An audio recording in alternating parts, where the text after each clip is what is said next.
Good morning, everybody. Good morning, Matt. Yeah, that's a very nice face.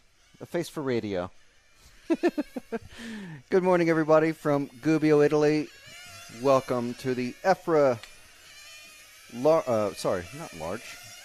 Nothing large about these cars. It's quite small and quick. Large feet. The EFRA 1/10th IC On-Road Euros, otherwise known as the Nitro Touring Car European Championships. Yes, we are here. We are Control Sport, bringing you RC TV coverage from EFRA. Thanks to EFRA for allowing us to bring this to you guys. Good morning, everybody. Buongiorno. Bonjour. Bom dia. Buenos dias. Guten Tag. I think I'm exhausted my my foreign repertoire now. Buono estente. Is that morning? That sounds like afternoon. I'm not sure. Anyway, hello everybody. Well, that's just hello, and it's not really all. Ni hao? Yeah. Yes. Yuko Kenta, Joseph Evaristo, Franco Machado, and Cyclone RC. Good morning. Good morning to everybody out there. So what we're experiencing and seeing on track right now is this is free practice. So it's not Q3 Heat 1 just yet. There's a slight delay to proceedings because there was some rain yesterday just after we left the track. So we had the joy of walking to our lovely restaurant that we experienced last night in the rain, and then sat outside with our ankles getting spattered by the rain coming off of the massive patio umbrellas that they have up there. And we have the bridge is operating. You can no, it's not in one of the shots yet. You can just see it to the right of the screen. That gentleman in the bright blue shirt. There we go. Look at that. There we go. The bridge is operating. Love it. Yes. This is a famous, and if it's not famous, it's famous now, the Gubbio dead car transport bridge. And it looks like it is powered. And I think he's just having fun pressing a garage door opener or something like that, just making it go back and forth. This gentleman was working on it yesterday, and it just wasn't quite working the way they wanted, so they took it away again. But basically, this allows marshals on the infield to transport dead cars from the infield to the mechanics without having to cross over the main straight, because you see those bright sparks of light blasting past literally at about 65 miles an hour. He's taking it away. What's he doing? I think he's just perfecting it. This thing I first saw this on my second trip to Gubbio. And it was at least here for the Worlds in 2016. So anyway, it is in progress. So yes, welcome. Please follow the car of Nikos Karampalis later. We'll make absolutely every effort to. Joseph? Yeah, so we've got Q3 is about to start. So we had some rain yesterday. We had some rain the day before, actually, as well. But this free practice was basically just meant to clean up the track and get some clean lines back onto the racing line. So we've got 9:30, which obviously we're already slightly behind schedule. Let's see, 9:30 is when we're meant to start Q3. And then I think we're going to make that up by starting Q4 at the correct time of 11 o'clock. And then there's a break at about noon. And then Q5 starts at 1:30. Superpole starts at 3 o'clock. And yesterday's schedule... Okay, so that's already quite delayed from yesterday's schedule. But the reason why is because we are expecting rain today and almost certainly tomorrow. So we've moved things around, or, well, not we, but the race organizers, meaning EFRA officials, race officials, the local, obviously the Club Automobilistico Cinque Colli officials, that's the club that operate the track here. And then that was all the information was presented to the team managers of the various countries, and in a team meeting at about 8:15 this morning, which was about an hour and a quarter ago. And a vote was taken, and basically everyone was presented a revised schedule for today. So basically, as we said, 11 o'clock start of Q4, then we have a break. Q5 starts at 1:30. Superpole starts at 3, and then we have the first of the lower finals today, so not tomorrow, today. And those will start at 4 p.m. for the 1/16th final. The 1/8th finals start at both of them. So we have the 1/16th B, and then the 1/16th A, and then the 1/8th B, 1/8th A, and finishing approximately today at about just before 6. And that's assuming that there's no 10-minute delays for technical delays, which all racers in the finals are able to do. They're not required, obviously, but if someone blows an engine or something, they can make an attempt to get back out on track. They have one chance to use a technical delay, so if they think they're going to need it, they do it, and then they have to start at the back of the grid for their final. And we'll get into all that later, but basically top three bump up, Superpole, and we'll get into that later as well, but basically that is the 2nd to the 5th fastest qualifiers overall will be in the Superpole. They got 6 laps on their own, completely by themselves on the track, and they have 6 laps to do their fastest lap, and they go straight into the final, which is great. The other driver that's in the final will be the TQ driver themselves, the lone TQ driver, who will actually start on pole. Might need to look at the rules on that, but just the way I understand it. And so the first round TQ, we saw 2 rounds of qualifying yesterday, just to catch everybody up.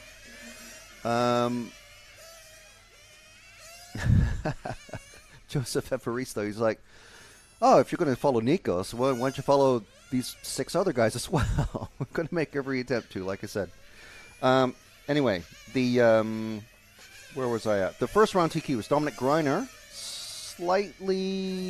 Slight surprise there, but he did win the Worlds here, and he is the current European champion. So he's a pretty quick guy, even though the slight surprise was that Dario Balestri was the fastest one out there, going into qualifying.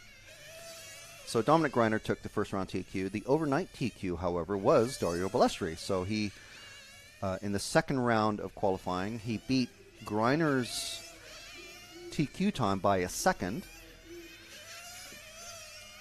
And also, obviously, TQ'd the second round. So because Balestri finished second in that round, I think it was, he only had 2 points overall. So 0 for TQ, and second in the round gets 2 points.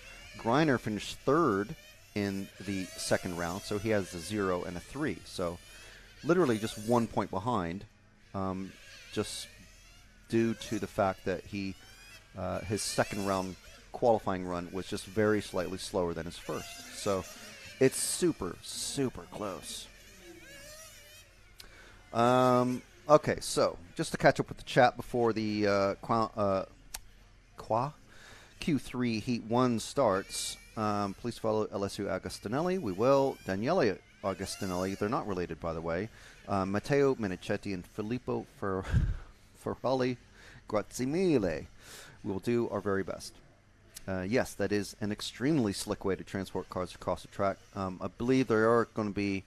This is... I don't want to say it's just qualifying, but maybe it's not actually out there because it is qualifying. I think it probably will be out there for the finals. Bom dia from Brazil. Bom dia. The weather here now, at the moment, my outdoor weather station has disappeared in the weather last night. So we're following... we're following the first cars coming out. It is car 7 at the moment. Car 7 being Remy DeMarco. We followed him for a bit yesterday. This is the first heat of qualifying. So these are the, and by no way of meaning disrespect, but these are the slowest qualifying round out there. The chaps, I'm not sure if there's any lady drivers in this championships. Usually there's 1 or 2. But these are, so when I say guys, I just mean guys. These are the slowest guys out on track. We're following Remy DeMarco. He's already catching up. I think it's going to be the car 6 probably. He started with letting out the higher number cars. Sort of a round robin sort of thing. Which makes sense because it basically, rather than the number 1 car always getting a clear track ahead of them, it kind of just moves things around. So if you're one of the first couple of cars out there, you're gonna get that advantage at least once in your qualifying runs. And there's 5 qualifying runs for everybody, so 5 chances to do well. So in this one, I'm sure we've seen we've got less than 3 minutes to go already. It's only 4-minute runs for everybody, so no need to refuel during the actual run unless you're really, really bad on fuel. So fuel consumption, I should say. So let's pick up another car, and any car, Jude, and we'll start at the beginning of the track. Sorry. I think we're already on the green and white car. Slow down a bit. No need to slow down. And that is the car 8 of Patrick Quartet from Switzerland. We have a Swiss racer here who I think lives in Brazil and comes over every year for the Euros, just as a nice excuse to do some racing while probably visiting family and friends. He's not Swiss. He's so you just have to get a country from Europe to sponsor him. To let him in. Right, okay. To join the federation. Like if I were to join BRCA or something. Which is why Callum Gunn is Australian and he's Belgian. Right. Oh, very nice. Okay, so yeah, he's not Swiss. He is actually Brazilian. But he's here obviously from Brazil. And he races in the European Championships under the Swiss flag, but because he's just by nature of he knows someone in the Swiss Federation. That's very nice. Good morning, all. Good morning to Brian Crawley. Anyway, the weather here now is dry. Ooh, we got a crash in the middle. That was our the chap we were following, Patrick, and being set back. Luckily, still running. No flame out. He wasn't upside down for very long, so that's pretty good. So less than a minute to go. The weather, we're expecting low 30s today. We might get some rain in the afternoon. We almost certainly will this evening, and we're expecting some more wet weather in the morning tomorrow. So that's why we've moved around the schedule.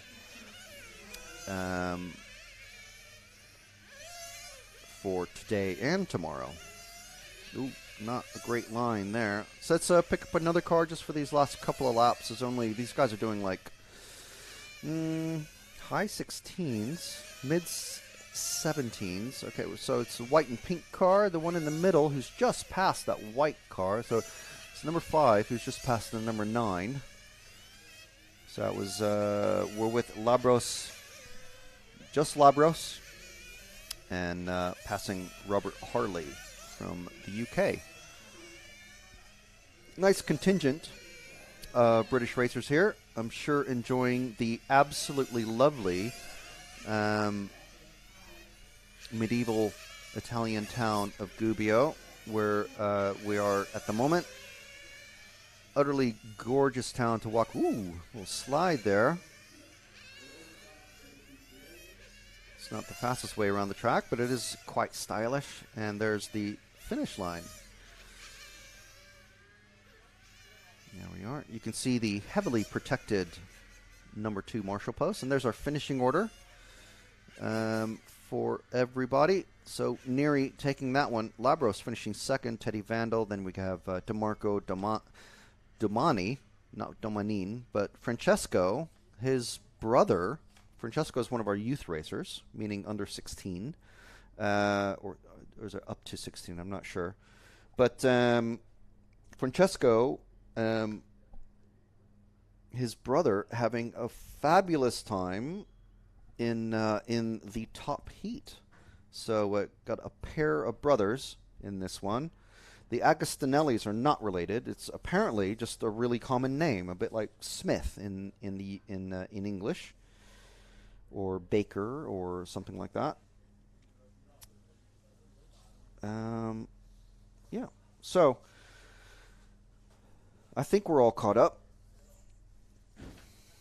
Temperature is in the 30s, low 30s. And yeah, moving the schedule always requires a lot of head scratching and hemming and hawing and deciding, okay, if we're going to do it, we have to discuss this and we have to decide that. And then it all has to be agreed upon, because if the team managers don't agree to it, then it doesn't happen. So it's a bit like the FIA and the Formula One, where a lot of just agreements have to be agreed upon, or changes have to be agreed upon, because there's an expected schedule of what everybody's meant to be doing and getting, and it's just how it is. You can't whole scale just change everything at the drop of a hat. You have to get everybody's agreement ahead of time. So yeah, we're in Q3. This is Heat 2 coming up. This next one, we have a nice range of drivers from across the world. Our Brazilian is in this one, Eduardo Dulac, and the car. Also got Filippo Ferrari from Italy, Marcus Groder from Austria, Johan Karl from France, Nicolas Karampalas from Greece, Christian Schmidt from Austria, Klaus Reiskov. We had a cheerleader for them, for Klaus yesterday, from Denmark. Ludovic Long from France, Dan Jones from the UK, and, like I said, Eduardo Dulac in car 9. So the first 4 heats have 9 drivers each, and then the top 2 heats have 10 drivers each. So they're being led out. You'll start to see the cars. This is just warm-up. They have about 2.5 minutes of warm-up, so they're run off some laps. These drivers all started the practice with brand new tires. From what I understand, they're not really truing them down. And then as they use them up, obviously they switch tires. You can start the race week with up to 8 sets of tires and then buy as many extra sets as you want. There's only one control tire that everyone is using. So a set of fronts, a set of rears, I believe, because they're different widths. And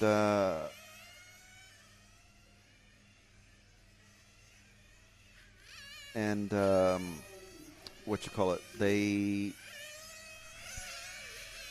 are starting to use used tires, so it's slightly smaller tires, so it changes the gear ratios, it changes the top speed, it also changes just various things on the cars, which I'm not clever enough to figure out, because it's all sorts of things to do with rollout and gearing and all that. So I have a question in the chat, which we are monitoring on the RC Racing TV /Control Sport YouTube channel. And we'll get to all the various ways that you could be watching us in a moment. But question is, how can they race and they're from South America? Well, Eduardo, basically, he races in every European championship for this category. And all you have to do is be accepted into the Racing Federation for a country that is in Europe. So Switzerland is in Europe, and he's joined that country federation for model racing cars, just like for Roar for North America, BRCA for the UK, DMC for Germany, AE Car for Spain, AMSCI for Italy, etc. And yeah, so that's all you have to do. But he's well known for racing in every single European Championship, as the cars are starting to come in and get refueled and get tuned a little bit.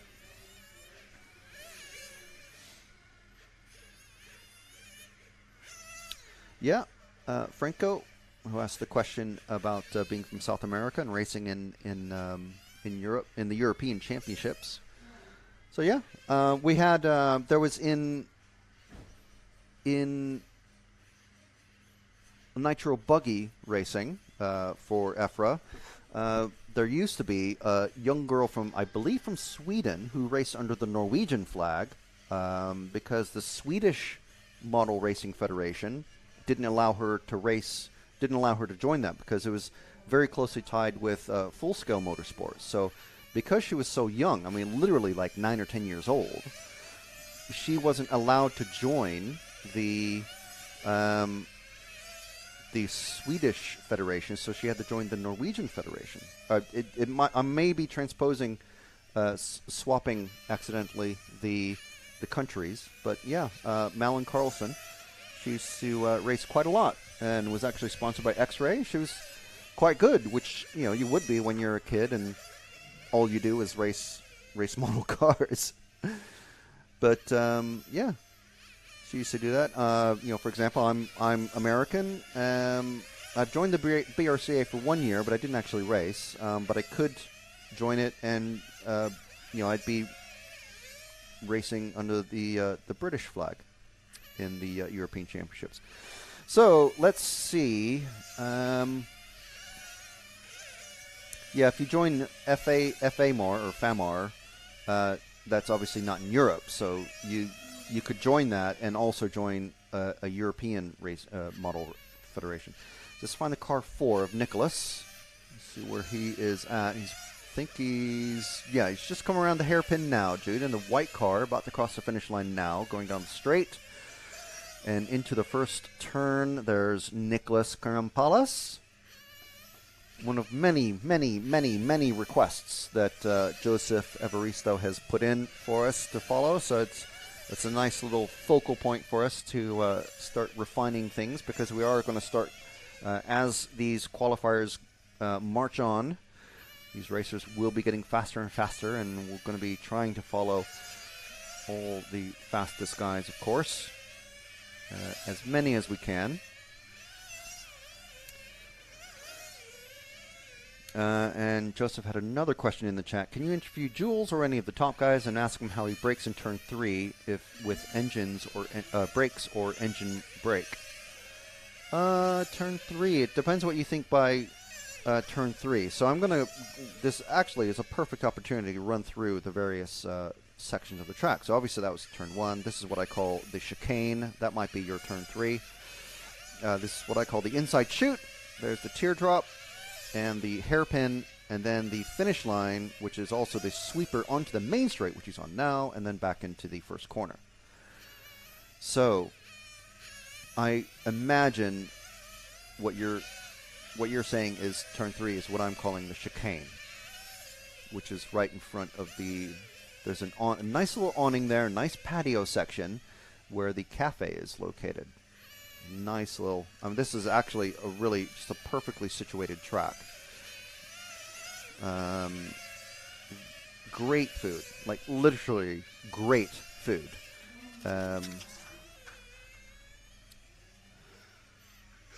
So you're saying the hairpin is what you call turn 3, which is he's just going in the hairpin now. So you're asking if they're using, when I used to race Nitro, and it wasn't at this level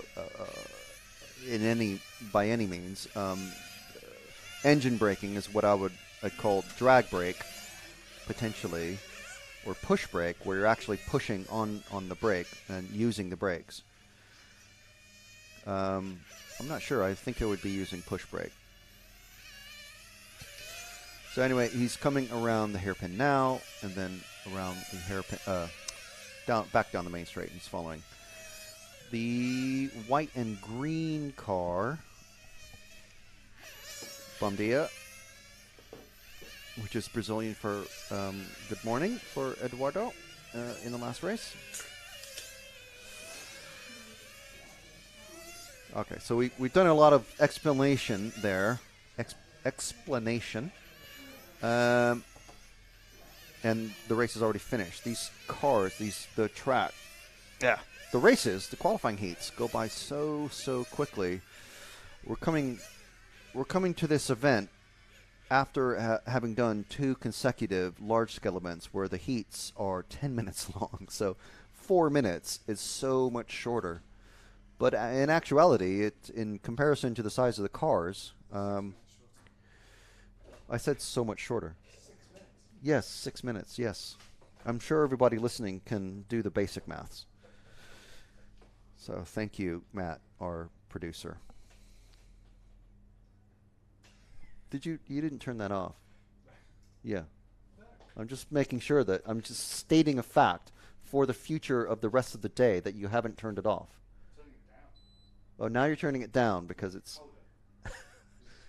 And yesterday you were... Well, it's because you've been walking around outside, isn't it? That's why you're warm. They're working, mate. Yeah, well, so have I, for all these wonderful people who are listening into us from all over the world already.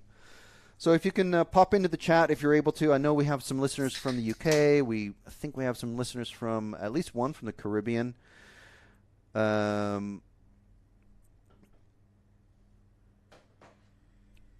Okay, so, right. So you're saying for your hairpin, what you're calling the hairpin or turn 3 is what I'm calling the chicane. After the straight, then the right hairpin. After the straight in the middle. Well, I will pose that question to Yillis when we see him next. And but I'm sure most of the drivers are probably going to be the same in that they just put a little dab of brake on. So we've got heat 3 about to come out. Manche 3. And this one, we'll see the names come up, but this one has got Michael Derderian from France, Luca Betti from Italy, Francesco Pirella from Italy, Stefan Strasser from Austria, who, apparently we have or have not seen him before in the last couple of weeks. Sorry, inside joke there. Jean-Marie Glorenek from France, Freddy Palois from France, Juraj Hudi from Slovakia, Daniel Sagi from Hungary, and Francesco Madaloni from Italy. We have another Hungarian watching, Attila Jaeger or Jagger? Jogger? I'm not sure how to, with the accent over the A, would that help me out? Joseph is watching from the Philippines. Hello. Well, I mean, we've been talking already, but yeah, I didn't realize you're watching from the Philippines. That's fabulous. So literally all over the world. I'm sure we'll have some watchers from the U.S. watching soon enough as well. We're several hours ahead of the U.S. and many even more hours behind the Philippines. So that's great. I think you guys in the Philippines are 8 hours ahead of us. Ooh, there is a car that is not having a nice time outside. Wow. I'm not sure you want to do that if you're upside down or sideways. Australia! What do we say to our Australian viewers? Hello! Good day. Yes, exactly.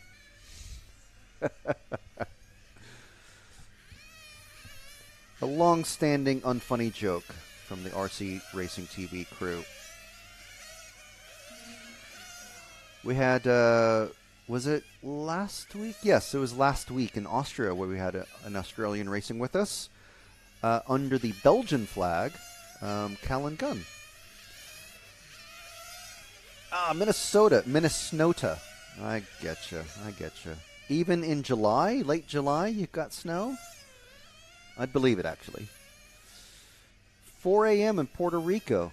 Goodness, that is some dedication. So yeah, that is absolutely awesome. Yes, and the track is flawless.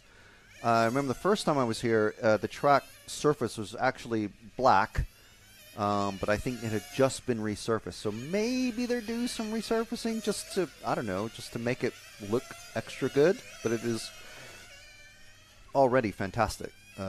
We've got the Dead Car Bridge. We've got a fantastic cafe. We have a chill-out area with cushions in the Italian tricolore, which is just awesome. We have a bevy of Italian flags at the end of the straight. We have a speed gun with a very nicely visible, so I can read it off, speed display. We have a huge, we haven't even shown it properly on the stream yet, but a huge time display just above the finishing line. A perfectly specced out mechanic and pit area with interchangeable numbers, so that the mechanics know exactly where they're supposed to stand. It's fabulous. It is absolutely fabulous. And there's a what you call it, an air blowing section for like tire truing and engine running, and air compressor hoses for everybody to use. Not a wind tunnel. The wind tunnel is the main straight, obviously. And then, of course, this is all set in front of the historic medieval town of Gubbio, which is amazing. So, yeah, this is, I would say this is probably the perfect setting for RC racing. All they need, maybe, is an off-road track and maybe I don't know what else they need. Maybe a smaller off-road track. For swimming pool would be amazing. Just like everybody, just do a full cannonball into the swimming pool every day on the way out. If it was in the middle of the track, it needs like some of this huge metal mesh protection. Anyway, they are off. This is Heat 3. We're following car 7 of Uri Hoodie.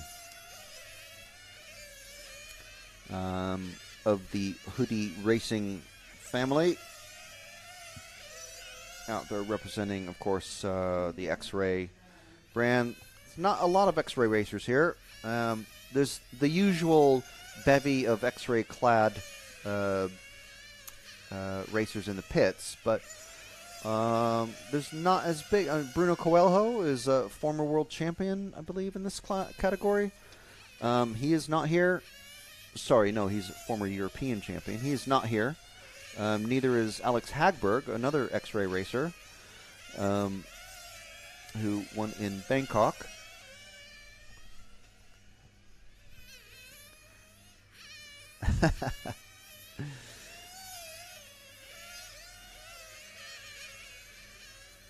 Ah, yes. In the Philippines, we say mabuhay. Yes, I'm fairly familiar with mabuhay.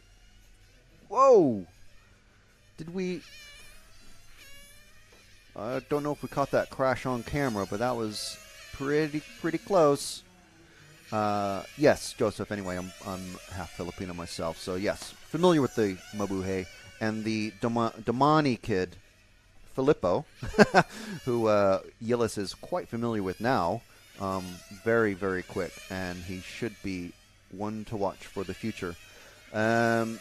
And the wind has died down at the moment, but it will probably pick up later in the day.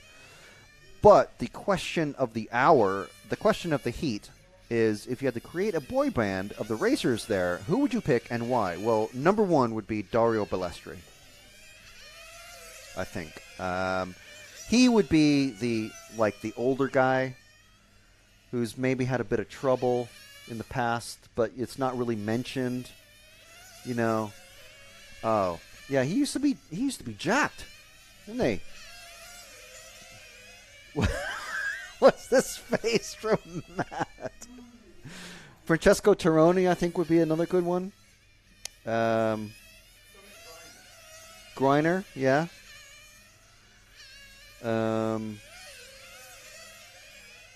Who else?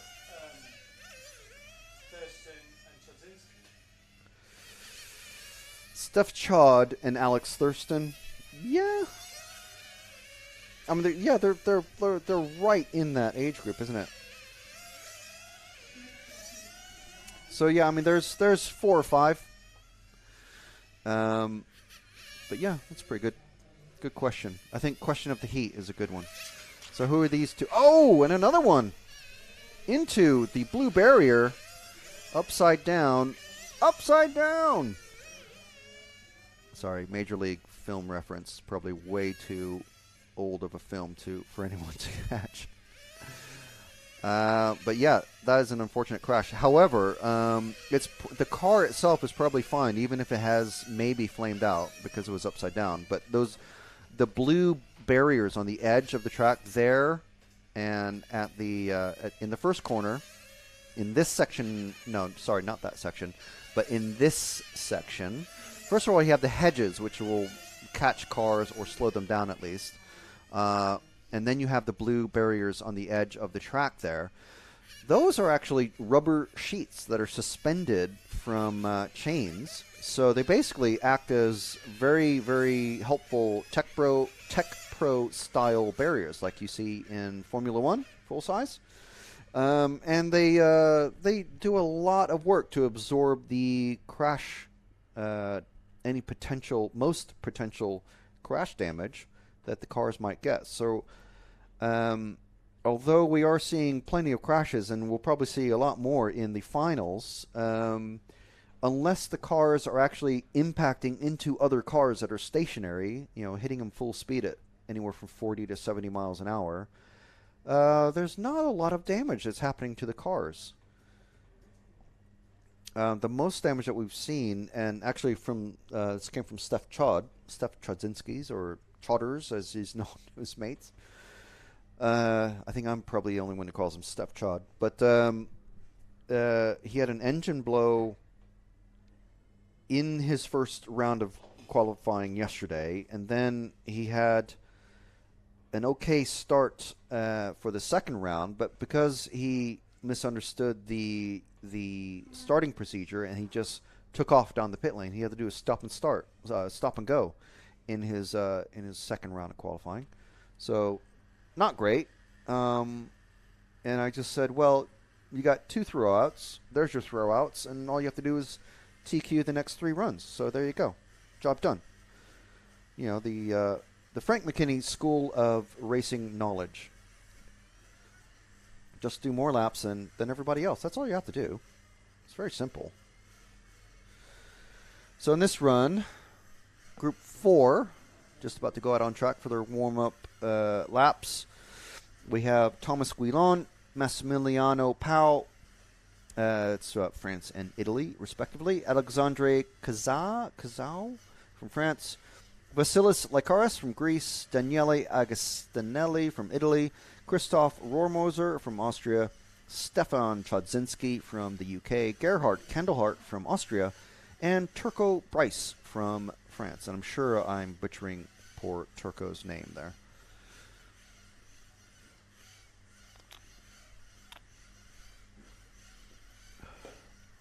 Hitsmike is saying, I think Stefan can play the guitar at least. So we might have one actual musician or semi-musician. I have no idea how good he is or if he even actually plays. But you need to have, you know how it is. It's these boy bands. They're some rich guy comes along and goes, you, and you, okay, and now you do this and you do that, and you're the lead guy and you're on the drums, or you're a backup dancer. And then eventually they slowly actually learn how to play music and stuff like that. Which heat is the last one? It is in 2 races time. And when is the race? That's an excellent question because we're already 11 minutes behind schedule, which is honestly a little surprising. So if that stays intact, the last race should be going off at about 10:22 local time, and that's Central European time. Thanks for following Current Pallets, guys. You guys are awesome. No, you're awesome. Right, Matt? A knowing nod. And there's our racers, our runners, and riders in this one. So we will follow. Well, we'll just follow whoever goes out first. I think actually it's going to be Steph Chod. No. Yes. Car 7. Car 7s are going out first. So here's Steph's chance to go out when they're actually on the timing, the live timing. 4 minutes to do. Well, ideally you want to do 16 or 15 laps if you're one of the fastest guys. This group is in the middle, in the fastest half of the racers that are here. So not doing too bad.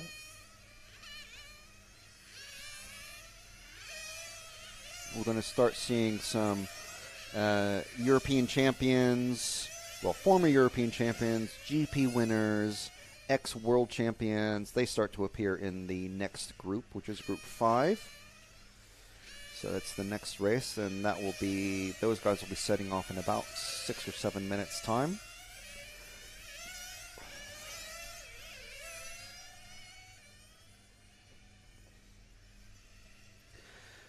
Philip, yeah, no problem providing the information for everybody. It's you can actually find, we haven't mentioned this yet, but the live timing online, which you can follow. If you go to myrcm.ch, it's very helpful if you have about 6 computer screens up and running, with various tablets or laptops and computers, rather than trying to swap around on your mobile device or tablet or whatever, or a single screen. I mean, we've got the live view going in one screen. We've got the live timing going on the tablet. We've got a browser window open with the chat, and then another window covering most of that window, showing the various social media channels that we're on. So, and we'll get to that. We haven't even. There's so much to mention. We should really start about 20 minutes before the racing rather than like a minute. But anyway, we're following the blue car going out. That is Stefan Chodzinski from UK. So we're going to give him a bit of extra love, because he had some fairly, to be honest, rotten luck in the first round. There's nothing like having a week or, 3 solid days of controlled practice running. I think they had 14 rounds of practice, plus free practice, and then your engine blows in your first qualifying round. That's got to be hard luck case of the week. So Steph Chod getting caught up by it's going to be the car 8, I believe, of Gerhard Candlehart. And then right behind him is Turco Bryce. So these 3 cars, you can just about catch them. There we go. Gerhard all over the back. There we go. That's the quick way to do it. Let him pass. Because you don't want to hold up. I mean, it's one thing to hold up a competitor, but then if all you're doing is, first of all, it's against the rules. Second of all, you're going to be slowing yourself down as well, because you're just going to be doing all sorts of defensive lines. And now we've got Turco Bryce coming up on Steph. There we go. He lets him pass. Nicely done. So let's follow the 2 cars ahead, the yellow and the white car. That's Gerhard and Turco.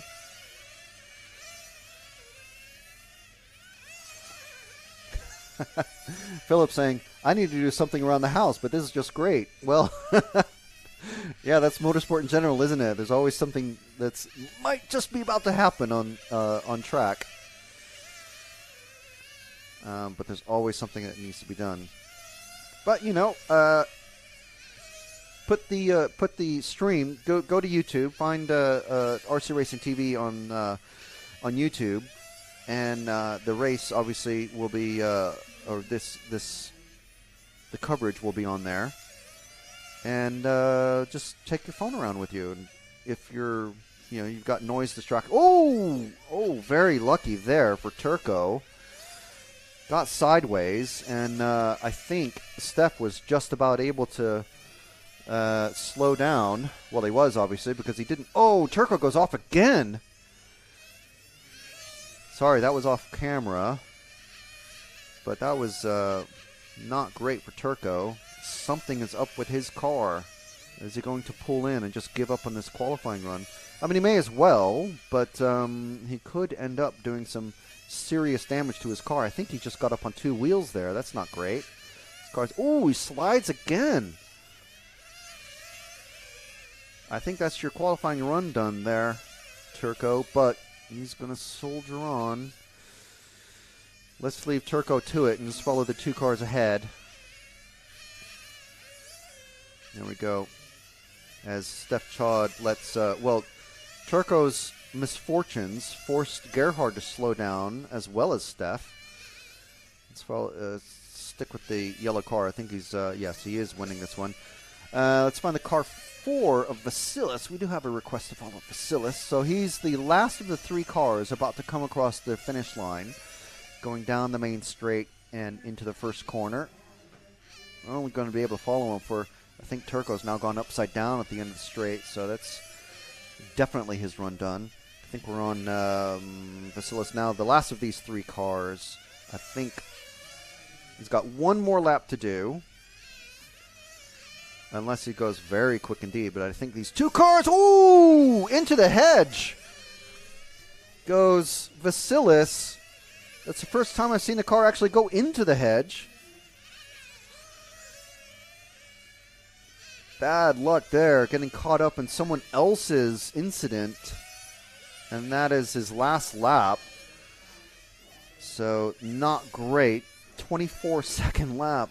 We lost 8 seconds in that, having to get rescued by a marshal.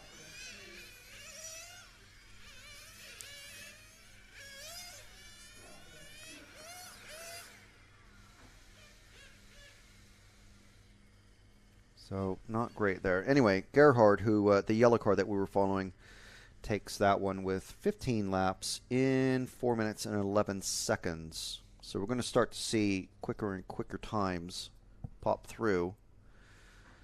And there's our finishing order. Candlehart, Guilon, Kazau, Pau, Rohrmoser, Chodzinski, Agostinelli, Licaris, and Bryce. And we didn't have the opportunity to follow Daniele in this one, but we will certainly try in the next one. I know someone, I think it was Joseph, was asking about him.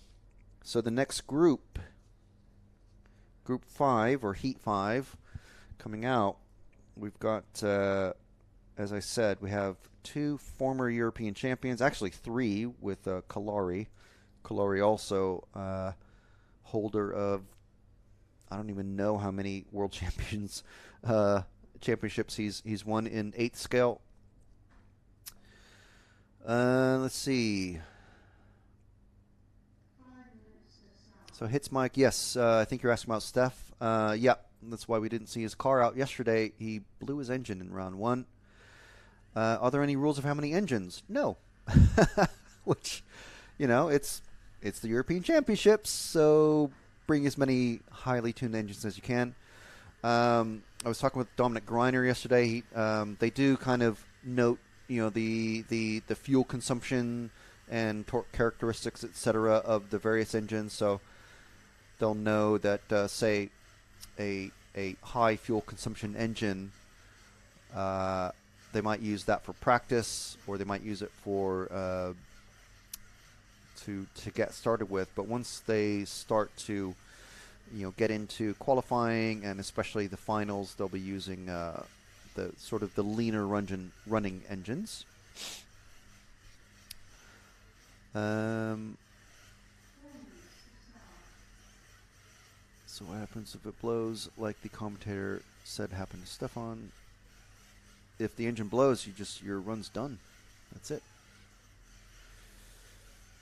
The traction is okay at the moment. There was a round of free practice, I think it was yesterday, because it rained the night before, just like last night, basically. And they changed around the schedule yesterday to do 2 rounds of free practice, and then going into the 2 rounds of time practice, which is what seeds everybody. The time practice is what seeds or places the racers into the qualifying positions where they're at. Franco, yes, we definitely will be following Timu. He's one of the fastest racers who will definitely be following him later on. Thilo Diekman, yes, he is very fast. He's our... Timu's in this one. Thilo won the GP in this category earlier this year in Sicily. So, yes, we'll definitely be following him.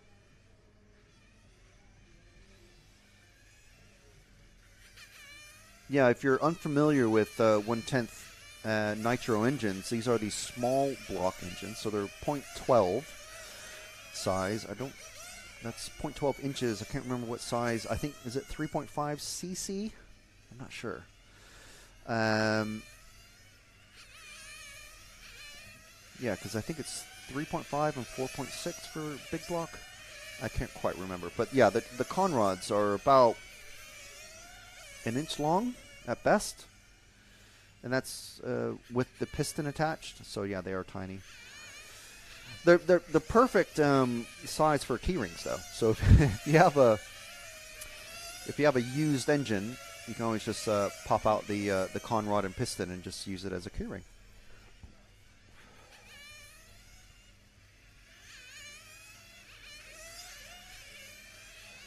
Alright, okay, yeah, 2.1, and then okay, yeah, so 0.12s are 2.1, so yeah, I do remember that now. It's, you mix around, you transpose the 2 digits and move the decimal point, and then the big blocks are 3.5.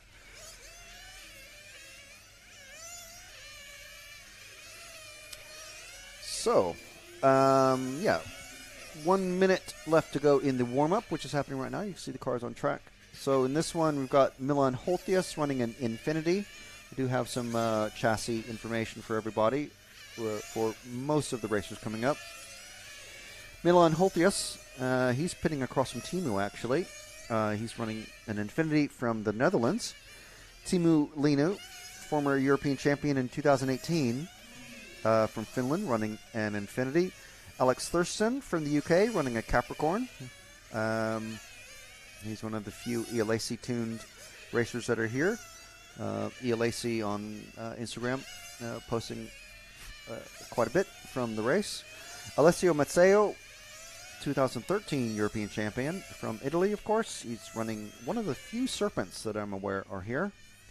Francesco Tironi, another Italian. He's running an Infinity.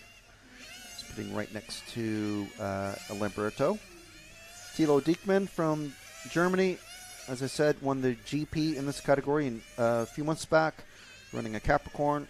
We have Basile Concialdi from France, Mario Spiniello from Italy, Matteo Menichetti from Italy, and of course, Lamberto Collari running an Infinity, driving for Italy.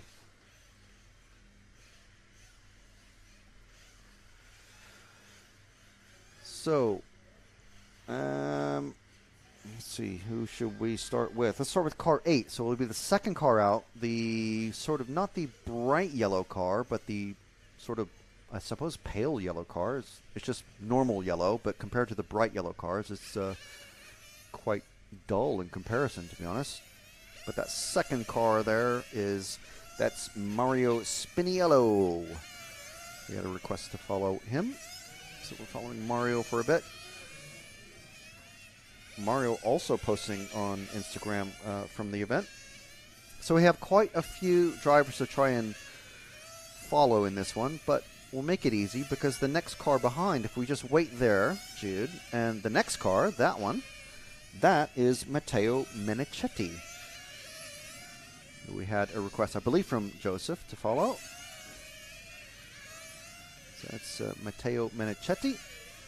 And if we wait again right there, the next car will be sorry, that's not Lamberto. The next car, one more car, is Lamberto Calari, who I believe is already, he's the car 0.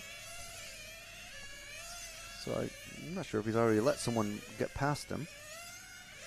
But that's Lamberto. Multi world champion in 1/8 Nitro.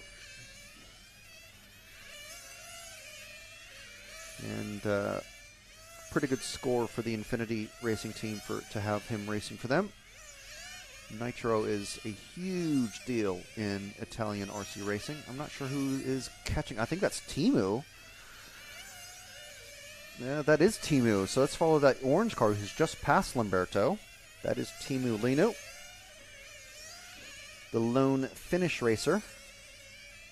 Not running with his normal mechanic this time because his mechanic has COVID.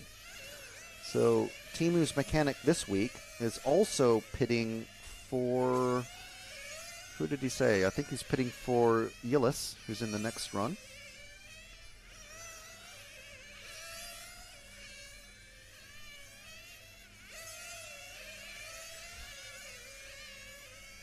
And who else did we want to follow in this one?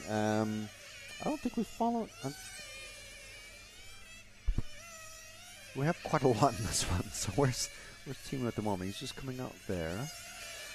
So if we wait at the finish line, Jude, and the bright pink car coming around the hairpin, I think he's already down the main straight. There we go. That is Alex Thurston, one of our British racers. He's directly behind Lamberto at the moment. And behind him, if we drop back one car, is Francesco Tironi, the Infinity Racer. Just wait there, Jude, for the next car. Wait there. Jude, wait for the next car. There we go. That's Francesco Tironi. We were watching him play foosball the other day, and he was actually oiling the foosball rods to make the the foosball players spin easier. It was quite funny. Let's see. Thilo Diekman is the car 6. Let's see if we can find him out there. Is he? He is running. He's the white car about to just through the hairpin now and around the sweeper down the main straight. That is Thilo Diekman. Running the ubiquitous and always popular all-white paint scheme. Makes it quite difficult to follow, to be honest, because there's another white car in this race. And then if they swap bodies, who knows what color it'll be. This is Thilo Diekman, and time is finished, and he's finished his run. So there we go. I think we followed almost everybody that was requested. I think we did follow everybody. Would like to follow Milan Hotius in the next one. Tironi looks like he's won that one. Mazzeo, oh no, he came through. I think we missed Mazzeo and Hotius this time around. Yeah, Cummins diesel engines are going to be a lot bigger than these engines. I think the pistons for these are maybe a centimeter across. So it's about, it's a little bit bigger than 3/8 of an inch, I think. It's not very big. Maybe a little bit bigger, close to a ½ inch across, maybe. All right, so that was the second fastest heat, which brings us to the fastest heat of racers who are out there now. Well, they're on the driver's stand anyway. And we'll run through these guys because there's quite a lot of information about them. Got Dario Balestre, our overnight TQ, with their 15 laps in 4:02. I'll just check what the guys who we just saw run.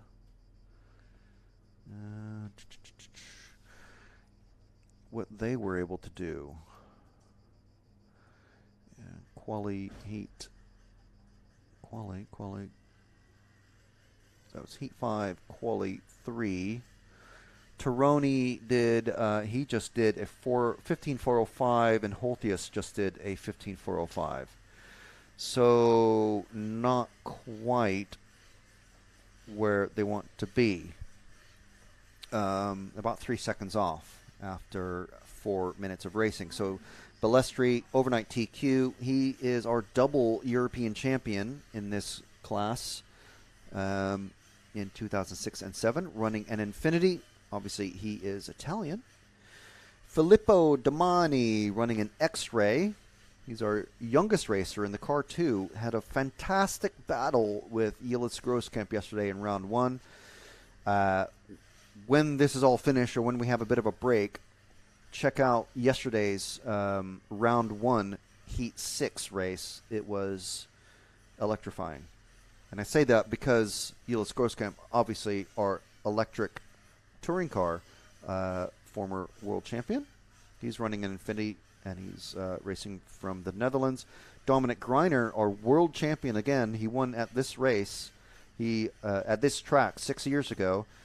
He's also our current defending European champion back from 2019. That's how long it has been since these guys have raced together. He's running a Capricorn. Tony Gruber running the only Shepherd that I'm aware is even here. There might be one or two, but of the top guys, I think he's the only one running a Shepherd. He's our European champion from 2017. Quentin Leroux from France running a Capricorn. Juan Hidalgo Garrido from Spain running a Serpent. He and Mazzeo in the previous run, though the only ones running a Serpent, I think. Melvin Diekman from Germany running a Capricorn. I don't believe he's related to Thilo Diekman, but who knows? We do have two brothers in this one. Carmine Raiola from Italy running an Infinity, and Alessio Agostinelli, no relation to Daniele Agostinelli from Italy. He's the only one who I'm not aware what chassis he is running. So there we go. That's our full information download for everybody. These guys out on track now. You can see that's a Greiner leading them off. Or, sorry, he was in that pink car. He's not leading them off. There was someone else leading them off.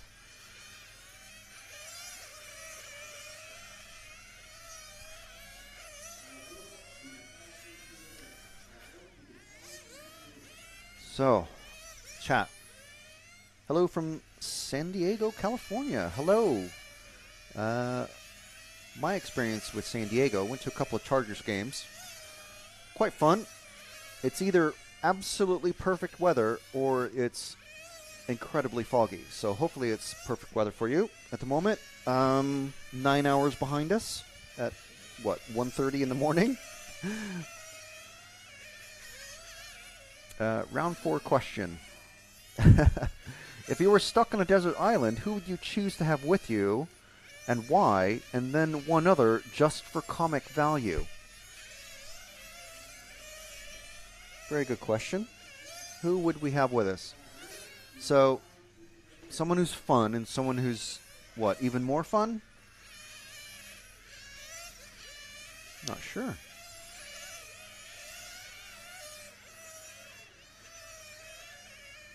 I mean, Francesco Tironi seems quite fun, but I don't know him very well, but he seems like a fun guy. And I've been chatting a bit with Alessio Mazzeo as well, so I'm not sure, but I don't know.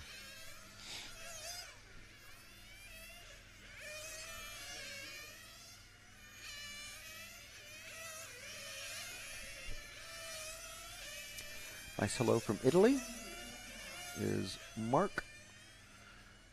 So, Mark, are you Italian, or are you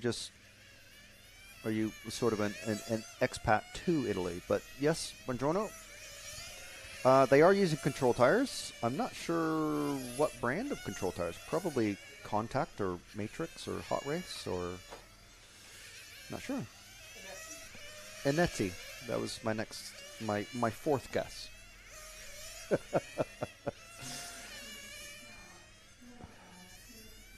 Okay, so that is their warm-up complete.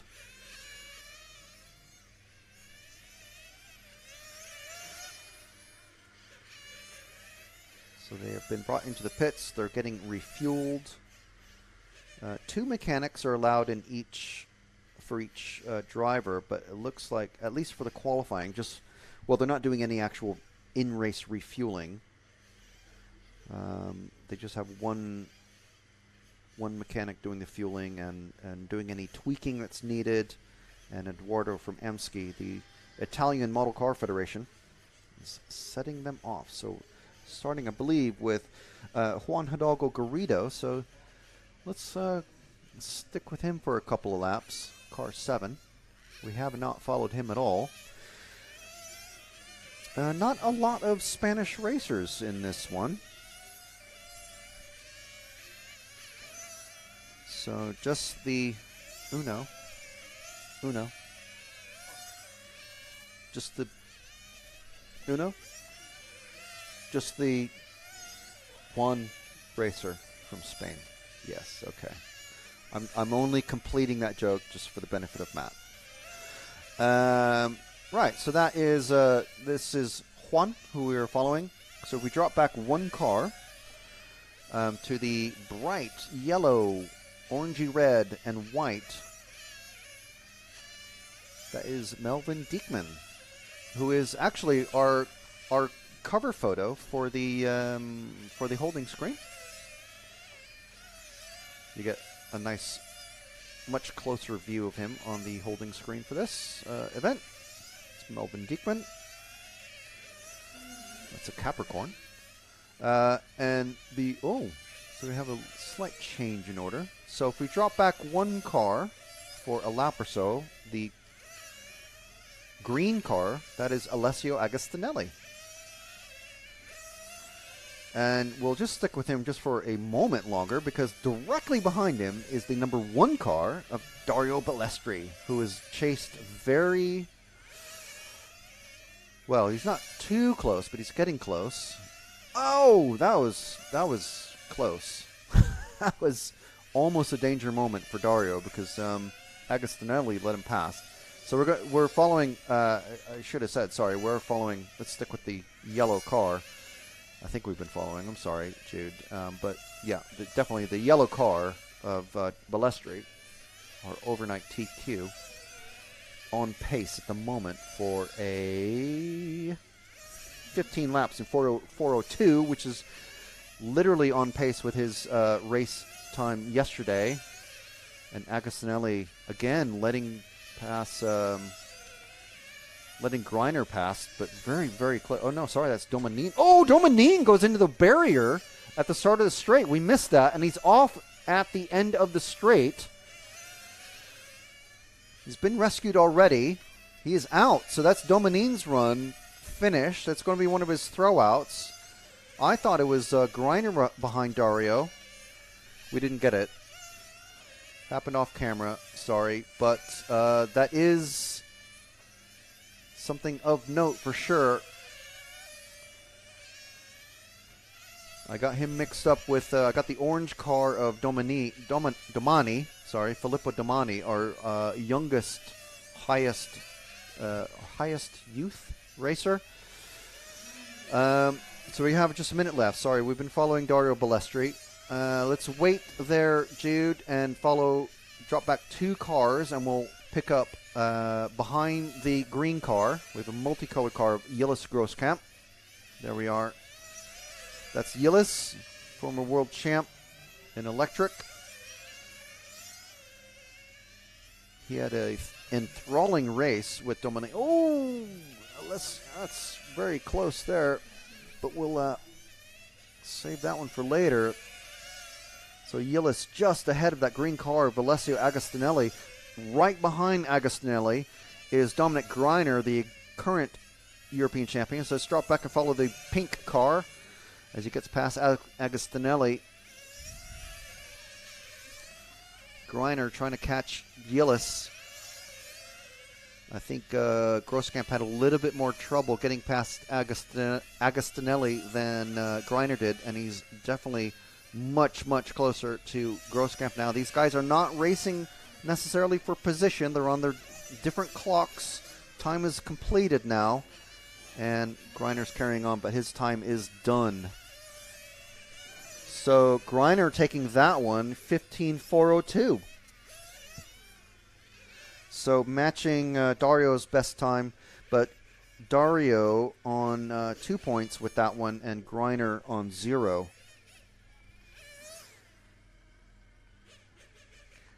So Greiner with a 0 and a 0 and a 3. Dario with a 2, 0, and 2. I think it's going to be Dominic with the current TQ after 3 runs, and only 3 to count. And we'll check the ranking lists. Yes, Greiner on 3 points, Balestri on 4. So with 2 more rounds to complete, Greiner has a throwout of 3 points, which puts him on 0. And Balestri has a throwout of 2 points, which puts him on 2.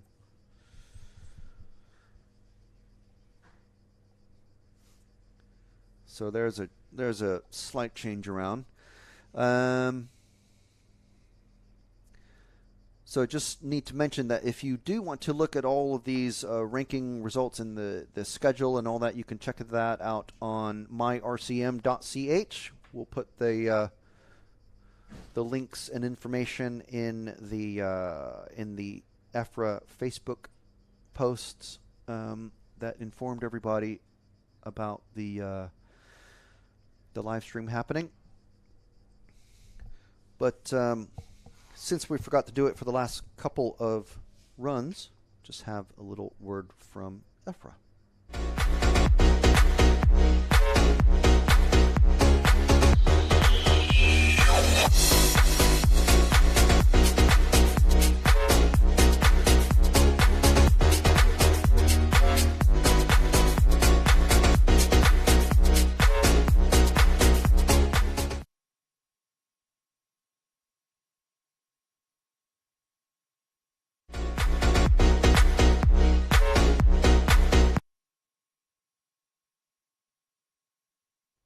There you go. Got a little extra bonus EFRA-ness there. So we do have a little bit of a break now. We'll be back at 11 o'clock. I think we're 15 minutes, technically, we're 15 minutes behind schedule. So I think we're going to start on time rather than wait 15 minutes. Yeah. So we'll be back from Gubbio at 11 o'clock Central European time. See everybody then.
And we're back.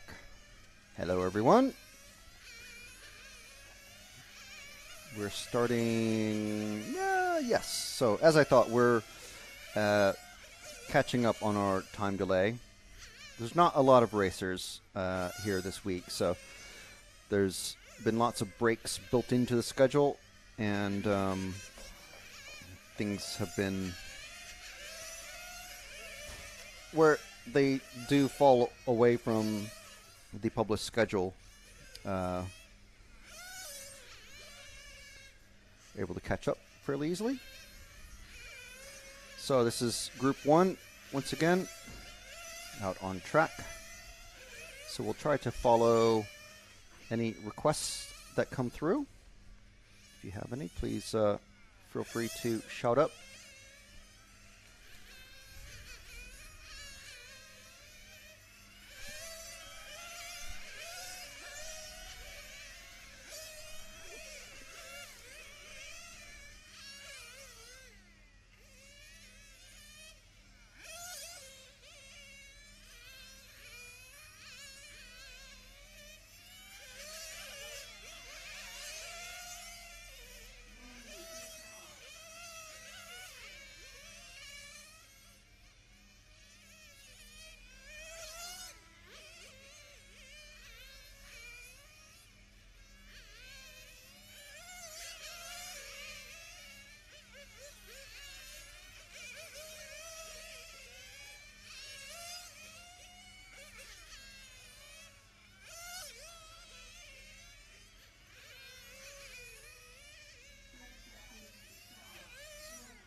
So you can see our pit cam and driver cam. Someone up on the stand sponsored by a major clothing brand. Look at that. There's one chap here from France who's just wearing like polo shirts that you can just pick up at any main street or high street shop. It's interesting to see someone who's wearing literally no RC branded clothes whatsoever. Maybe I'm the only one who finds that funny, but anyway. So they're starting off backwards. So starting from 0 down to 1. We do have lots more information about the racers.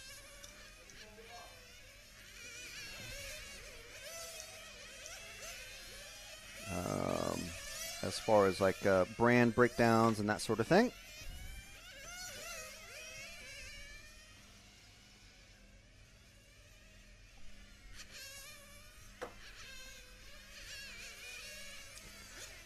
So we've got, yeah, as expected. So we have sort of a model breakdown of the different chassis that are here.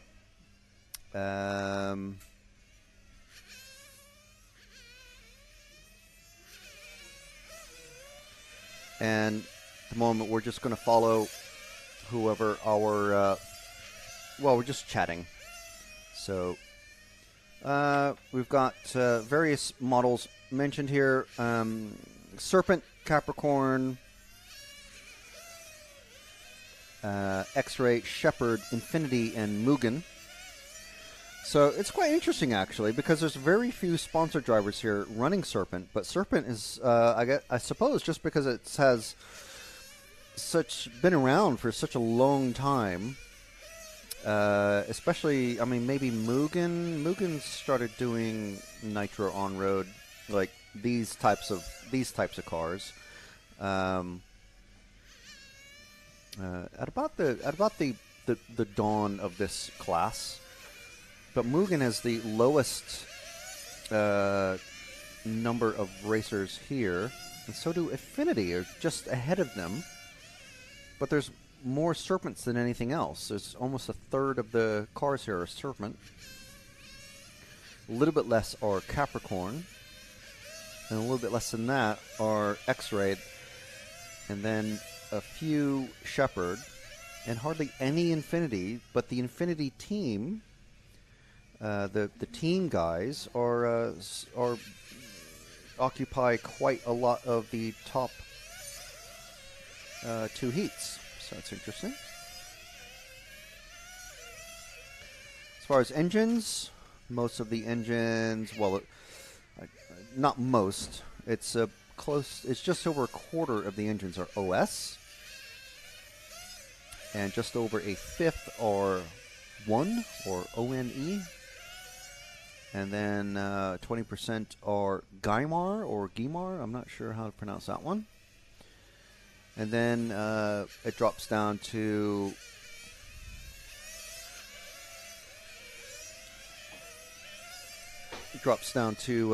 ELAC tuned are the next most numerous. We have a very low jet going overhead. You might be able to hear it. And then FX, XRD, Max, and Orkan. Bodies, almost overwhelmingly, 9 out of 10 are protoform. And the other ones, the remaining 11% are extreme. Most of the racers are running SRC fuel, and almost 20% are running runner time, and then it starts dropping off to energy, ONE fuel, and BRP. Over 3/4 are running Sanwa, and then almost 1 out of 5 are running Fly Sky. And then we have a very small number running Futaba, and an even smaller number running KO Propo. Quite interesting numbers, aren't these? And servos. JG Racing. And then Sanwa, Futaba, SRT, Sabox. And I'm assuming Propo and KO are the same thing, because Propo, I don't know if that's... Is that a brand? Not aware. And then, as far as the countries attending, I think this.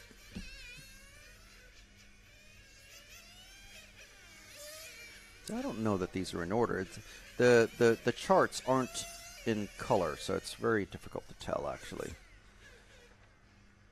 I'll just go over that again later because it's actually impossible to read. So, Francesco Dominine, one of our 13-year-old racers in this category. He's only 13, and he's just won his round 5 qualifying heat. So, excellent result. And his brother Filippo, also 13. He is doing absolutely fabulous. Sorry, wait. Francesco is 10. So a 10-year-old just won his qualifying heat. Luca Betti is our other remaining. We have 3 youth racers. Luca in Group 3 is 13 as well. So they're doing fabulous, these youth racers. Next group out is Filippo Ferrari, Marcus Groder, Johan Karl, Nicholas Karampalas, Christian Schmidt, Klaus Reiskov, Ludovic Long, Dan Jones, and Eduardo Dulac.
So Heat 2 just about to go out on track for their warm-up.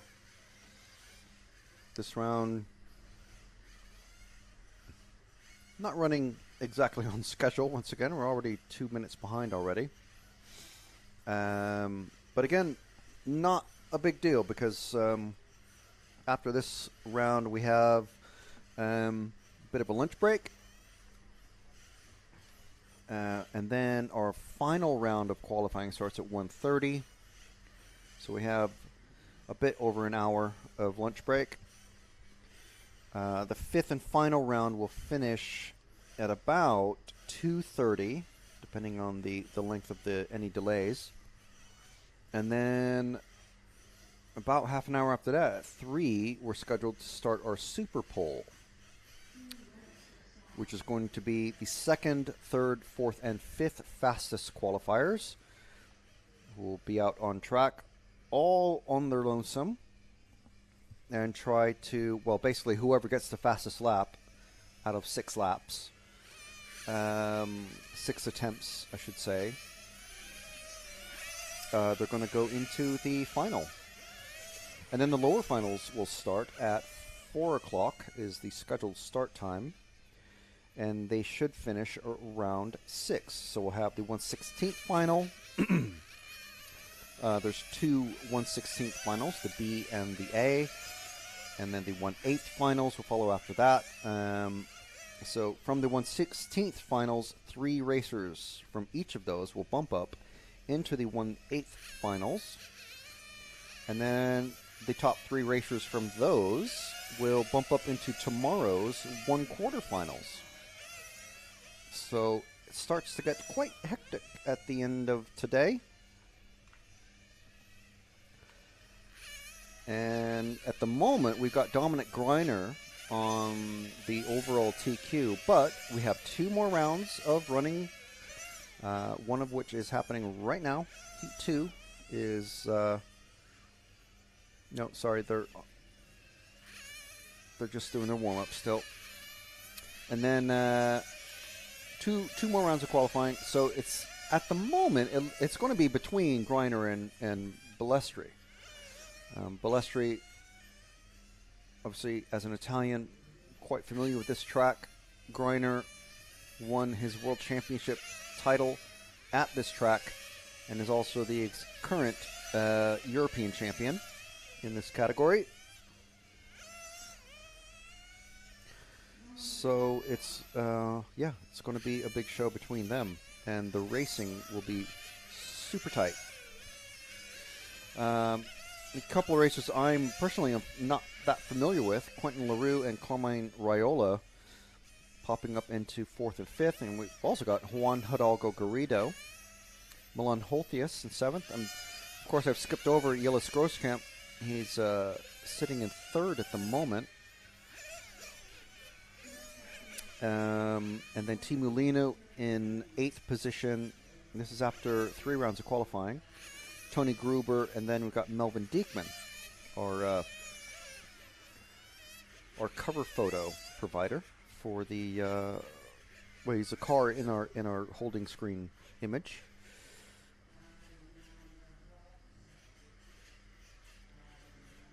So quite a lot of these guys actually running. Let's see, we've got 1 Serpent, 1, 2, 3, 4 Infinities in the top 10 so far. And a couple of them I'm not familiar with. 1 Shepherd.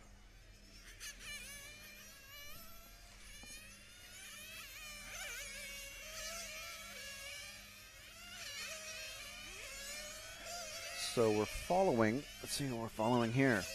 First car out the gate, I think it's going to be number 10. It's our number 9.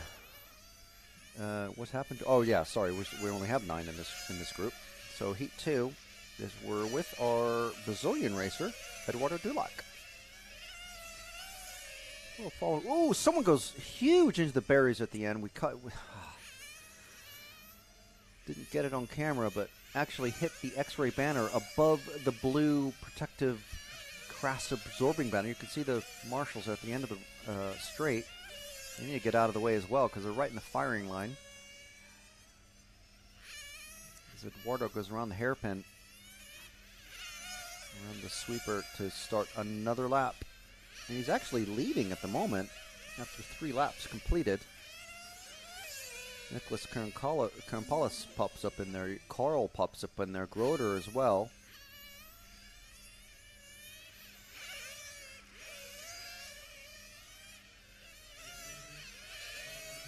See who we potentially haven't followed in this one. Oh, quite a lot actually. We followed Eduardo quite a bit and Nicholas. So let's pick another car maybe, Jude. And let's see. Ooh, that was... Trying not to react to cars going wild off camera, but oh, it happens.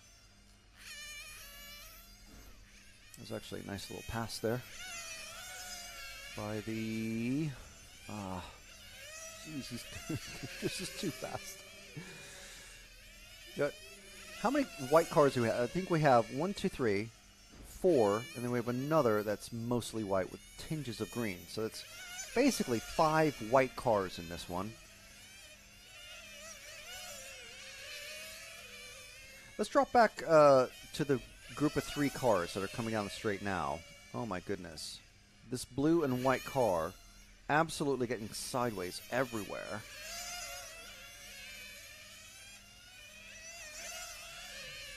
And that was the crasher that we had earlier was Christian Schmidt. So this is, I want to say it's Filippo Ferrari, our number 1 car, the white and blue. Nope, it's our number 3 car, Johan Carl. Actually, another car that I wanted to follow, because I don't think that we have followed him so far.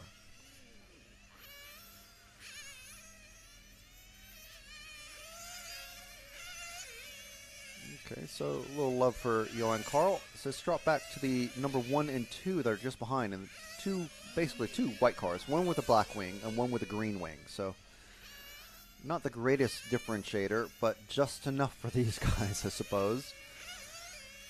Every now and then you hear a story about, oh, I thought I was driving my car, but I was driving a different, I was looking at a different car. Every now and then that happens. So the number 1 and number 2 cars is Filippo Ferrari, leading Marcus Groder. I'm certain we have followed them before, but they are the fastest guys in this group. So it's not going to be unexpected, is it? These guys just getting squirrely under braking and just on the edge of locking up. And a dead car in the middle. Ooh. Oh no. I was hoping for the racer stake of the number 6 car. That's Klaus Reiskov. I was hoping for his sake that the car was still running. But I was hoping for our sake that it would be put onto the bridge so we could see the bridge in action. So we'll have to keep an eye on that. Any dead cars going across the bridge. So we're still with Filippo and Marcus as they're finishing their run. Klaus is now finished. So Nicholas Karampalis, Dan Jones, Johan Carl taking the top 3 in that one.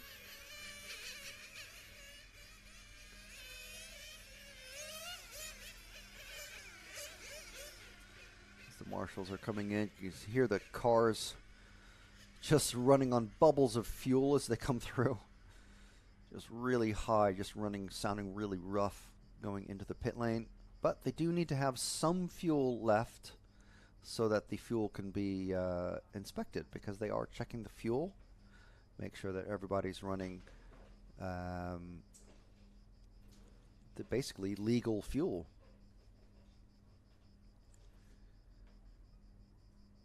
So it looks like we have one of our youth racers. That would be Luca Betti.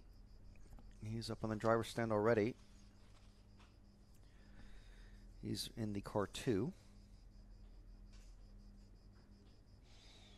Also in this one, we've got Michael Dejarian, Francesco Pirella, Stefan Strasser, Jean-Marie Glorenick, Freddie Palois, Uri Hudi, Daniel Sagi, and Francesco Maddaloni.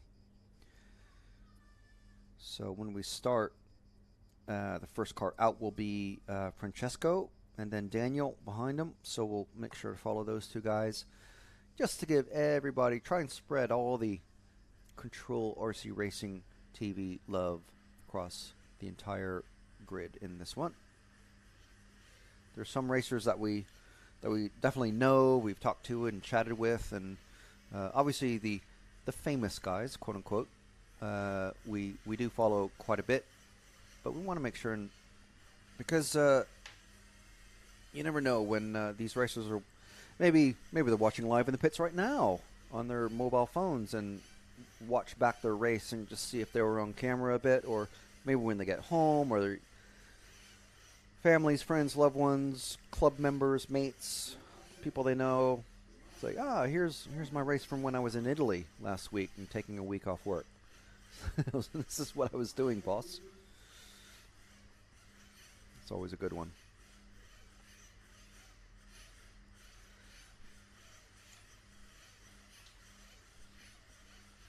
So you can hear the engines revving up, getting warm, and they're going to be out there in just a moment for their warm-up laps. I got about 2.5 minutes, just waiting for a couple of marshals.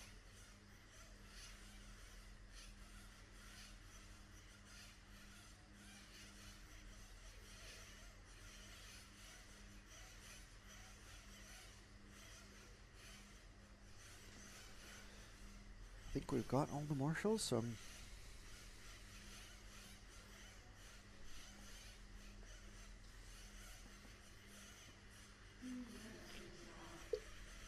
there they go. They're out of the pit lane now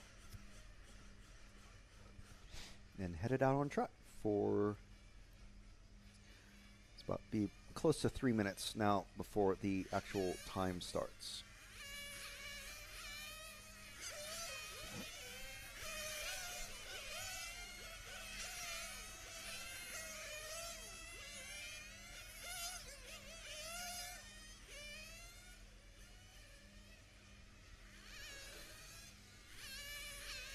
So there's our drivers for this heat. This is heat 3 of qualifying round 4. Out on track now, just getting warmed up. We're going to have our a short lunch break after this, so everybody has an opportunity to fuel themselves up. And then the final round of qualifying will kick off at about 1:30. And then a short break, and then we have the Superpole, which will see the second, third, fourth, and fifth fastest racers after qualifying get out there and try and do, basically, they have 6 laps. They warm up and then 6 laps to try and get the fastest lap during the Superpole. Fastest lap earns them a spot in the final without having to go through the semifinal.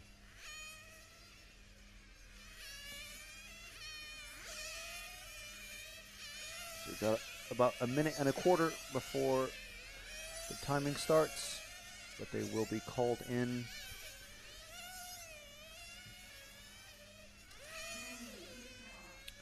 We've got 1 minute left, and they're about to be called in now.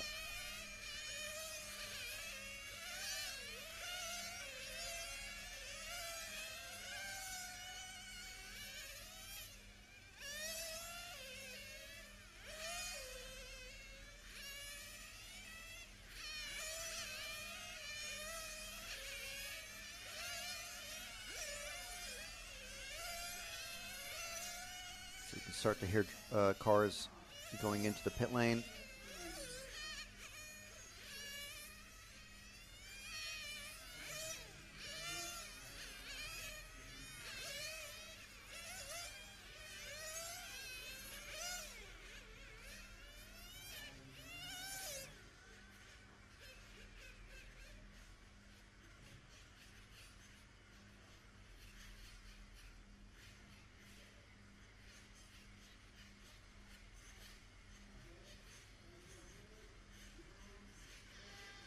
And there they go. Car 9 off first. So that is Francesco Maddaloni. We'll follow him for a couple of laps. That white car with the blue. At least, yes, it's an all-white car mostly, but at least took the effort to put just a spray of blue around the bottom edge of the car. So it just looks a bit different than all the other white cars that are out there.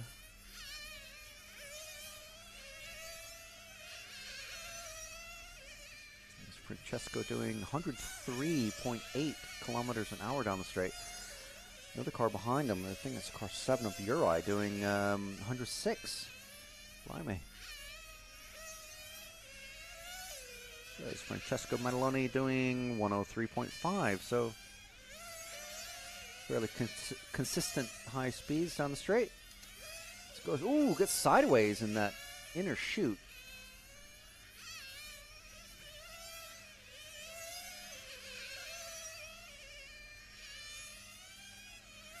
Able to pull away very slightly from Daniel Sagi, who's the next car behind. So let's drop back one car, Jude, to the... Is that the car? I think it's pretty sure it's 8. Yeah, because there's another car that says 5. So this white car with the black wing, I think it's black. That's Daniel Sagi. I think our lone Hungarian racer. There might be one other one.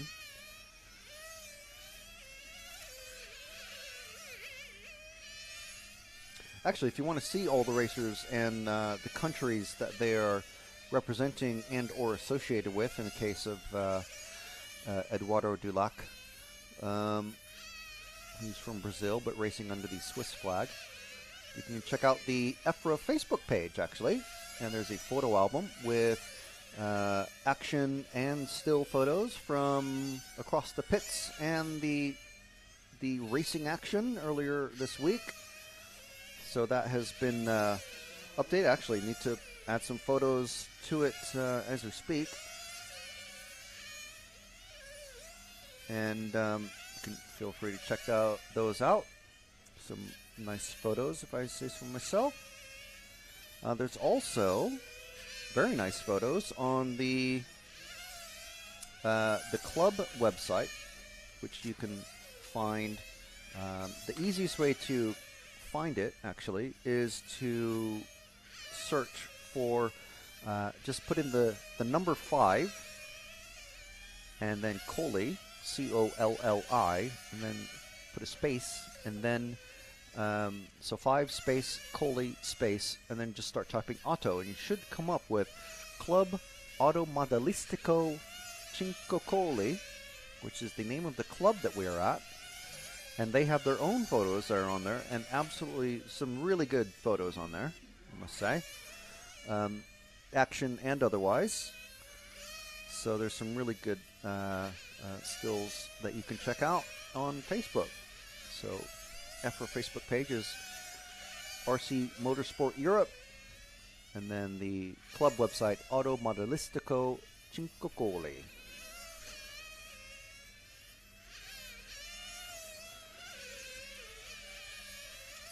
So just going to be adding some of today's photos to the EFRA website right now, EFRA Facebook page.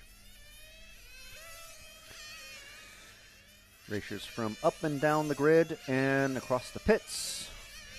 And let's see, who are we with now? I think this is Uri. Yeah, this is Uri Hudi.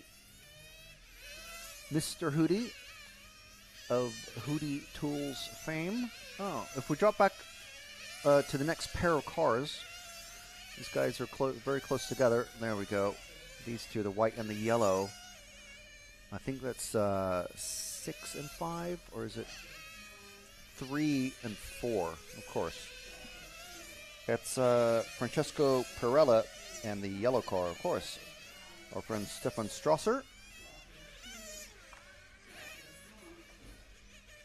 We'll catch Luca Betti in the car number 2 next time round. He's one of our 13-year-olds that are racing this week.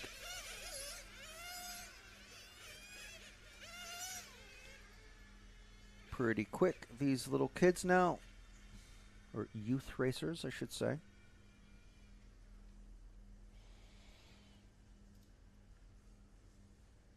So some fresh photos just added to the Facebook page for EFRA. If you go to the page, it's at RC Motorsport Europe, and then click on the photos.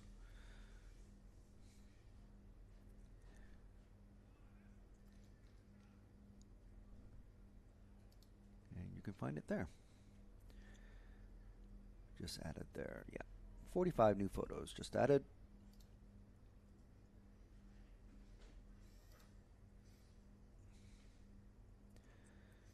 And if you find the post for the live video, I'll be adding the stream results, the stream links for MyRCM. You can just go to myrcm.ch and find them yourself, or I'll be putting in the direct links where you can find the information in just a moment.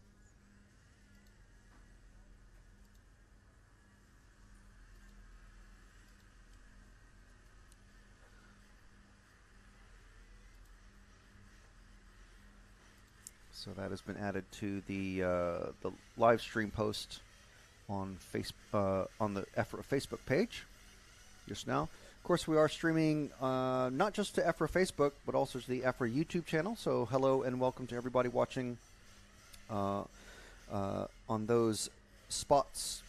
We're also broadcasting to the Red RC YouTube channel, and of course to the RC Racing TV Facebook page and YouTube channel. So the YouTube channel is where we're checking the comments the most, because that's just we're not able to. We don't have that many screens that we can have all of the chat up to read everything that's posted everywhere.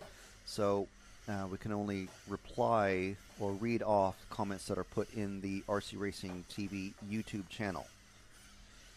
So we have nearly 100 people watching already. That's absolutely fabulous, and that's just on YouTube, on the RCTV YouTube. We got another 18 watching on EFRA Facebook, which is awesome, and untold numbers watching on all the other channels that I've just mentioned: Red RC and various YouTubes and Facebooks, Book Faces, Face Spaces, and etc.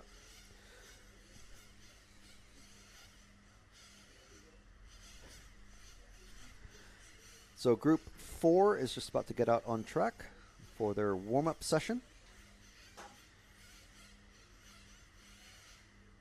And in this one, we've got Thomas Squilon, Massimiliano Pau, Alexandre Cazao, Vasilis Lakaris, Daniele Agostinelli, Christoph Rohrmoser, Stefan Chudzinski, Gerhard Kandelhart, and Turco Bryce. So I think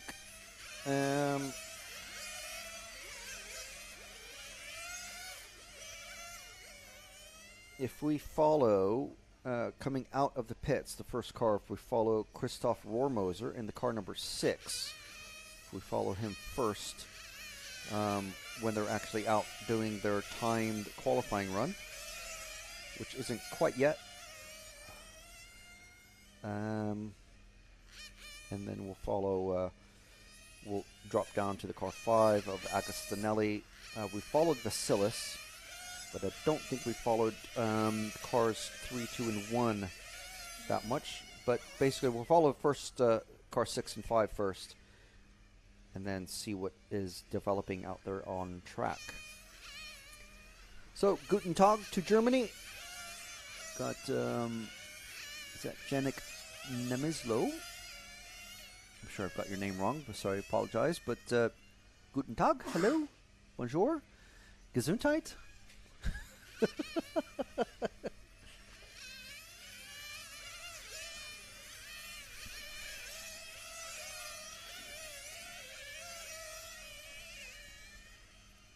So if you'd like to follow along and see the live timing for yourself, or the daily schedules, or anything of that ilk, you can check out myrcm.ch. We just had a car get rescued from the infield using the bridge. But that's okay. I'm sure we're going to have some more. That was actually Stefan Chodzinski who's broken out. Oh, man. He's got his transmitter down, and his mechanic hasn't even touched his car yet. There he is.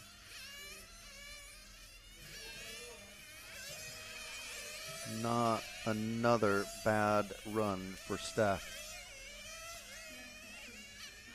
Oh, I think his air filter has come off his engine, and it's literally just been tossed across the main straight, and Eduardo from Amsky has just handed it to Steph's mechanic.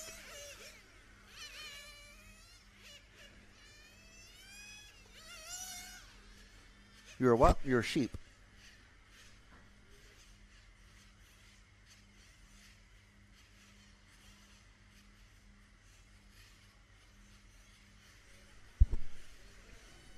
So, yeah, soundboard japes happening here behind the scenes. Steph is back out. It's okay. Everything is fine for now. I mean, he's already blown one engine. What's wrong with getting grass and dirt inside another? Oh, good, Janik. Or Yannick, I'm sorry. Is it Yannick? It'd be Yannick, wouldn't it? So, let's get back to proceeding, shall we? The blue car going down the main straight just now. There's a green car that's behind it. So, but it's kind of like a turquoisey green. So the turquoisey green car, that's Daniele Agostinelli. So we're following him because we did have a special request from one of our viewers earlier to follow pretty much half of the racers that were out here. And so, yeah, this is Daniele. I'm not sure where the car 5 is. Car 5 must have slowed down or something. Is he out there? Yeah, he is. Ah, running race paint, of course. Why not change your body in the middle of a qualifying heat? Yeah, so we're following Daniele Agostinelli. We have Alessio Agostinelli out in the final heat later on. Not too far away now. So if we drop back, let's see. Find the number 5 car. So Jude just coming across the start-finish line just now in the very bright colored yellow and blue car, basically. Going into the chicane and into the short chute in the infield, around the teardrop, around the hairpin, across the finishing line once again, and down the main straight doing 106 kilometers an hour. Wow. 66 miles an hour, that is. This is, I've already messed up the name. This is Agostinelli. This is 5. What's earlier? Who's 6? Oh, sorry. The green car we were with was, the first one I was trying to follow was Christoph Rohrmoser from Austria. And we are on Daniele Agostinelli from Italy at the moment. So apologies for that. If anyone was, don't want to get people too mixed up.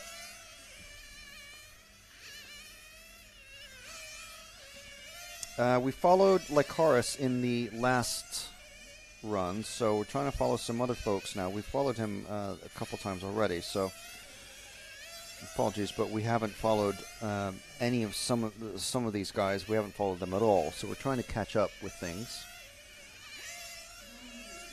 We've only got a minute left. These runs are very, very short indeed, so it's quite difficult to follow multiple racers around. So the bluey car going down the straight now, Jude, into the first corner is our number 2 of Massimiliano Pau from Italy. Is that him? That is him. It looks white on the screen, but to my naked eyes, it's sort of a sky blue. It's very, actually, kind of difficult to spot on the track. So is Massimiliano Pau, the car behind him in the green. If we drop back, the orange with the blue wing. If we drop back one car, that is the car number 3 of Alexandre Cazaux from France. And we're down to 4 seconds left, so I think we're going to have to end it there. But the next car to follow would have been the next car behind. Licaris doing quite well. I think this is possibly the 3rd group that he's won, or been top 3 at least. Yeah, he's battling with Bryce. Always in the top 3 though when they're flipping around at the end of the race. So it's about from Dario Balestre, which is, honestly, a very high bar to try to compare him to. He's only 7 seconds off from the TQ time, basically. Doing really well. Our Greek racer. So as you can see, Licaris, Pau, Bryce, Cazaux, Guilon, Rohrmoser, Kandelhart, Chodzinski, and Agostinelli, who we followed earlier. Only he stopped about halfway through, unfortunately, for him.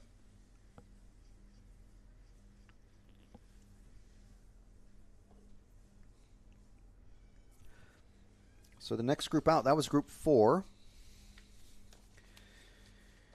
Group 5, getting back into our faster racers.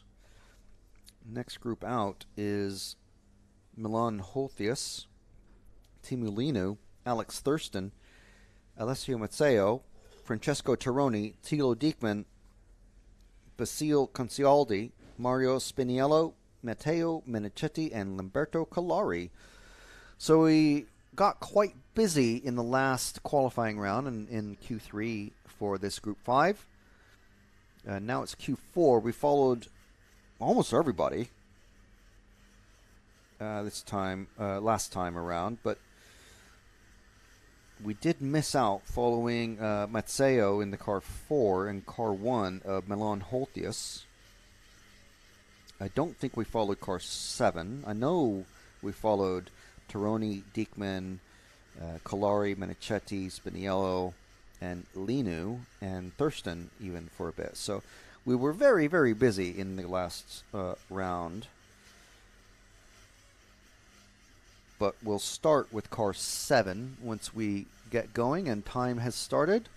At the moment, you can hear all the engines revving up, and they are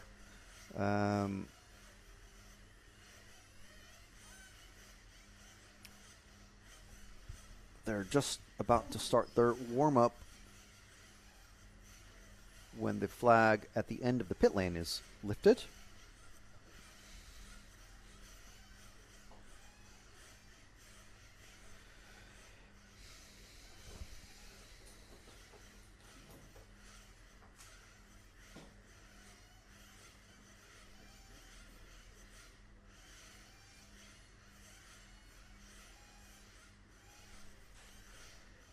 So we're trying to keep an eye on the sky as well. We do have some, looks like we have thunderclouds developing behind the hills, behind the town, which is a mile or so away from the track.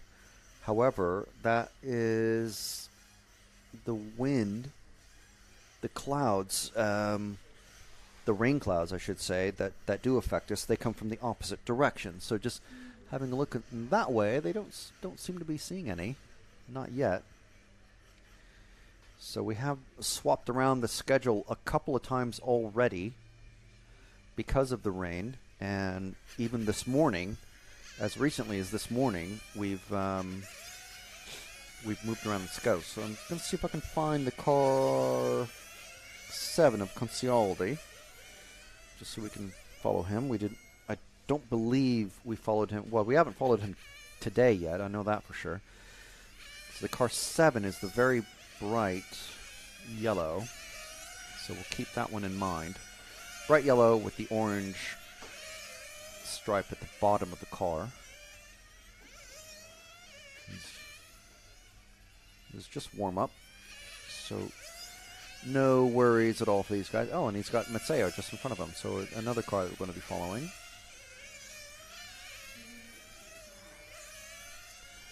Lucky for us, we can do 2 in one go if once we get started. Well, actually, they're going to be in the pits, won't they? So they're going to pull in. This is just warm up. I'm getting worked up a little bit too much here.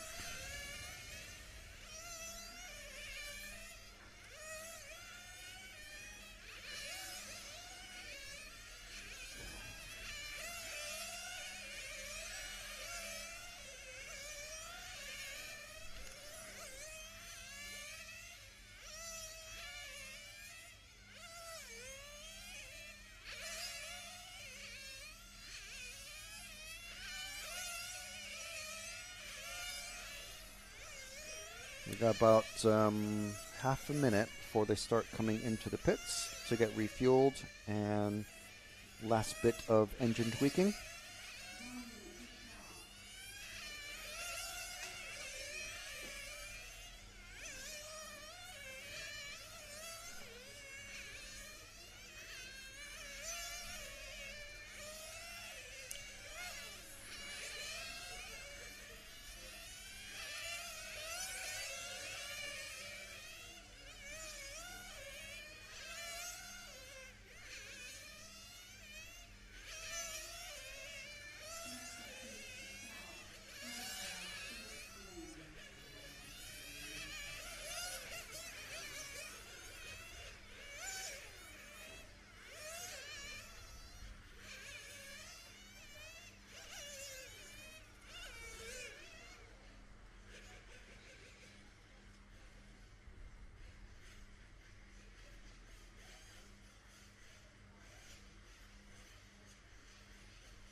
And they are off.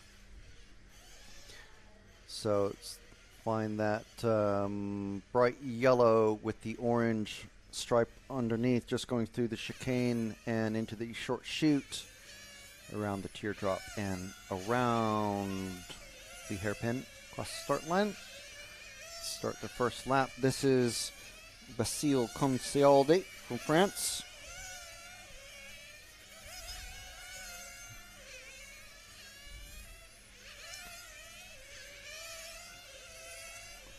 Follow him for a couple of laps and we'll find the car number 4, Alessio Mazzeo, our 2013 championship winner.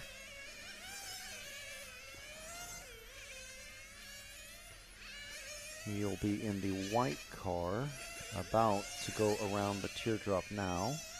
Ooh, a little squirrely. He's got Dominic Greiner rapidly catching up to him. Going down the main straight. So white and pink cars. That's Mazzeo and Greiner. Sorry, that's Mazzeo and Thurston. Sorry, Thurston's just past them going out of the chicane.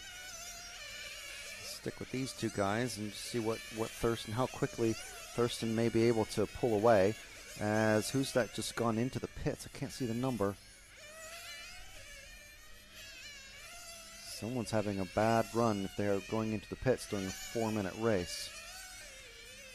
So it's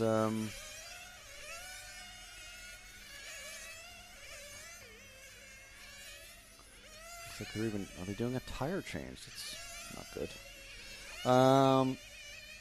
Milan Holtius in the car 1 is going to be the second of the orange cars going across the start-finish line just now. Jude going down the main straight as Mazzeo pulls into the pits, I think it is. That is not good. Holtius coming up the infield chute as the car 2, just Linu, just comes to a complete stop and wait for him. So I'm curious what happened there with Mazzeo and Linu. I mean, letting a driver, he must just be, no, he's on a bad run.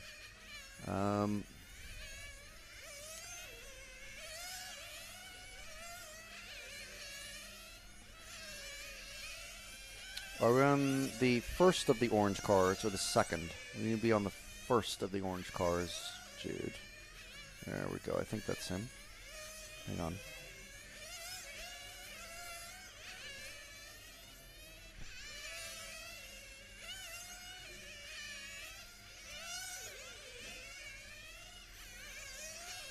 Yeah, so our screen in here is just on a slight delay, so it's a little bit weird to try and catch up with who exactly is on screen, especially when everybody's running, just literally everybody in this race, except for Kalari, who's got basically a tarmac gray colored body shell. Ooh, as Matseo's just crashed. We didn't catch it, but he was behind Holthius, who we have on screen now, and is on pace. Oh, Tironi is actually on pace.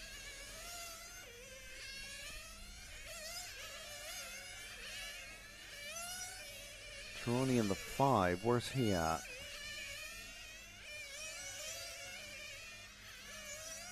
Let's stick with this car.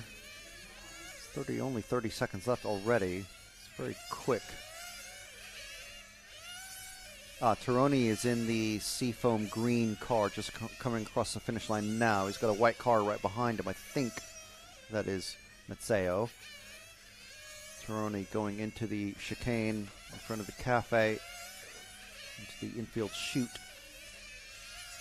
around the hairpin. There's Francesco Tironi.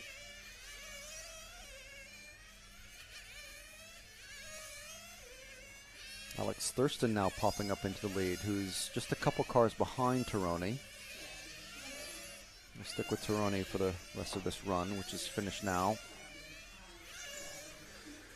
As that was the car 9 just pulling in already, Manichetti.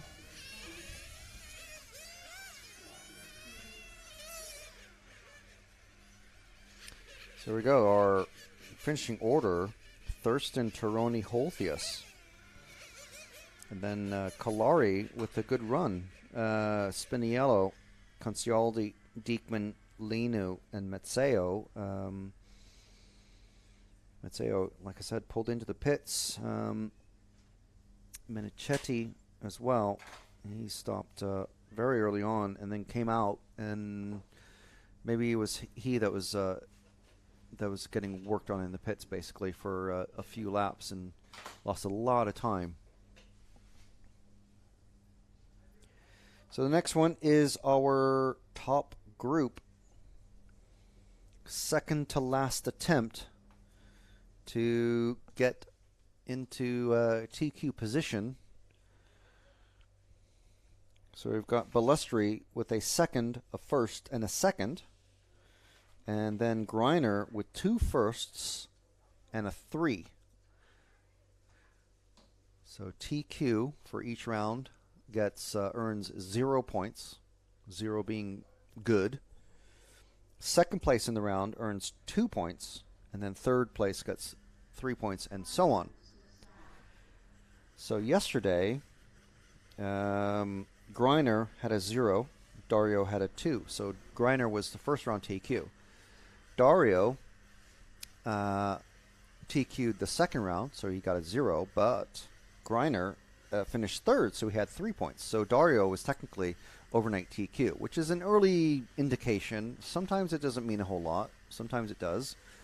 But in the round that finished earlier today, in round 3, Greiner earned himself a 0, getting TQ, and Dario got second place. So Dario, at the moment, has a total of 4 points. Greiner has a total of 3. However, out of 5 rounds, 2 rounds are thrown out. So there's still 2 more to go. This one and 1 more. So doing the whole crystal ball gazing, you can look at it however you like.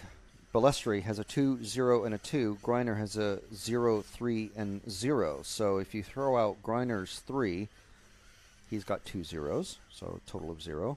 Balestri if you throw out one of his 2s, he's got a total of 2. So 0 beats a 2 in this case, and there you go. So it's basically between these 2, though, because if you look at the top drivers in this category, Yildiz Grosskamp is the closest, next closest to the top, currently in 3rd place with 2 points, 3 points, and 3 points.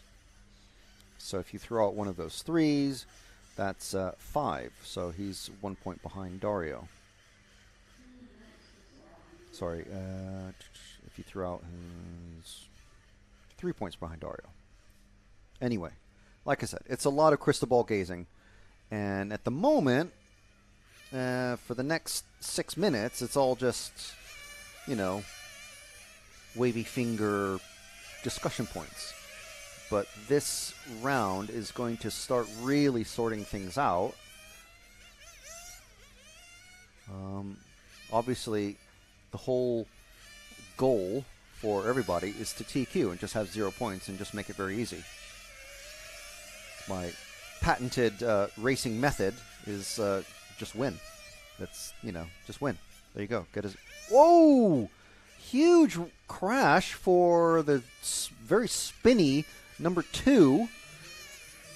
Coming out of the short chute, that is Filippo Domani, who crashed in the last round. Tironi trying to run across the track to rescue it, so his car's been given to the mechanic, who is Tironi's father, Signori Tironi. And it seems like the car's okay. It's still running. He's back out there. I'm sure he's given the steering plenty of wiggles to make sure all the linkage is still straight and tires are pointing in the right direction. But that was a major crash. At least it happened in warm-up. But there's a going into the infield chute, and we'll kind of cover this in when we have the moving camera going during the actual timed run. There's a couple of corners that you can just kind of clip just a little too tight if possible, and then that will send you into basically a suspended rubber sheet that absorbs loads of damage. And so we've seen exactly what can happen there. As Domani's goes into the pit, looks like his dad is he's done a little tweak to the right rear wheel, it looks like, checking the toe in. So maybe something, obviously there's no time at all to change the rear upright, so it looks like he changed the rear toe, which is quite interesting. If it is cracked, he's okay. So his dad did a little bit of a tweak to the rear toe, it looked like, and then went out, did a lap, and because everyone's been called in, and I think he's done. I can't see where he is now. I think he's done another little tweak, maybe. They're all shifting around to get into number order. So they're starting off with 0, 9, and so on. So we're starting with the car 0. It's Alessio Agostinelli, so we'll stick with him for a couple laps while things kind of shake out. The other, we have 2 Agostinellis in this European Championships. They are not related. It's apparently just a common name locally. So Agostinelli catching up to, actually if we move forward to the yellow car, we've got Dario Balestri. Is he going a bit slow? Is he just... No, he's just started his first lap. Okay, so he was basically waiting for... we're on Dario now. So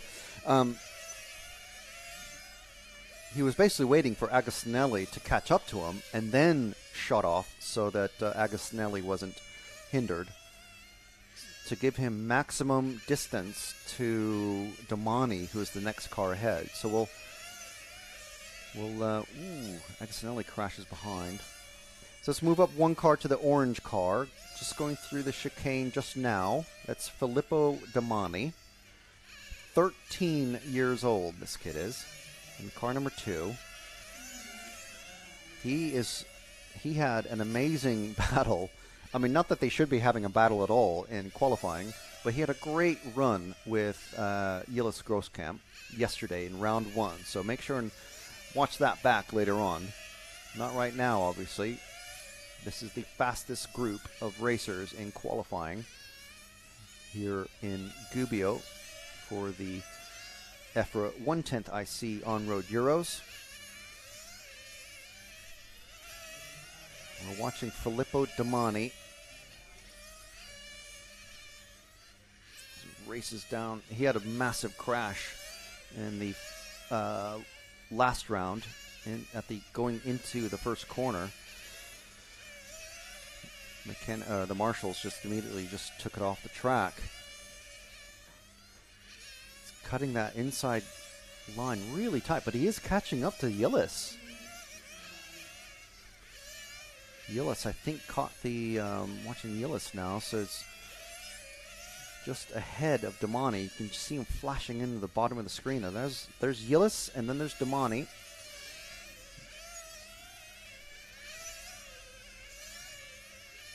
Try and keep both these cars on screen because I'm pretty sure Filippo is catching Yillis here.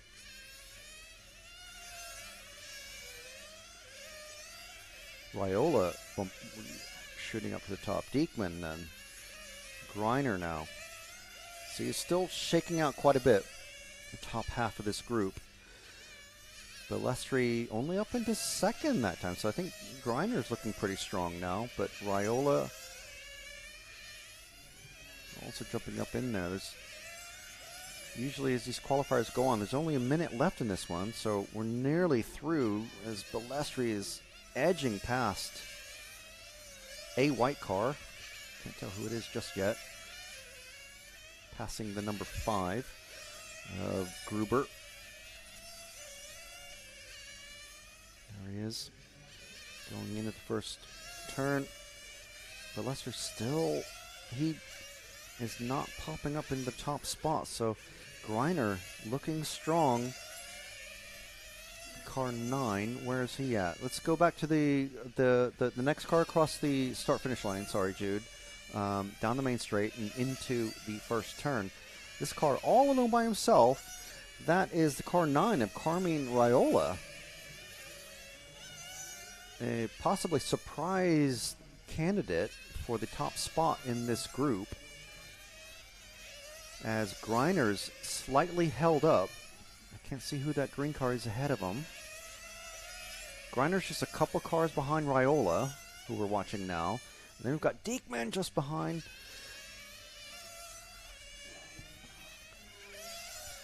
And everyone is caught. So, Greiner taking that one. Is he going to still? Balestri finishing second, so it's another TQ for Greiner.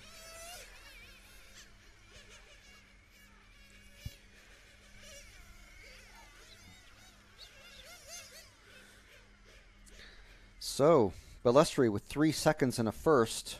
Greiner with 3 firsts and a third.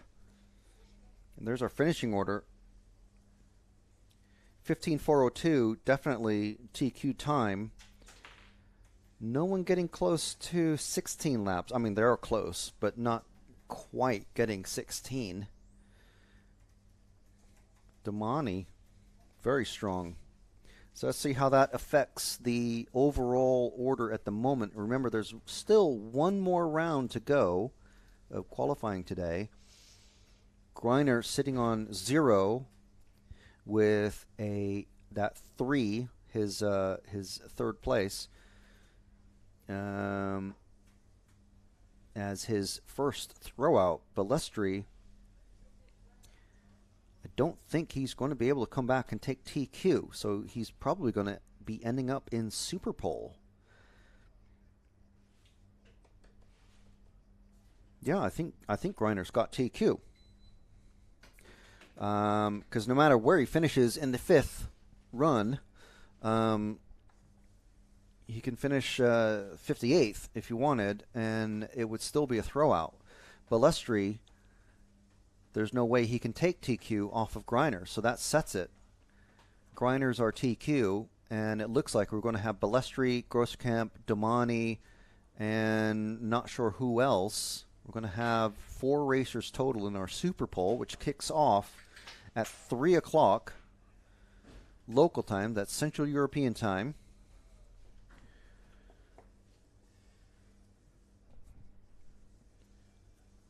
And we'll see who ends up in that after round 5 completes at approximately noon local time. Hang on. It's noon now. Hang on. We have a lunch break, and then Q5 starts after the lunch break. Okay. Right, so sorry about that. We do have a lunch break. And we'll be back at 1:30 Central European time.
Says your instructions are put your starter box in your number.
Good afternoon, everybody. We are just about to start the round 5, the final round of qualifying here at the EFRA Nitro Touring Car European Championships in Gubbio, Italy.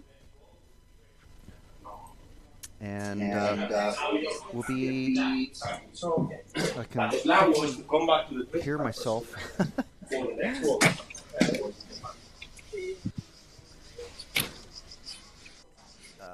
I'm going to have to... Oh, no, it's gone now.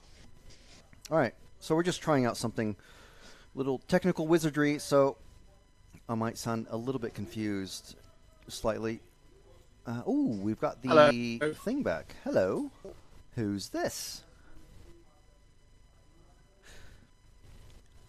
You there? We had you briefly. Keeping an eye on the weather, because we do have some things possibly about to kick off. Hello. I can hear engines. I can hear Matt. Are you there?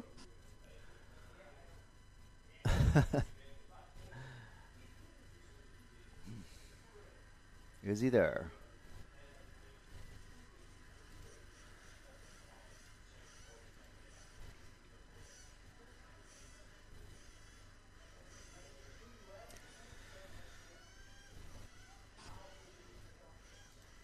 So we're engines are started, and we've got the engine warm-ups happening. Cars are about to go out on the grid in, I'd say about a minute or so. And Hello. hello, Hi. Jude. We're less than 3 minutes away. I could just about hear you, Matt. Sometimes, randomly. Different points, so not sure what you're trying. It seems to work sometimes. Okay. Oh, All right. I heard you there. Well, sometimes that's good then. Well, I mean, we're actually speaking to each other in real time, so that's working. That's progress, certainly. Yes. Are you going to be reporting from the Okay, pits? Huh? Okay. As you can see, we're here. We're trying a few things to bring you guys a better broadcast, a little bit more information, and lots of technical stuff going on, as always. So Heat Group 1 is about to go out, and we'll be bringing you the live picture in a few moments. They're just going out for their warm-ups. So you can see some of the cars on the track now, actually. There we are.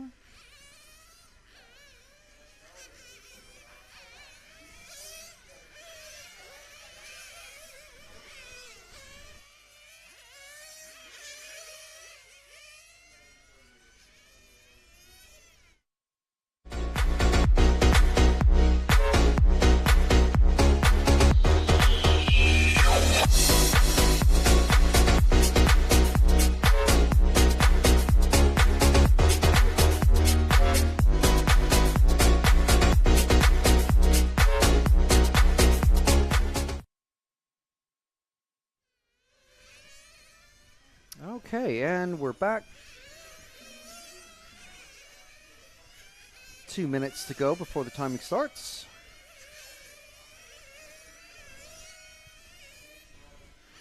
So in this one, as always, Group 1. Well, the groups haven't changed for qualifying. I've got Stefano Nero from Italy, Teddy Vandal from France, Thomas Notte from Monaco. I'm not sure he's actually from Monaco, because there were a lot of his mates apparently posting posting about, oh, now you're a Monegasque, or something like that. It was all in French, because I'm pretty sure that's the main language of Monaco. But it was a bit interesting, so I'm not sure what that is. Maybe he's a Frenchman and he's living in Monaco, so he's not joined the French model racing organization, but I don't know. We've also got Francesco Domani from Italy, who's only 10 in this race. Well, in this race, he's only 10. Period. And he actually won this his round in round 4. So very good from him. Labros Tisikliteras from Greece. I'm sure I butchered that once again. Yes. Cyril Dubois from France, Remy DeMarco from France, Patrick Quartet from Switzerland, and Robert Hartley from the UK.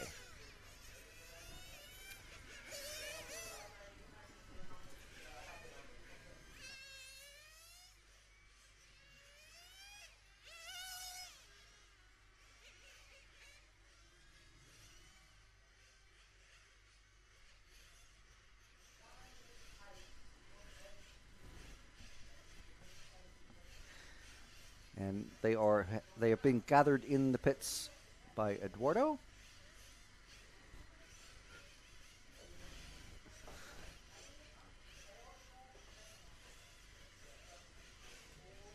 And he's sending them out, I think, it's not number order, 7 is the last one, so it must be starting with 8, 9, 10.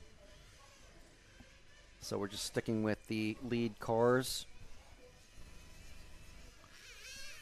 And that is 8, 9, 10, all in a row and all in white. So that's super, super handy. Wait until they start getting mixed up. I can't believe they're actually using these as their race paint schemes. But yeah, that's modern nitro car racing. That is literally, oh wait, that's not 8, 9, 10. That is, I see a 2 and a 4 in there. Follow these guys around once again. You can see they're all getting checked in for their first laps. Harley is the last one to cross. So there you go. That is... yeah, that is a number 2. It's Teddy Vandal, Labros, and I think Neri.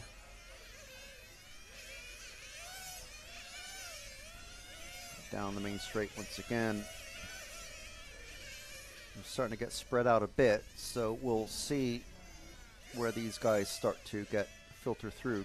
It's 9, 5, and 4. So it did start off with 9. Harley leading this one. 5 is Labros, and then Domani.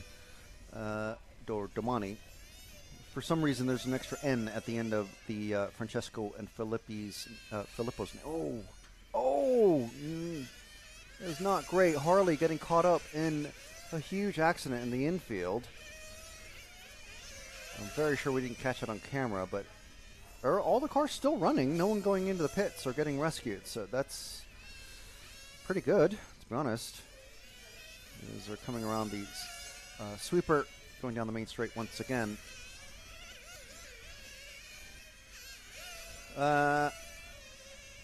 So we've lost Harley from this group. We've got 5 and 4, as we said.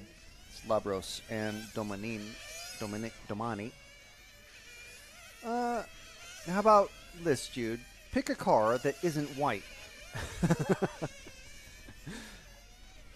Just to celebrate the fact that there are other body shell colors to use. There we go. This is the car 2. Teddy Vandal. We followed him a couple times yesterday, I think, but not today so far. So Teddy Vandal out there. And we do have someone cheering for Teddy in the RC Racing TV YouTube chat, which you're welcome to pop in and join. Just go to YouTube on your favorite browser or app or whatever you're using and search for RC Racing TV. And you have to subscribe to the channel to, this is purely just to prevent people, any random person from posting things about sunglasses or dodgy websites. And you're welcome to join the conversation with us, please. We'd love to hear from you, who you think is going to win. We've got Dominic Greiner as the confirmed TQ from the first 4 rounds of qualifying, so he's not doing too bad. 4 rounds and he's already TQ. That's there's no way that anyone else can beat him. Well, I think we're on the car number 1 now of Stefano Neri from Italy. So if anyone's cheering for Stefano, he's out there. Upside down car. Let's see if it's still running. Seems like he is.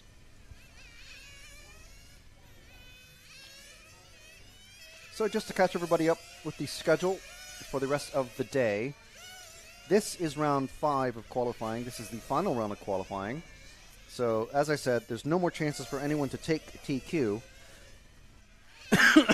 Sorry. Dominic Greiner owns the TQ for tomorrow. He is straight into the main final tomorrow. He doesn't have to do any more qualifying, but he told us that he will be.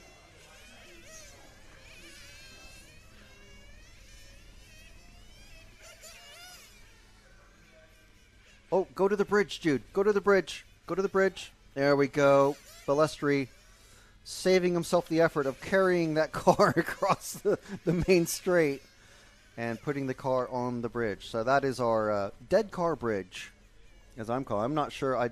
I'm sure there's like a really cool sounding name for it from the club guys here at the Club Automobilistico Cinquecoli, just outside of Gubbio, Italy, where we are located for this week.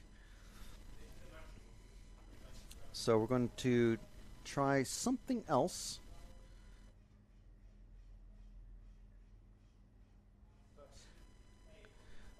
We're just going to try something, so you might hear some extra voices pop in and say hello. But in the meantime, just go through the schedule. So we have qualifying round 5, which we're currently just started. Superpole starts at 3 p.m. And then the finals, starting with the 1/16th B final and then the A. Those start at 1600 or 4 o'clock. That's Central European time.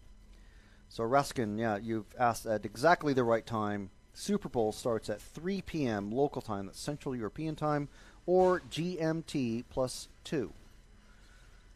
The 1/16th finals, which is the lowest final, those start at 4 o'clock local time, and those will be 20 minutes long. Top 3 racers bump up into the 1/8 finals, which are also 20 minutes long. Those kick off at 5 o'clock, and that assumes that there are no 10-minute technical delays. Top 3 racers of those move up into the quarterfinal, which is 20 minutes, and that is starting tomorrow at 9:30. So I can I can hear some voices. Hello out there. Yeah, you can hear voices. No, that's fine. How's the weather out there?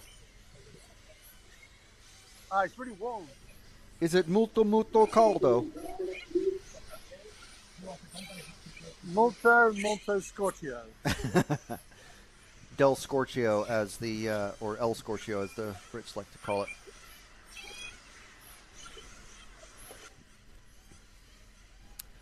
So I think that was just a brief little test, so no worries there. Was that a good test? No, not a good test. Not a tutto posto.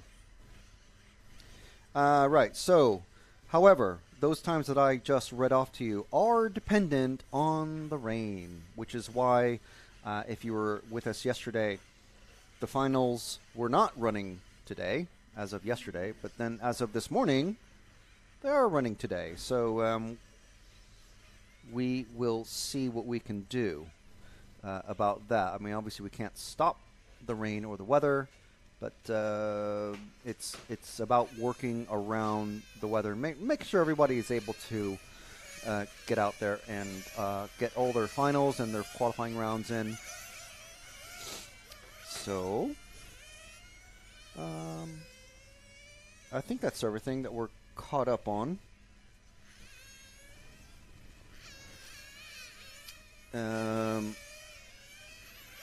We have up to the minute breaking news posted to. Oh, we have a dead car. Another dead car. Look. Oh no, we're not. We don't have a moving camera. It's okay. It's okay. I mean, we don't want dead cars, just for the sake of the drivers, but for the sake of our viewers, it's super exciting to see a non-running car be put into a metal tray and be electronically transported across the track.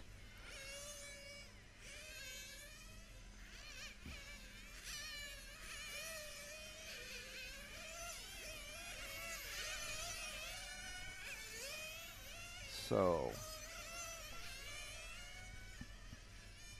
catching up on stuff and things.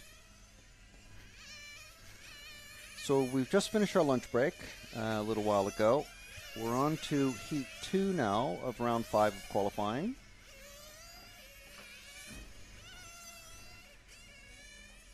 And in this heat is Filippo Ferrari from Italy, Marcus Groder from Austria, Johan Karl from France, Nicholas Karampellas from Greece. We had someone asking to follow him, so if hopefully you're still watching. And we'll try to follow the car number 4 this time. We only didn't follow him last time because we had followed him in the heat before. Christian Schmidt from Austria, Klaus Reiskov from Denmark, Ludovic Long from France, Dan Jones from the UK, and Eduardo Dulac from Brazil, of all places, but he's running under the Swiss Federation banner. So he was actually marching with the, well, not marching, but he was gathered with the Swiss racers during the opening ceremonies. Pictures of which you can find on the EFRA Facebook page if you search for RC Motorsport Europe. Obviously, we're showing this live stream broadcast on Facebook and also on the EFRA YouTube channel. And we're also showing it on the Red RC YouTube channel and, of course, on RC Racing TV Facebook and YouTube. So if you'd like to ask us any questions or ask us to follow a particular racer or two, or hopefully not too many more than that, but if there's someone you'd like us to follow or cheer along, feel free to ask in the RC Racing TV YouTube chat. That's the only chat that we can really keep up with. So, this is, this is qualifying. Everyone so far getting out there and getting their lap started. We're waiting for Ludovic and Dan. Okay, now just Ludovic. Okay, so everyone has started their run safely. So who are we with? The bright pinky orange, pink. The number 6 of Klaus Reiskov. He's our Danish racer. He goes down the straight 100.6 kilometers an hour. So if anyone has any question as to why there's an automated bridge to transport dead cars from the infield to the mechanics area, that will be why. As far as the two cars that are just behind Klaus, these two cars are very close together. One just past the other. The two drop back 2 cars. There we go, these two. And let's try to keep these two. Well, they're already getting a gap between them. Going down the main straight, around the curve and into the chicane. That's the number 4 car getting very close to Klaus. Number 4, that's that is Nicholas Karampellas. Jeez, I'm getting these demolishing these names. So we'll keep an eye on Nicholas. Has he made a mistake somewhere and let that number 5 car? And the blue, I think, is number 3. The 5 car is Christian Schmidt in the white and green. And the other car, I think, is Johan Karl. Ooh. Karampellas making a mistake. Having to let 2 cars pass. Yeah, it's the 2 and 3, and then the 4 just spun out. So who are we with? Yes, let's stay with these two. These two guys very close together, 2 and 3. Groder and Carl. It's number 2 and 3 in that order on the track. Oh, now it's the 3. Hang on. The 2's falling way behind. It's the 3 and 5, I think it was. 3 and 5. That's Carl and Schmidt.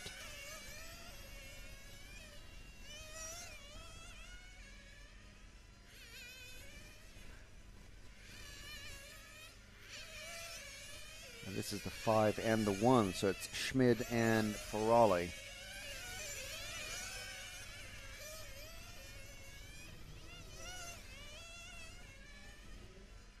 So it looks like we're getting more viewers watching us. Obviously, people going on their own little lunch breaks or breaks, whatever, depending on where you're watching us from around the world. Earlier, we had people from Australia, the Philippines, Puerto Rico, Minnesota, even California watching us, and of course the UK and Germany. So lots and lots of interest in Nitro Touring Cars still. And if you're that interested, you could be like Eduardo Deloc in this race, who he comes over and races in the European Championships every year, and apparently always under the Swiss flag. So you can join any of the countries that are part of Europe and race in the European Championships, should you wish. That's quite cool, isn't it? It's a nice little holiday away as we're with Christian Schmidt. He's just going down the main straight. Oh wait, nope, that's the car 1, I think, of Ferrari. Yeah, the white car. Too many white cars out there. And it's over so quick. That's already 4 minutes. But we were with the leader as he crossed over to take the win in that heat. Ferrari taking it. And then it's our Brazilian racer, Dulac, and then Carl. That's our top 3.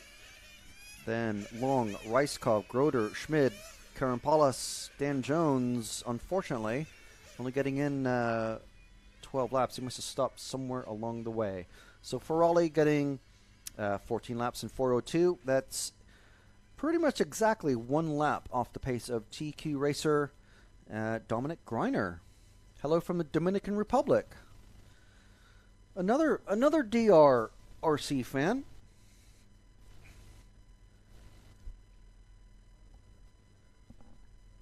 The DR. Someone from the DR is listening. Yeah. We're all about the DR.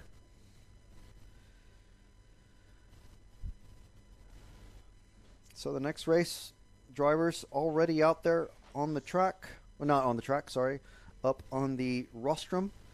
Hello from Australia. I think, was that, this is Jeff Perry. I'm not sure if that was you who was watching us earlier from Australia, but so we have at least one Australian fan watching and seeing what is happening in this European Championships. So I'm sure Nitro Touring Car guys, I mean, this is not a besmirchment in any way, but you guys quite interested in all of the technical details of what is on the track, who is running what, and we do have that information for most of the top 2 heats. But just so you know, the models, the different chassis that are being run include brands such as Serpent, although there's not too many in the top 2 heats, Capricorn, X-Ray, Shepherd, again, not too many of those, Infinity, quite a few of those, and Mugen. And for engines, we've got lots of OS. We have One, which is a new, I think, engine brand. That's what our TQ man Greiner is running. Gimar or Guymar, I'm not sure, or Gmar. And then Ialesi Tuned, Daniel Ialesi here with his, he's the 2008 world champion in this category. He's here helping to support several racers with his hand-tuned engines. Then, of course, a lot of the X-Ray racers using FX. And then we have XRD, Max, and Orkan. Most of the racers using the Protoform Nitro body, but there are a few out there using Extreme. And for fuel, we've got SRC, Runner Time, Energy Fuel, One Fuel, and BRP. Most racers using Sanwa radios, and there's also a scattering of Fly Sky, Futaba, and I'm pretty sure this is supposed to be KO Propo. And for servos, should you be so inclined to be curious about it, we've got JG Racing, Sanwa, Futaba, SRT, Savox, KO Propo, and KO, but I think those are basically the same. Yeah. So that's our the rough split of the different brands that are being used. Just so you guys are aware. TQ Man Dominic Greiner running. He swapped from, I believe it was Serpent before. Greiner's now running Capricorn with the one engine. The driver who gave him a very, very close chase, and one of the favorites for sure for Superpole, Dario Balestri, he's running an Infinity. Not sure exactly what engine he's running, but Filippo Domani, our youngest racer in the top group, is running X-Ray. It's only 13, and we'll see him on the track in just a few minutes.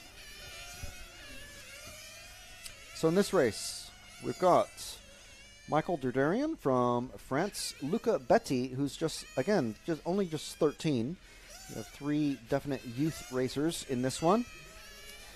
So Luca Betti from Italy, and then we've got Francesco Pirella from Italy, Stefan Strasser from Austria, Jean-Marie Gloranek and Freddy Pelwa from France, Juraj Hudi from Slovakia, Daniel Sagi from Hungary, and Francesco Maddaloni from Italy. Those are our drivers in Heat 3, which are out on track now and just doing their warm-up. Just saw a top speed of 109.5 kilometers an hour pop up. That's close to, that's about like, it's about 68 miles an hour, which is very fast indeed. So I think we're waiting for a marshal to appear in one of the marshalling posts.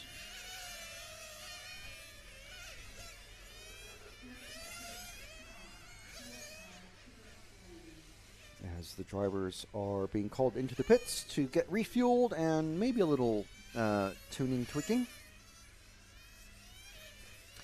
Jimmy Corrado says, thank you for the excellent coverage from New York, USA.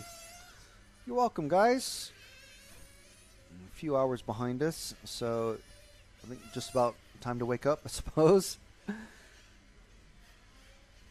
And BJ Williams is asking, are they running foam or rubber tires in Nitro Touring Car? This class runs foam, so there's a single control tire being used.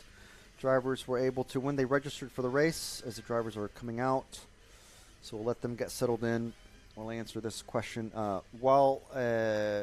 When they registered for the event, they could opt to purchase up to 8 sets of tires. And they're foam tires from Inetti, and they can run as many sets of them as they wish. And free practice started on Monday, and then controlled practice started about halfway, Monday afternoon. And ever since then, up until yesterday, just before noon, they were running basically just controlled practice. So no numbers needed, no engine teching. They could run whatever tires they wanted and whatever engines. There's no limit to the number of engines that they can use. Not like large scale, which we were following last week and the week before from Austria and from Fiorano, Italy. In that class, you're only limited to one engine. But in this class, you can run, just use any engines you like, as long as they pass technical inspection after each race. So even in the qualifying, all the races, all the cars are getting inspected for fuel, tires, everything that's within the rules. But those are the main things that they're checking. So this class probably in the early club racing days, used rubber tires, and then basically racers want to go faster always, so that's why they started using foams. Of course, it requires a perfectly prepared track, and that's exactly what we've got here at the Club Automodelistico Cinquecoli, just on the outskirts of Gubbio, Italy. Not too far. It's about between Rome and the northern coast of, I should say, the east coast of Italy, there where the Adriatic is. Deep in the region of Perugia. It's a lovely area of the world, and having quite a lot of fun exploring the streets of this medieval town. But at the moment, we've got Francesco Pirella and Francesco Maddaloni in the top 2 spots for this heat. Freddie Palois and Jean-Marc Lorenek popping up in there as well. So still a bit of shaking out to do. It's a minute and a half left.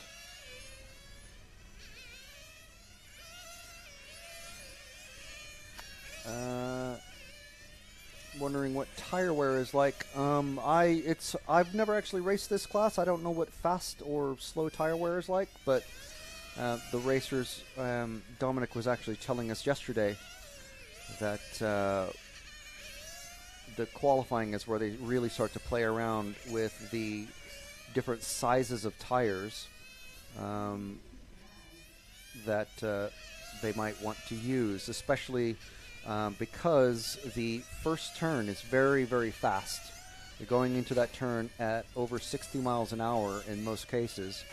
And obviously that's very high wear on the right-hand tires. But then also the last turn, going over the timing strip, which is just coming up right here on the screen, they're going to be going full power through that.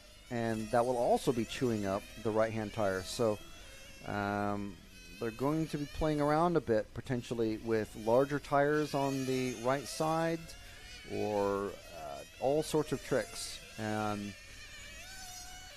lots and lots to do with gearing and rollout and tire wear. But this track has been used for World Championships and European Championships in the past. It's also used for events like ENS and other races, and of course very popular with the local club racers. So that's just a very wordy way to say that these racers are very familiar with the track, and they'll know exactly what the tire wear properties are like for this asphalt, which is, the track's been around since at least 2014 or 15, I believe. It was used for the Worlds in 2016, which Dominic Reiner actually won. So I was actually here for that. It was quite a good race, and I'm not sure that. Obviously, it was, you got to be a good racer to be in the final for the Worlds, but I'm not sure that anyone expected him to actually win it. And to be honest, I expected Dario to take TQ, but here we are once again, our current European champion and World's winner at this track, Dominic Reiner, taking the TQ just in the last round, actually. So that's Heat 4 complete, and we're going to be moving into... Sorry, it's Heat 3 complete, and we're going to be moving into Heat number 4. This last round of qualifying. This race is going to have, as everybody's gathered up on the driver's stand, it's going to have Thomas Guillon for France, Massimiliano Pau from Italy, Alexandre Cazaux, Cazaux? That's got the better of me already. From France, Vasilis Lekaris from Greece, Daniele Agostinelli from Italy, Christoph Rohrmoser from Austria, Stefan Chadzinski from the UK, Gerhard Kandelhart from Austria, and Turco Bryce from France, who apparently someone in the chat told us earlier chunked a tire in the race. One of his, I think, the first round of qualifying today, which was round 3. So obviously these cars quite robust. The barriers around almost half the track are quite energy absorbing, and they don't just immediately break your car into bits. However, you can still easily chunk a tire by clipping the edge of the tarmac or coming in contact with another car body shell or grazing a wall. And that chunking a tire means literally a chunk of the foam tires ripped off of the wheel, and suddenly your car is basically just ill handling. So Betsy, Q5 question: which racer in the pits reminds you of a celebrity, either looks or mannerisms? Mine is Stefan Chodzinski from 10 years ago. Looked like the lead singer Charlie from Busted. Yeah. Matt immediately agrees. Uri Hoodie looks like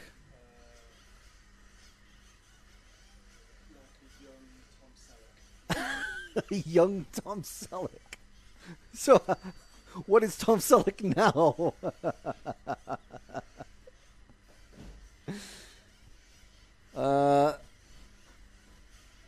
I don't know. Griner's a bit.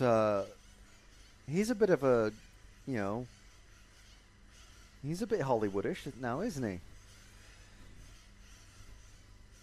He's got like the almost like bleached tips.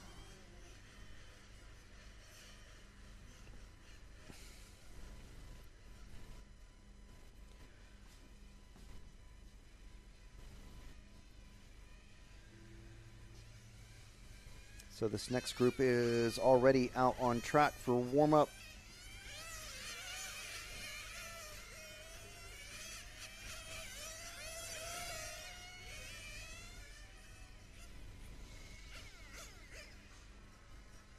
You see that gentleman at the bottom of the screen. He is, I believe, the guy who's responsible for maintaining or fixing or otherwise making sure that the dead car tray that goes across the track actually operates, which is fascinating to see it in action. I've actually got a video that will be putting on the EFRA Instagram and TikTok at some point.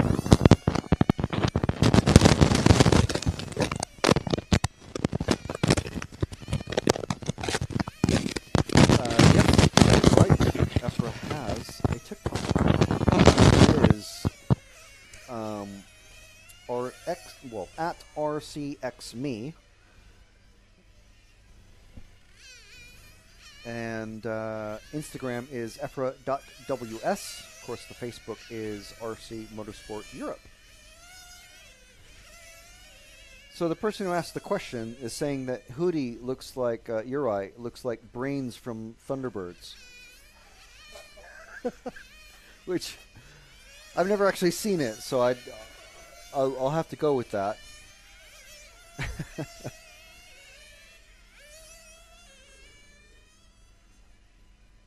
So everyone is checked in, and Steph Chodzinski is not having a nightmare time. Like, although he's not driving at the moment. Oh no, his mechanics picked up his car. That's why.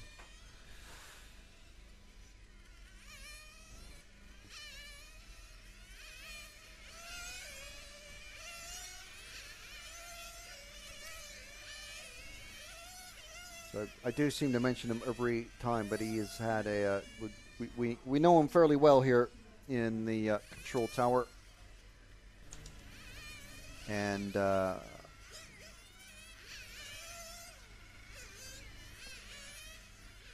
we know some details of the travails that he's been having so far in qualifying.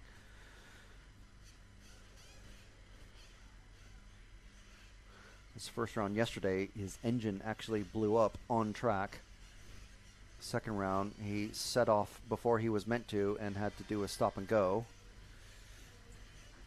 Third round today, did okay, got in a safe lap, I think, or safe time, I think. And then in the last round, his air filter came off, I think it was.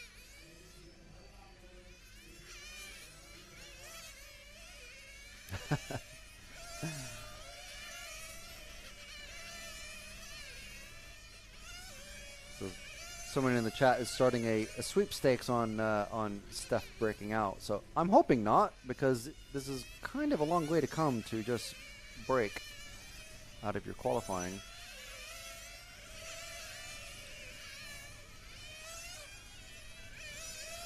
So we're with the white and orange car, or should I say orange and white car. It's car number 4 of Vasilis Lakaris, who's one of the racers that I'm not personally familiar with, but seems to have a few people asking to watch. So here we go, Lakaris fans.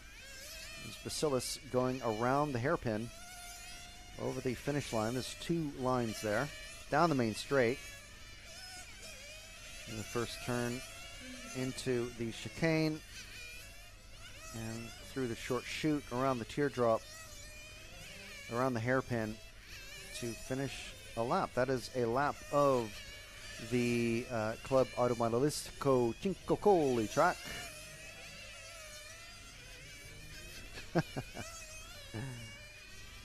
Well, I'm hoping. Oh, let's go to the bridge. Let's go to the bridge. We have a dead car coming across the bridge. There's a bridge in action. Bridge cam. There we go.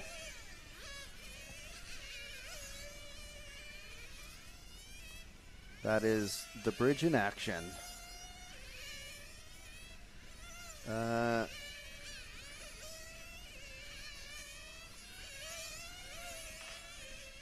And we're back on Vasilis, who is once again leading this group. Doing pretty well. Steph Chod running 7th at the moment, so definitely not doing what he would like to do. I think I just heard a car running very lean, it sounded like.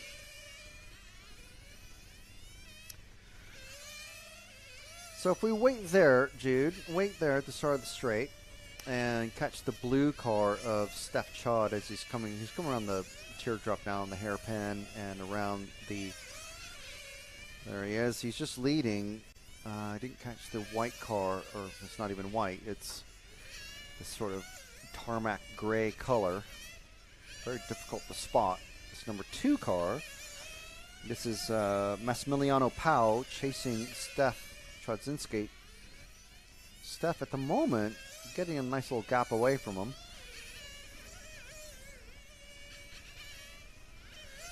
So these races, this one's almost over already. It's only a minute left.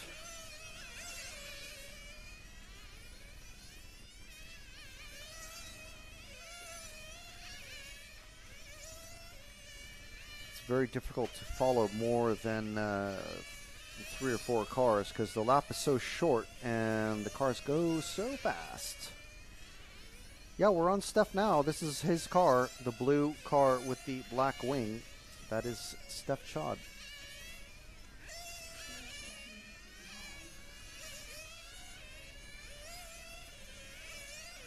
So we got Heat 5 coming up after this one. Agostinelli has, well, he stopped a while back. These guys on pace to do 15 laps in 4 minutes 14-ish. Fastest guy is doing it 15 laps in 4:02 and 4:03.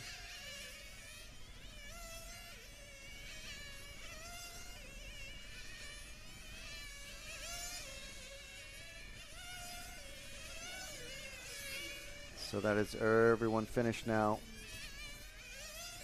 It's so weird that on the screen, that sort of slate blue car behind Steph, it just looks white on screen.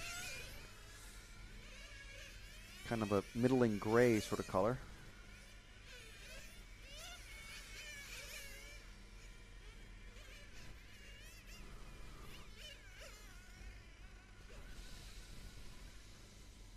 And there's our finishing order. Lakaris, Kazal, Guilon, Bryce, Rohrmoser, Kendallhart, Chodzinski, Pau, and Agostinelli is where we really start to see the split between 15 and 14 laps. So the next group coming out, Group 5, is where we start to see quite a few European champions, ex-world champions start to appear.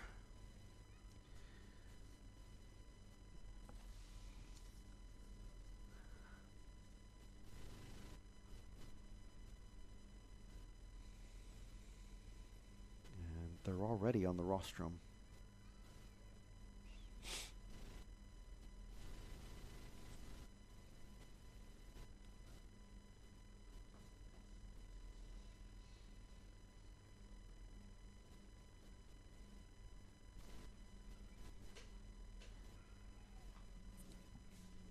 Don't see any threatening clouds yet. Hopefully they stay away until the end of the day. The last time we checked a couple hours ago, the thunderstorms or rain was due to start right after we finish racing. So we'll see how true that holds up. In my experience, at least with British weather, it always tells you it's going to be terrible weather, and then when it comes to the hour that all the weather's supposed to come, it doesn't actually come for another couple hours at least, or maybe even the next day. So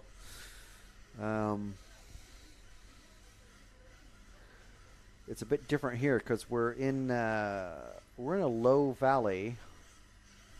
Well, we're in a valley surrounded by low hills, I should say, and the town of Gubbio butts up right to the base of and climbs up a hill, and it's quite a lot of concentrated weather and clouds, shall we say, and it's quite variable. You never really know what you're going to get day to day, and especially now in the middle of summer, still getting rain showers and thunderstorms, which personally, I grew up in Texas, so I'm quite used to, and I love a good thunderstorm, but it will seriously disrupt racing for these guys if we suddenly get a shower in the middle of a qualifying round or during a final. So in this one, you can see the names up on the screen, but let me just introduce them to you. We have, in car number 1, Milan Holthius from the Netherlands, driving an Infinity, one of our former European champions in this race, in this particular heat. European champion from 2018, Teemu Leino from Finland, running also an Infinity. From the UK, running a Capricorn, is Alex Thurston. Alessio Mazzeo from Italy, another former European champion in this class from 2013, driving a Serpent. Got Francesco Tironi from Italy, running an Infinity. Thilo Diekman from Germany, running a Capricorn. He won the EFRA GP race, which took place in Sicily earlier this year. And we have Basile Concialdi from France, Mario Spiniello from Italy, Matteo Menichetti from Italy, and in car 0 we've got multiple 1/8 on-road European and world champion Lamberto Collari, running an Infinity. So they have all checked in. Everyone safely crossed the line, and that's what we call checking in. And they've got about a minute and a half before they start pulling in. Minute to a minute and a half. And they'll get refueled and a little tweak of the engine.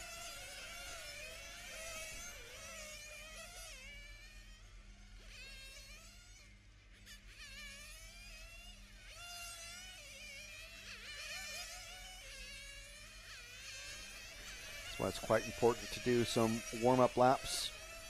Go out there, get the engine up to full operating temperature, and if there's any delay or hesitation or little not enough smoke coming out of the engine, that sort of thing. Although I'm not sure that these racers really look to that. I'm used to it from a sort of a RTR car sort of point of view, where you want a lot of smoke, just to make sure the engine isn't going to blow itself up. But these guys, I don't think they're actually worried about smoke all that much. I see hardly any smoke coming out. I'm pretty sure that they're running 16% nitro. Because that's the EU law now. So everyone has pulled into the pits now.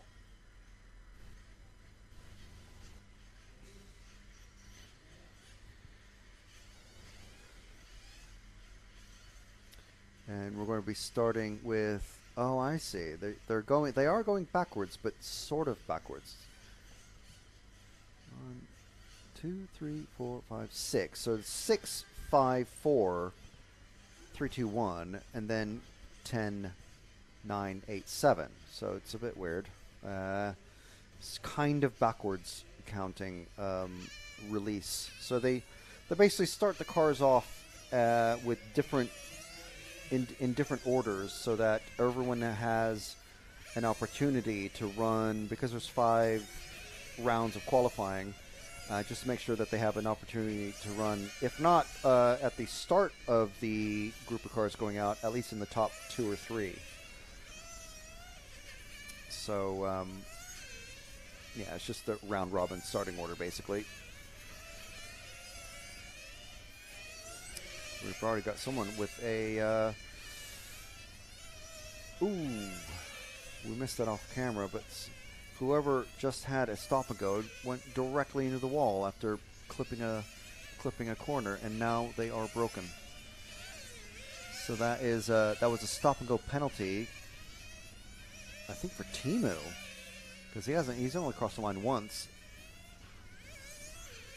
That's going to be his qualifying run finished. That is really unfortunate.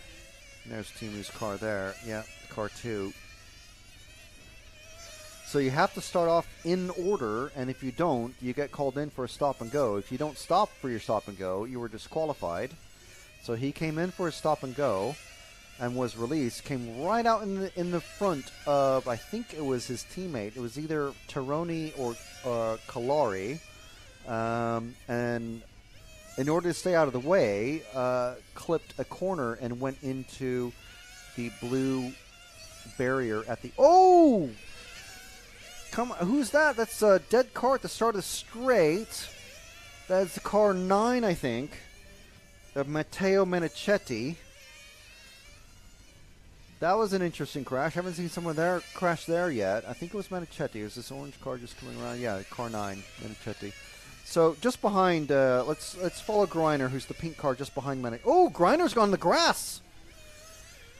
Greiner's gone on the grass. That's not great for Greiner. But then it doesn't matter for his qualifying hopes, because he's already done as well as he... No, sorry, that's not Greiner. That was Thurston. Sorry, I'm getting my heats mixed up very briefly. Ooh, someone else has gone into the barrier at the end of the first corner. Has Thurston pulled off? Yes, he has. He's in the pits. Wow, cars are dropping like flies. There's another orange car at the in that first section. The corner washer making sure that, yeah, he's waving at the driver saying, nope, your car's done. You are broken. Didn't get the number on that one, but we'll see. I think that was, yeah, I think that was Menichetti again. So this is a rare one. Usually there's one, at most 2, that stop or break out, and got 3 already stopped in this one. So Matseo, let's see where Matseo is. I think he's in one of these white cars just coming around into the infield chute. Matseo is the second of the white cars, just about to cross the finish line now. Second of the white cars. There he is. That's Matseo.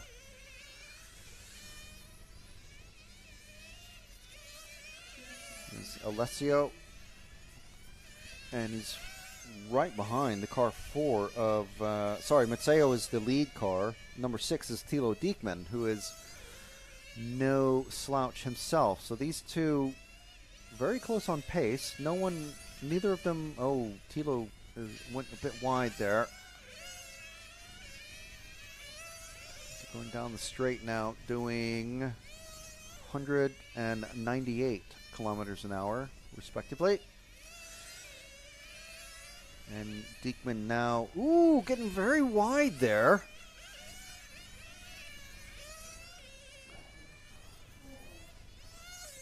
Is that another? Oh, yeah, sorry. That's car 6. I missed that one.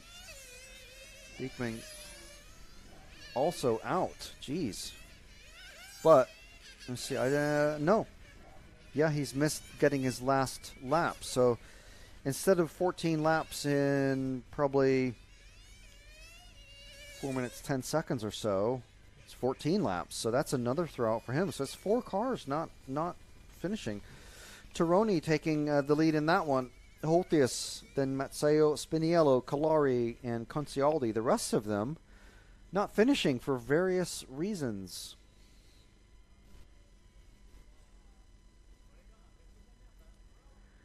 And that was our second fastest group. The next group is our last group out on track. And those drivers already on the stand. We've got Balestri.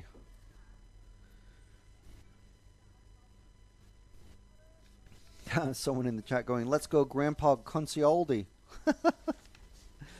We haven't met Concialdi, but yeah, we'll look for Grandpa in the pits next time. Dario Balestri, very close. He was the overnight TQ after 2 rounds yesterday. He was, can safely say he was a favorite for TQ going into qualifying. But that was only based off of 2 rounds of timed practice.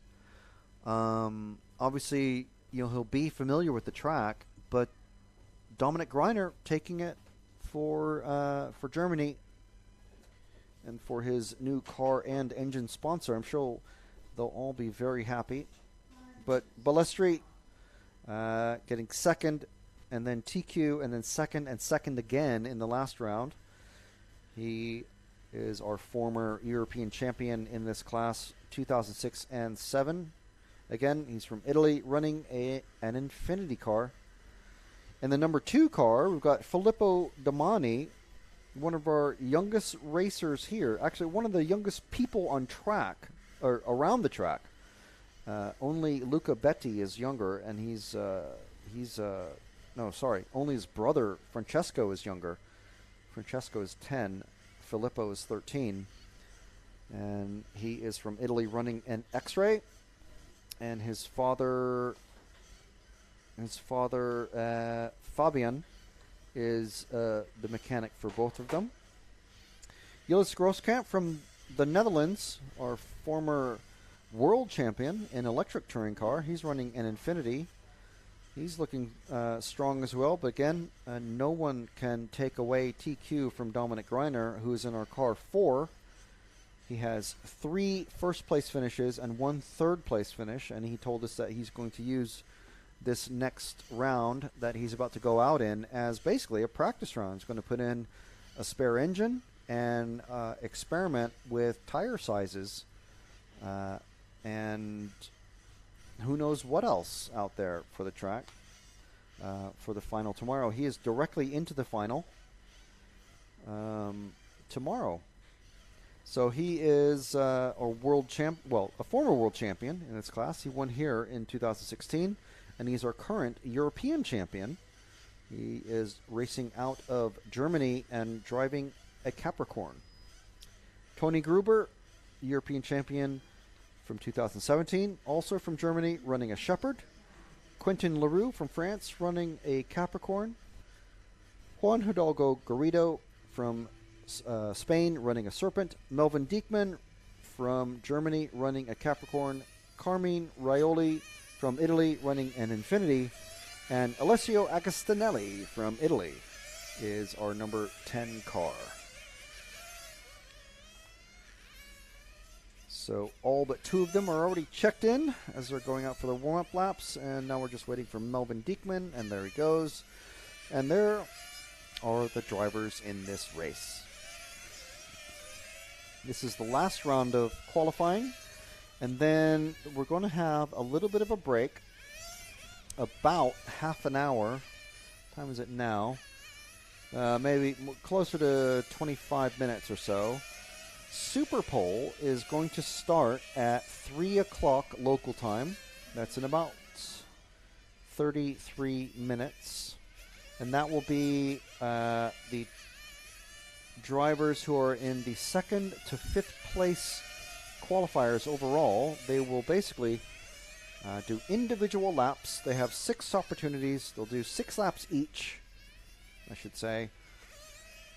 And whoever, out of those 6 laps, whoever gets the fastest lap time will get the Superpole and go straight into the main final tomorrow, which is at the moment due to kick off at 2 p.m. tomorrow. Now the times have moved around because of threats of rain and thunderstorms, so we'll see how that holds up. But we are due to have Superpole at 3 o'clock, and then the finals will start at 4 o'clock for the 1/16th finals. There's 2 of them.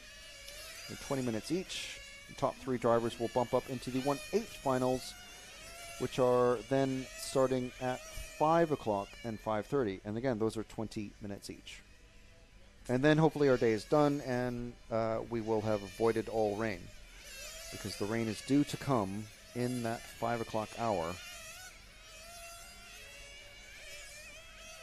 So we'll see how well these weather forecasts hold up.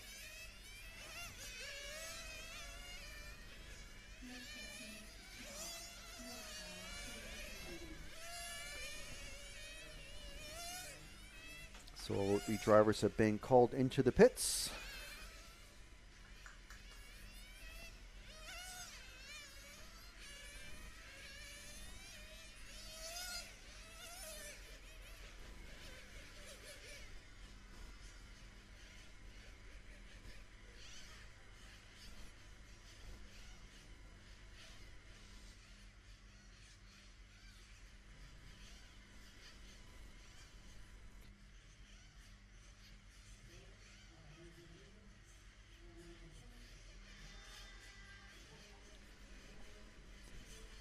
And they're out there.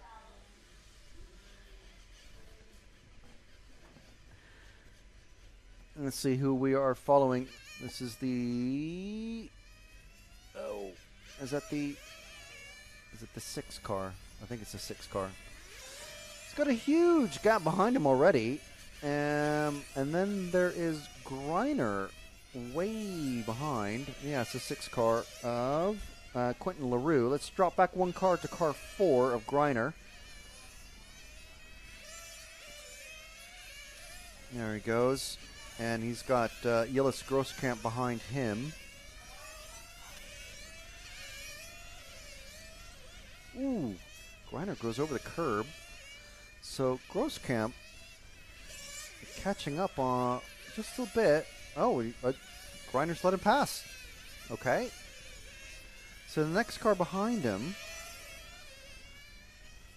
Oh, green car. That's number 10 is broken out. That's number 2 behind Filippo. So let's drop back 1 car to the orange car. I think we're already on him. No, sorry.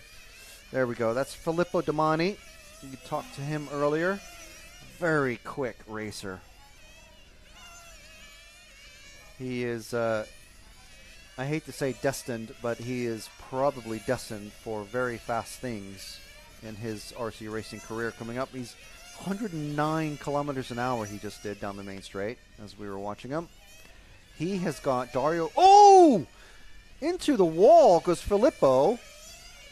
And now Balestri is past him. So that is the 3rd qualifier in a row where Filippo has crashed. In qualifying round 3 this morning, he went hard into the wall at the end of the straight. I think he actually hit the banner above that blue rubber sheet. But he's very quick, but a little bit Larry. He's got... Oh, there he goes again!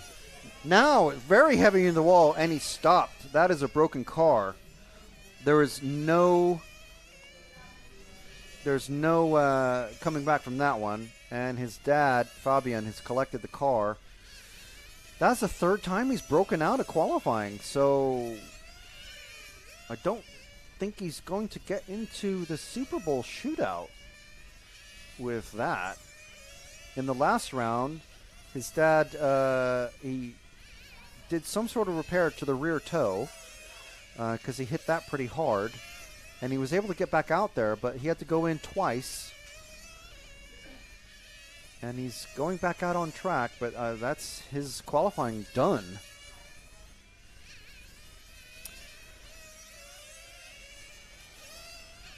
We do have a couple people asking for Quentin LaRue. That's the car number 6. So let's see if we can find him out on track. And it's the first time someone's asked to follow Quentin. So, yeah, we're happy to follow him. We know what Greiner is doing. We know Domani is out. Quentin LaRue is the first orange car to come across the start-finish line. There we go. We're already on him. Excellent stuff. He's going into the first corner, into the hairpin, just in front of the cafe. There's a chill-out area there underneath those white tents, into the teardrop, around the hairpin there, and across the finish line once more. There is just less than about 20 seconds left to go in this one. LaRue and Grosskamp and Balestri all swapping spots. Greiner, for saying that he was going to be testing stuff, he's going pretty quick. Greiner just letting, I think that was Balestri pass. Yes, it was. So Greiner, again, nothing to prove. He is literally testing things on a qualifying run. Shows how, shows you what you can do when you're guaranteed TQ. So that is time expired. I think that's LaRue has finished. He's run out of fuel, it seems, or the Marshall stopping the engine there. That is qualifying round 5 done. That is qualifying done here at the Club Automobilistico Cincocoli. So Balestri taking that one. Grosskamp, Raiola, LaRue, Hidalgo, Greiner on a test run. Gruber, Domani finishing in 9th. So what is that going to do for his qualifying results? We'll have a quick look.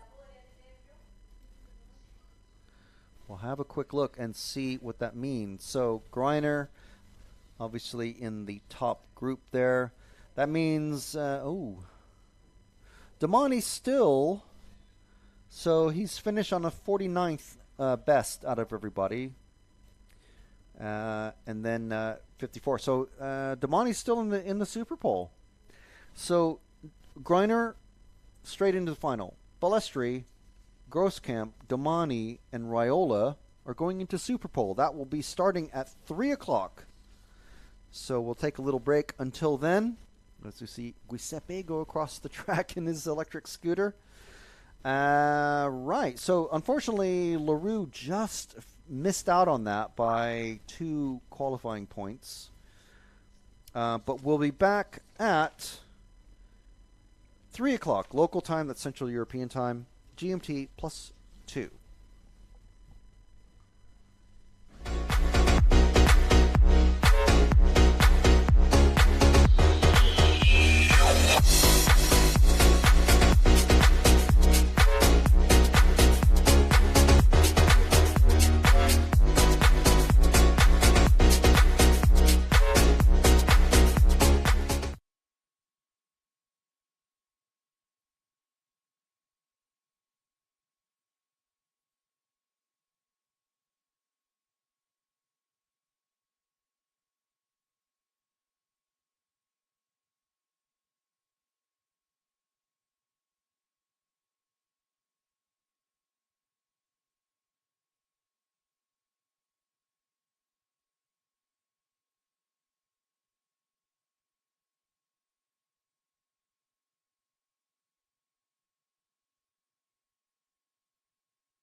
Testing 1, 2, 3.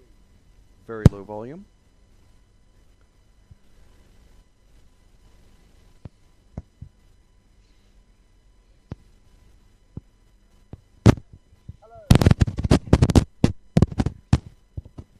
Very low volume still and crackling.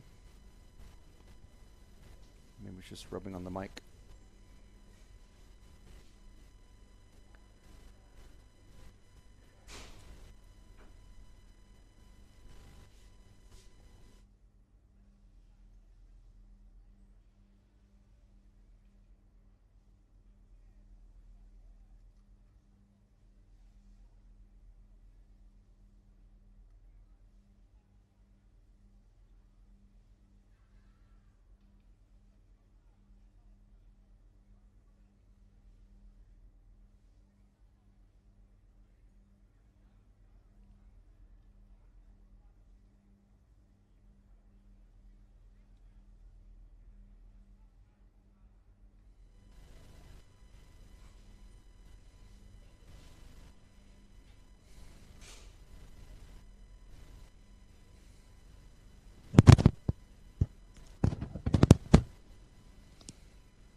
Superpole is delayed by 15 minutes.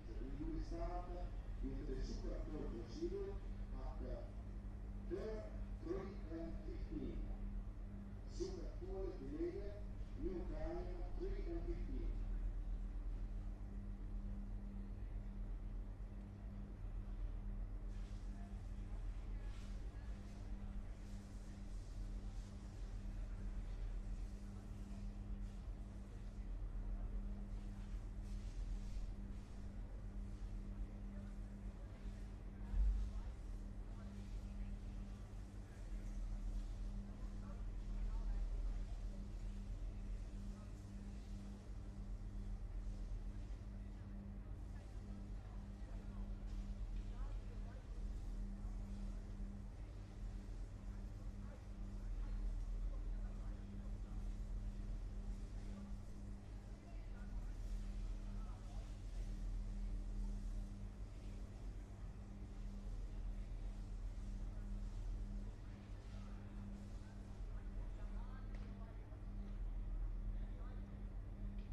And we're back for Superpole. I'm not sure that we're going to have... How is the timing screen going to work? But, all right. So Superpole, we've got it on my RCM.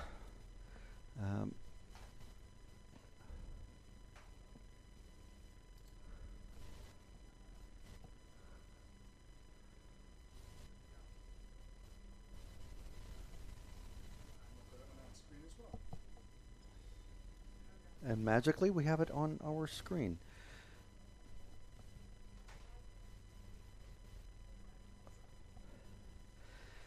So don't mind the time on there so much. Now this is a fairly sort of relaxed procedure, so clearly we're running a bit late on it, or the race officials are, I should say.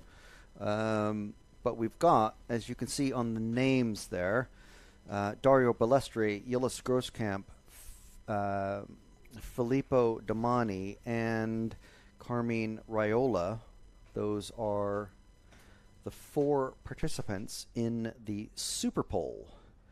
And what that is basically it's a mano a mano a mano a mano competition to see who can do the fastest lap to be promoted directly into the main final without having to go into the semifinals. In the semifinals, anything can happen. It's only the top 3 racers from each of the semifinals. There's 2 semifinals. So 3 racers from each to,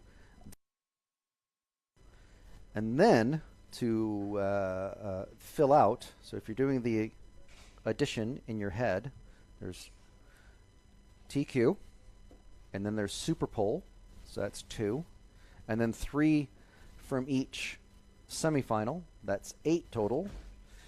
So the remaining 2 positions to make a full grid of 10 are taken from the fastest, how to describe this, I did write it down, the best 2 from the combined finishing times of the semifinals. So hopefully that makes sense. But that is how the finals will work.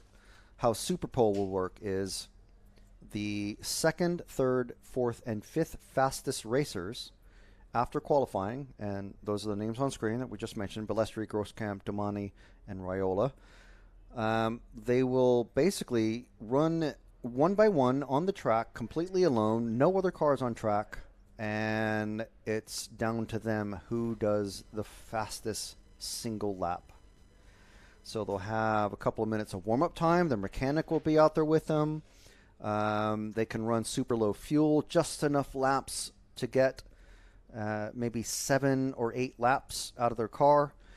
And then get out there and run. They have 6 laps to do, so they don't have to go fast right away, but obviously they'll want to have every possible chance. And we're kind of just waiting for them to come out. So we said we'll be back at 3. We're back at 3. And we're hoping we're going to start soon. So, but just to talk about the rest of the day's schedule, after Superpole, which means starting at 4, which is less than an hour away, we're going to start the first of the lower finals, which is going to be the 1/16th B final, and then that will be followed at 4:30 by the 1/16th A final. Top 3 racers from each of those.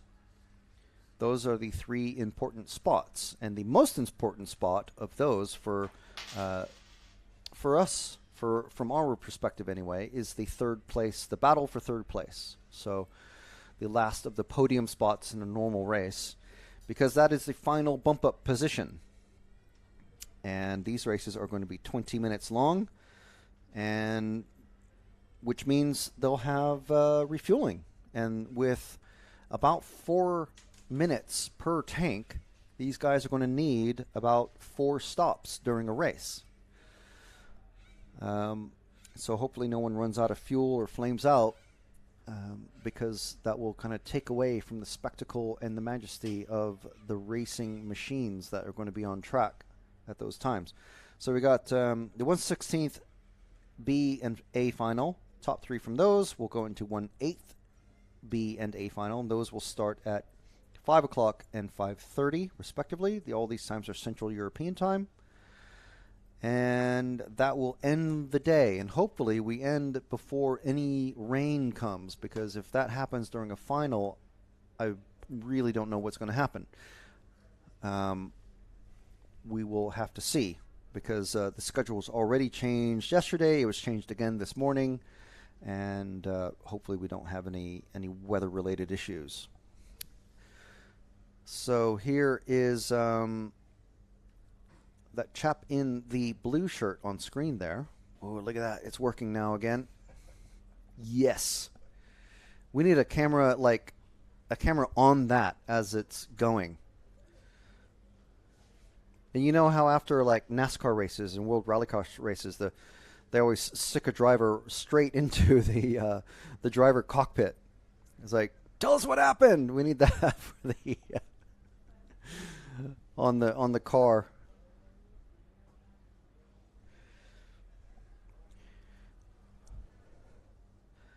So we got a pretty good turnout online. Everyone now watching intently the dead car trolley, or whatever we're calling it. These are a couple of racers, or a couple of, I think we could call them engineers, a couple of local, the club folks here from the Club Automobilistico Cinquecoli here in Gubbio, which is where we are located this week. Control Sport and RC Racing TV has been having quite a busy few weeks. Last week we were in Austria for the large-scale off-road European Championships. The week before that we were in Fiorano, Italy for the large-scale touring car and Formula One European Championships. And large-scale off-road last week included two-wheel drive buggy, four-wheel drive buggy, and four-wheel drive short course, or just short course for short.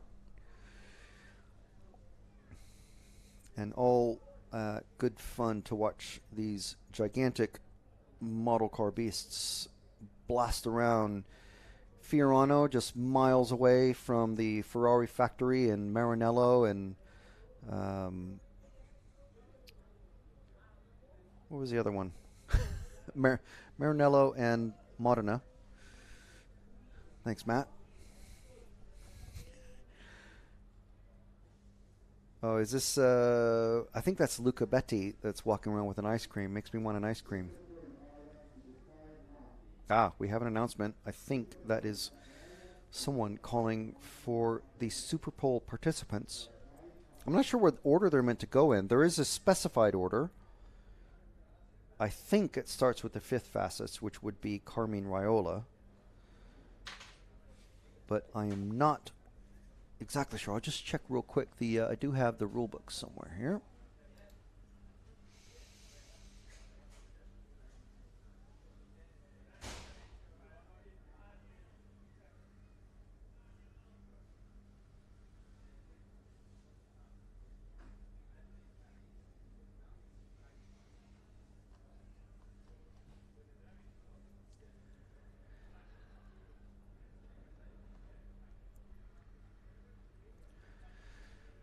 So if you're just joining us, again, yes, we were due to start the Superpole at 3, but there's obviously plenty of time to complete it before 4 o'clock. So I think it's a matter of getting the drivers and their mechanics ready to go.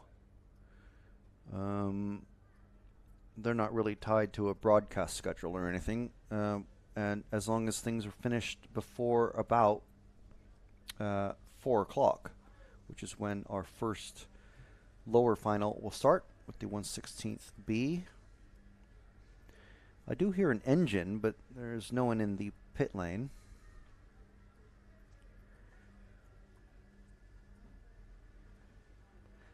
Okay, so Superpole rules. So I'll just read it straight from the EFRA handbook, shall I? Drivers ranked 2nd to 5th will drive the Superpole individually on the track for 6 consecutive laps, including warm-up on controlled tires. So they'll be the same tires that they've been running, whichever set they want to use. So some drivers using larger diameter tires, some drivers using smaller. Drivers in Superpole can use a new set of tires or used sets in their bag in the controlled area. So what that means is drivers can true down their tires or make them smaller or to a very specific size so they have the precise gearing that they want.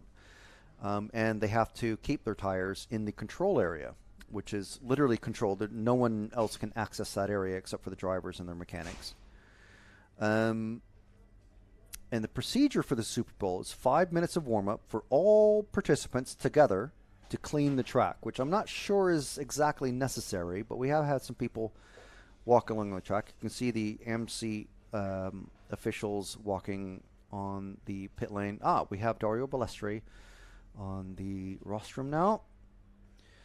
So 5 minutes of warm-up, and then one by one, 3 minutes of warm-up for each driver in a flying start system, which is basically how they've been doing qualifying so far, and 6 consecutive laps. So when the warm-up time is over and the driver crosses the start line, he cannot enter the pits. So they can only go in the pits once they have during the warm-up time.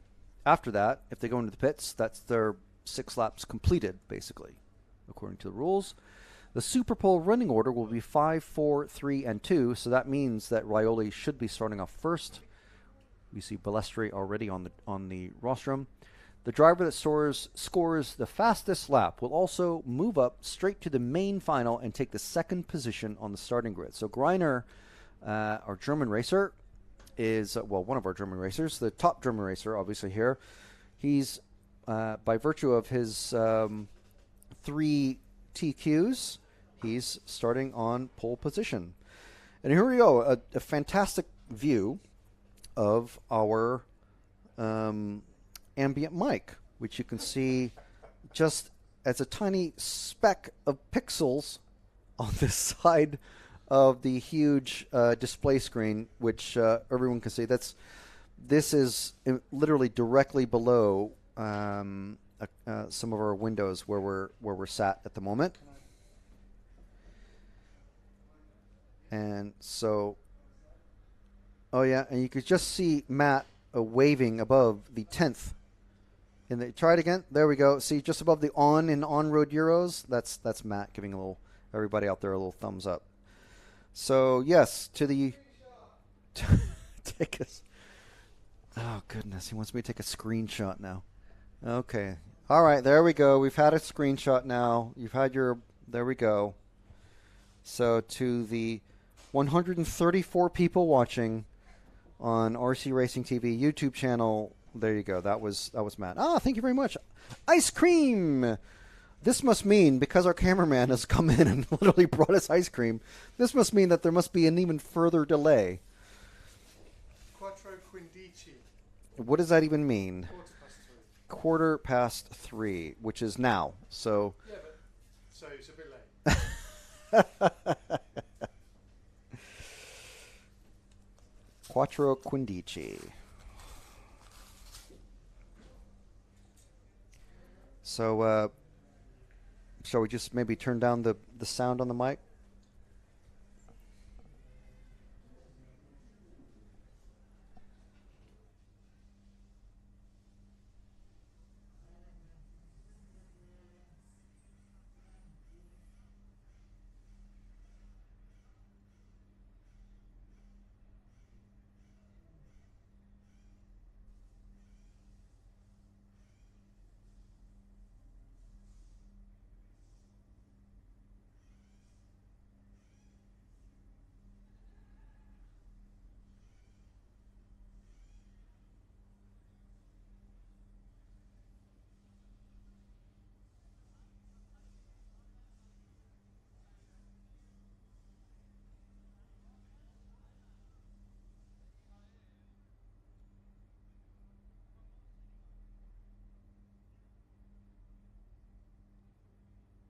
Moving 1 minute to the track opening for the 5-minute practice before Superpole.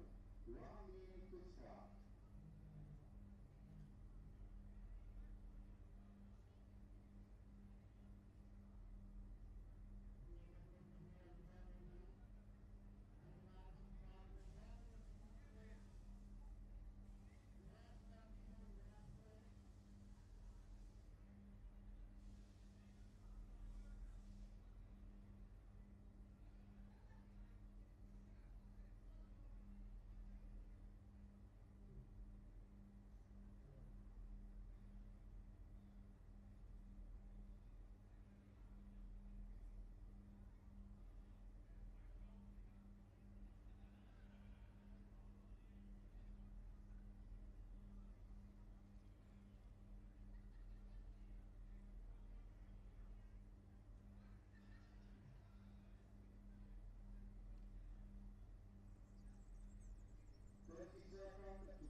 Okay, just to keep you guys informed and updated, we finished our cornettos. Oh, and also on screen you can see Filippo Domani, Dario Balestri. That's Carmine Raiola in the middle. That is Nicolai Moroni? Nicolai. Nicolos. Nicola. Ah, and there's Yillis. Ah, nice little Superpole photo. There we go. So these drivers have 5 minutes of track cleaning time, literally, should they wish to run all, oh, they're getting more photos. It's like a wedding.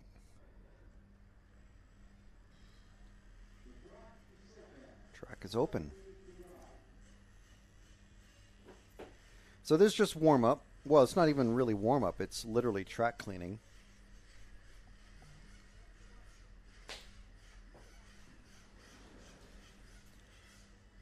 So handily, Yillis has decided not to be in our zoomed in view of the driver rostrum.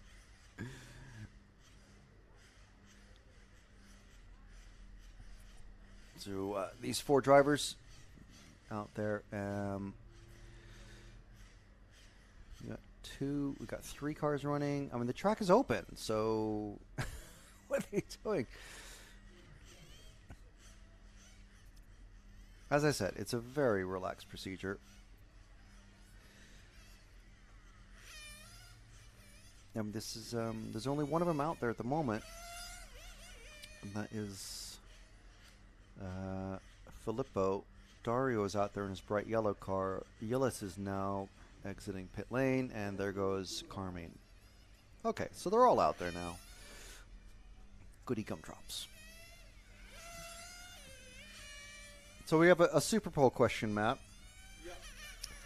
Who is the one person who you look up to in RC media? And the question, the examples being, and you'll love this. I've already read it. But yeah. No, he's already read it. So there's the comic value gone, isn't it? Nick being the first example.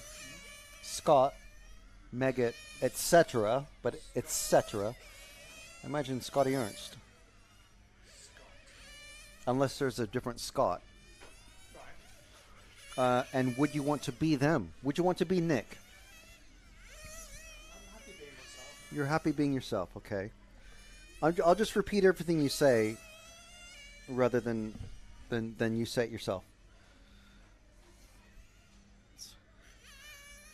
How's that for a prompt? Hello. There's Matt. Hi. So you wouldn't want to be Nick. You'd rather be yourself. I don't think anybody should want to be anybody. Oh, our camera's been knocked. I thought you were going to say, I don't think anybody should want to be Nick. Our camera's been knocked. It has. It's picking up Yillis. Yeah, and there's Dario. yes. Yeah. It's quite handy. Mm. So that needs sorting. Mm.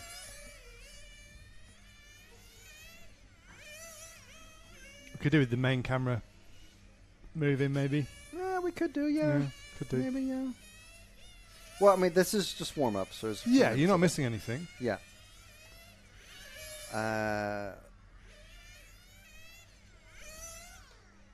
So, yeah, Matt's going to just pop down and have a word with the camera, which has been knocked. Griner is out there to watch Superpole. I'm sure this is maybe of moderate interest to him. He's out in the bleachers section. Griner and his mechanic for his Capricorn car. Okay, I think they've been called in and said, okay, that's your 5 minutes. But then Yillis has just been set down to go back out on the track.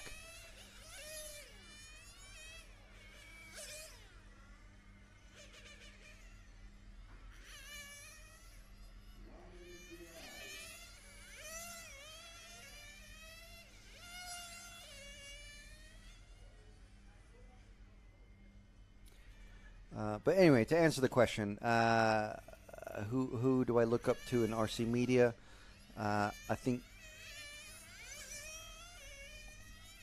possibly the easy answer would be Matt, because he's literally my boss. But I'm not sure who else.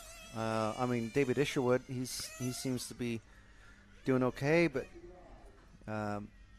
kept very, very, very busy by running RCGP.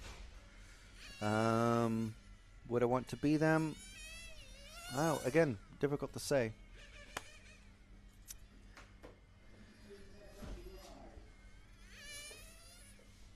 $65.4. So who's out there now? This is Raiola. Should be the only one. Oh, he's going to be the first one on track, but it's only Filippo who's on the track now. Everyone else is pulled off. Filippo's got a wonky body. The rear part of the body shell kind of lumped up a bit. He's pulled into the track now. So closed pit lane now. So now we start to get a little bit serious. Filippo having a couple of nightmare runs, but still finishing well enough after qualifying to be in the Superpole shootout.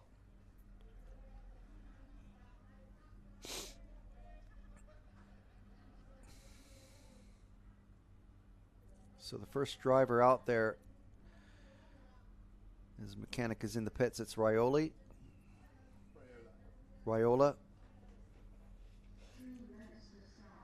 So he's going to have an additional 2 minutes of, not that the cars aren't warmed up, but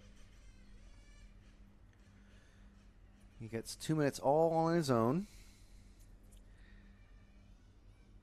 And then once that time is over, so they're probably out there with probably full tanks. I doubt. Well, I was going to say, I doubt anyone has measured out how much fuel they're using for 6 laps, but you never know. Anything to gain the tiniest advantage.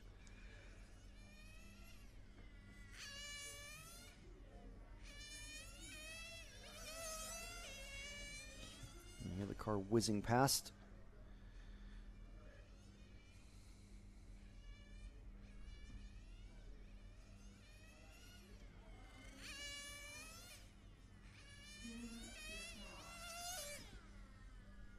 And the computer's still saying 2 minutes.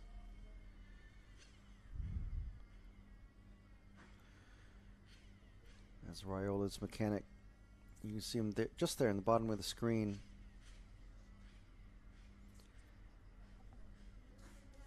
Raiola obviously running an Infinity.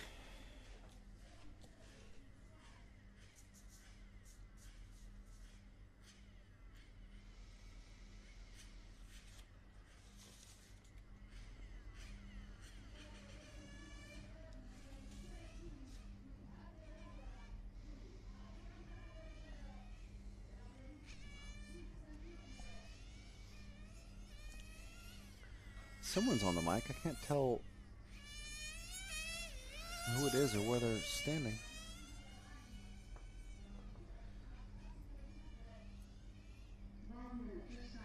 So 1 minute, and he gets, once the clock starts, he's got 6 laps. This is still technically his warm-up period. He's going into the chicane just in front of the cafe section there. Up the short chute, around the teardrop, at the hairpin. That's where all the bleachers are. And there's the timing tower with the big display stand, or this timing display. There's white tents there, kind of a cool chill out area. There's even a foosball table. Getting a lot of work this week, the foosball table. So 5 seconds for the clock to start. So the horn sounds and he is starting. You see how early it kicks into the second gear. with just one car on the track. As I had guessed, it's right around the time when they're going past the pit entrance. Let's see what he does on his first lap. 17.6 is okay.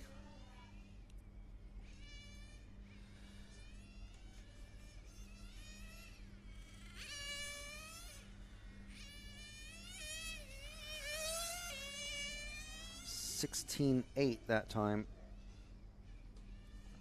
Could still be at least a half a second faster to be up there with the fast guys. Obviously, Dario again. I suppose you'd say he's my pick to be top of the Superpole standings, but we've seen some fast laps from all of these guys. 16.566 that last time. And this time 16.418. That's more like it. That's 4 laps down.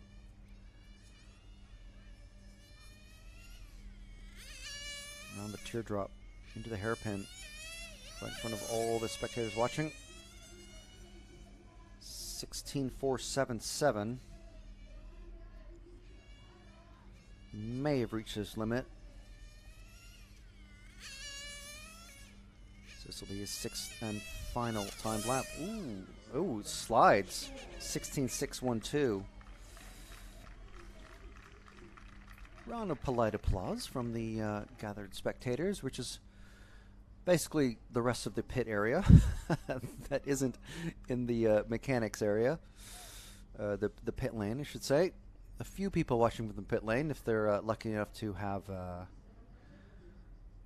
table spot that's close to the entrance of the pit lane. So next up is Filippo Domani.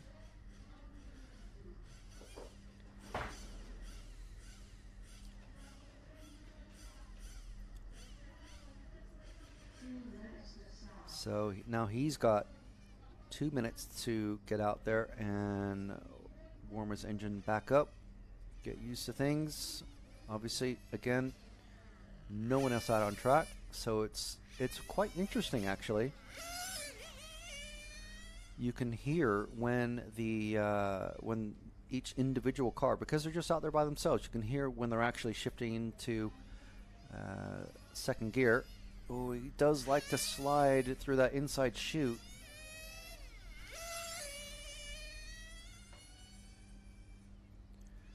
Kilometers an hour that time. Now Filippo was doing, I don't know if he just had a bad exit coming out of the last corner, but we've seen him do 106.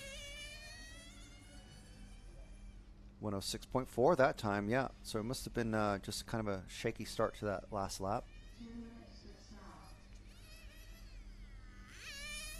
What you need?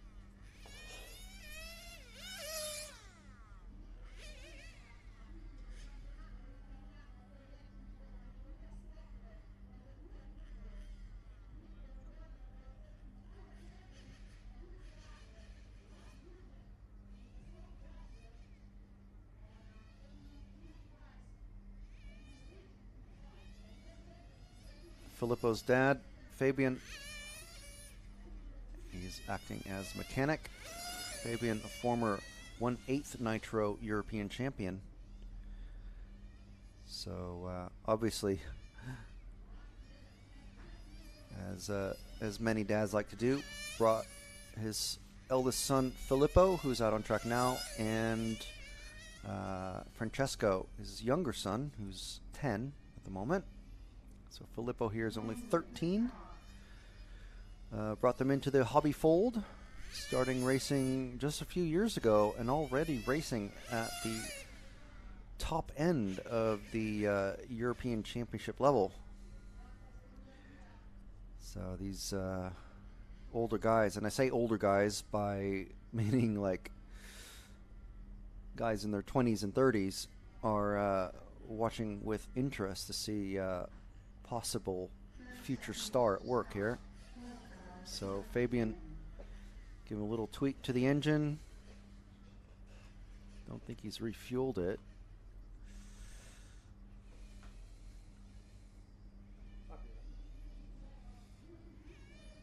Is it Fabia or Fabian? Fabio. Fabio. Fabio.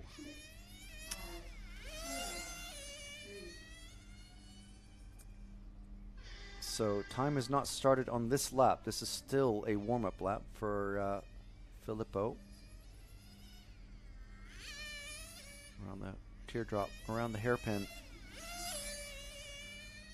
So, is Filippo going to absolutely send it, or is he going to keep it shiny side up?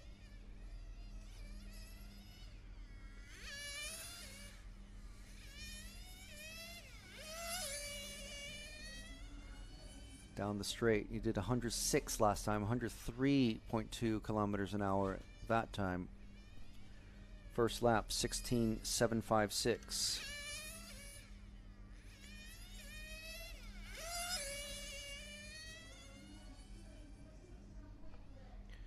And that time, 16.687. So, he just needs a low, well, 16.4 or better to beat Rioli. 16.528 that time. So he's getting closer. 6 laps does seem to be a pretty good marker. Start slow and build up. Ooh, 16.389. And another round of polite applause from the gathered spectators in the bleachers, because they can see on the large display just there above the start finish time, 17.745 that time, but he had a bit of a wobble after that very fast lap. So he's got one more lap to do, and he's on his 6th and final lap. Ooh, a little bit slow there, a little bit wide, and another slide, 2 slides. 17.255. So that 16.389 is now the time to beat for Yilis Grosskamp.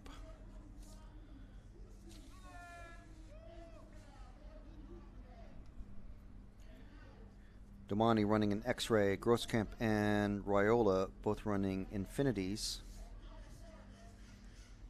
And then the final racer out there will be Balestri in his own Infinity. So, Grosskamp, next up, running stick radio, keeping it old school. He might be the only non-British racer running stick radio. Balestri does as well. Yeah, apparently Balestri does as well. And Kalari. Yeah, Kalari's.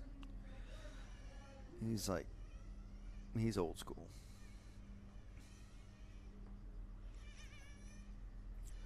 Yilis running his race paint. So he's got 2 minutes of warm-up now.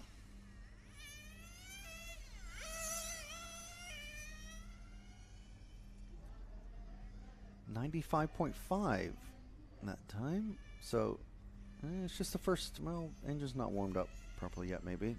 We'll go with that at the moment. It's just warm up, so it's not of any import. 101 kilometers an hour that time.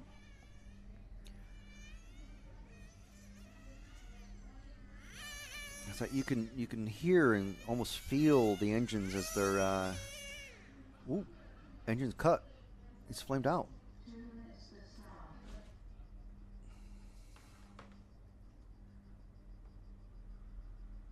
This mechanic getting it going. Everyone in the pit lane watching,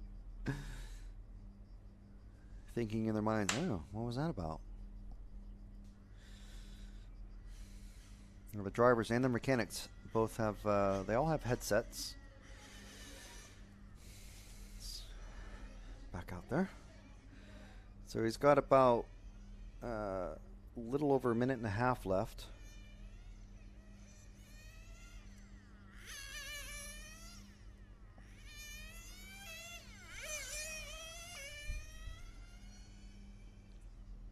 103 kilometers an hour that time, so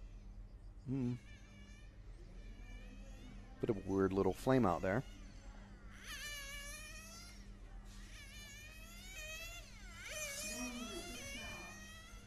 One minute before the horn sounds, and he's off on his 6 flying laps. Now we're not seeing lap times on these warm-up laps, so the only indication we have is the speed down the straight. Is he coming in the pits? Yeah, so a little warm-up. I mean, a little bit of an engine tune.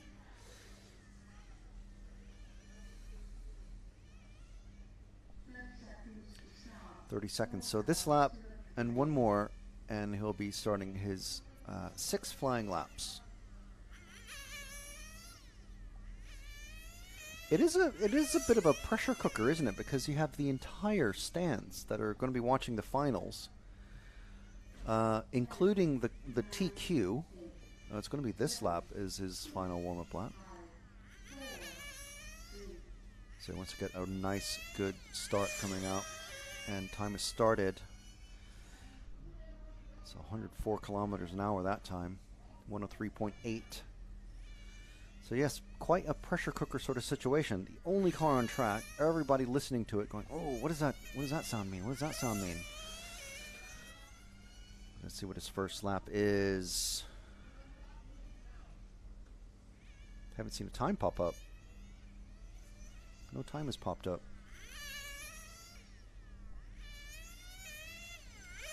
Is this his first lap then? 33.2. What's happened there? His transponder didn't count that first time.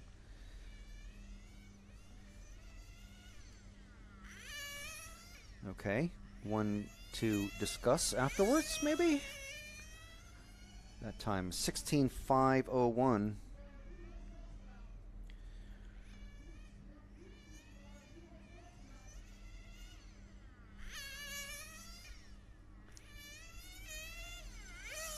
Across the finish line, 16.611. So that's 1, 2, 3, 4, 2 more laps, I think. Getting sideways there, coming out of the chicane, just in front of the chill out area. 16.630, just 0.02 of a second slower. So this is his last lap. He hit 109 kilometers an hour that time. 70 miles an hour. 16.388. Wow, 1,000th of a second faster than Domani. 16.388.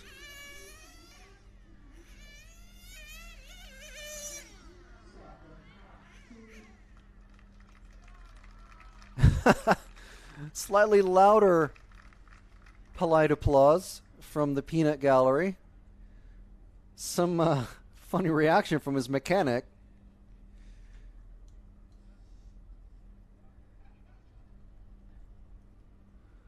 So all quiet again. Engine has been cut now, and it's Balestri. Who's in the lead? At the moment, Grosskamp by 1,000th of a second.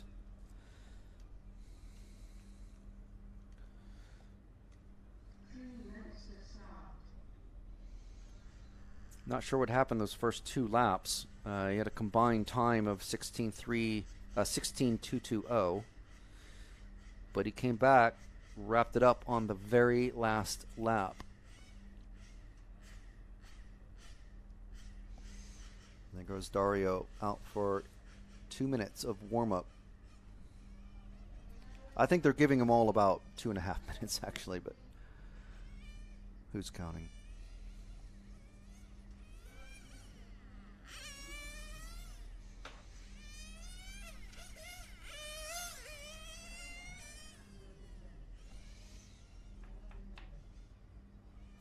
Tell his engine's a bit cold. He only did 95.2 that time. Either that or just not wanting to rev its head off. 106.1 that time.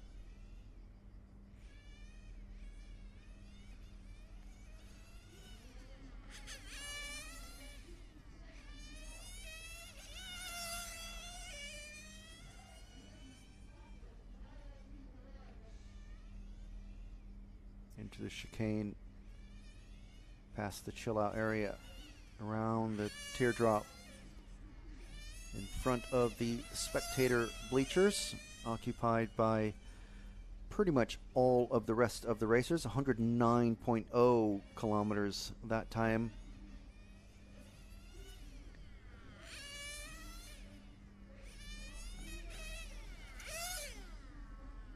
And into the pits for a slight bit of tuning. His mechanic. Not sure who his mechanic is. That is Dad.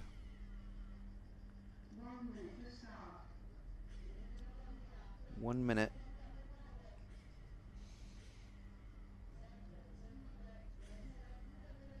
His mechanic holding his car.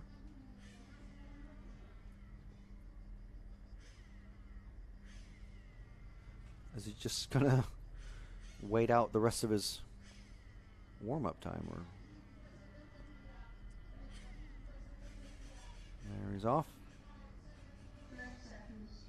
So 30 seconds. He'll have this lap and one more, and then 6 flying laps.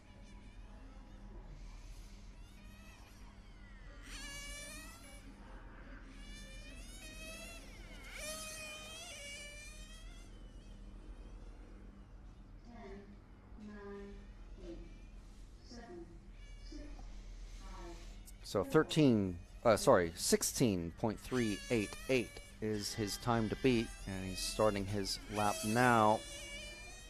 First lap, 103 kilometers an hour down the straight. It's about 63 miles an hour. Nice and stable through the infield chute. First lap, 16.342. He's already done it. That's it. He doesn't have to do any more. He's done it on the first lap.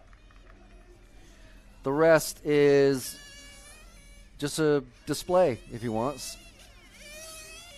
He's straight into the final, starting from second position. So that is the first 2 spots in our final tomorrow decided. He's backed it up with a 16.678. Honestly, not that it matters. And this time, 16.457. So basically just having a bit more practice time on the track all to himself while everyone watches.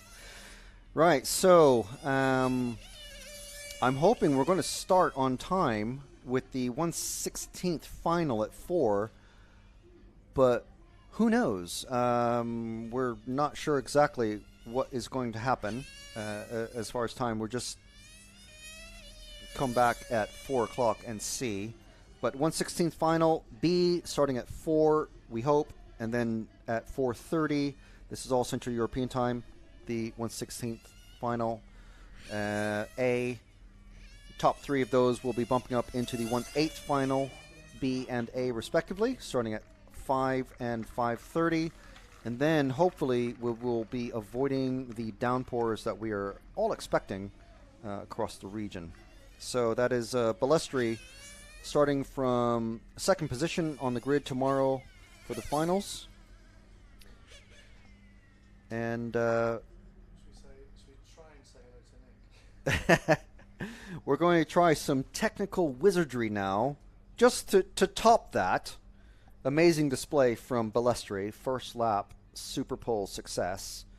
We're going to see if we can talk to Mr. Nick Damon. Is he out there? He is. I can't hear him. do I need your ears? Oh no. Here we go. It's like a mixture of technologies. Okay, hang on. Hello, Nick. I can just hear you in one ear at the moment. How are you?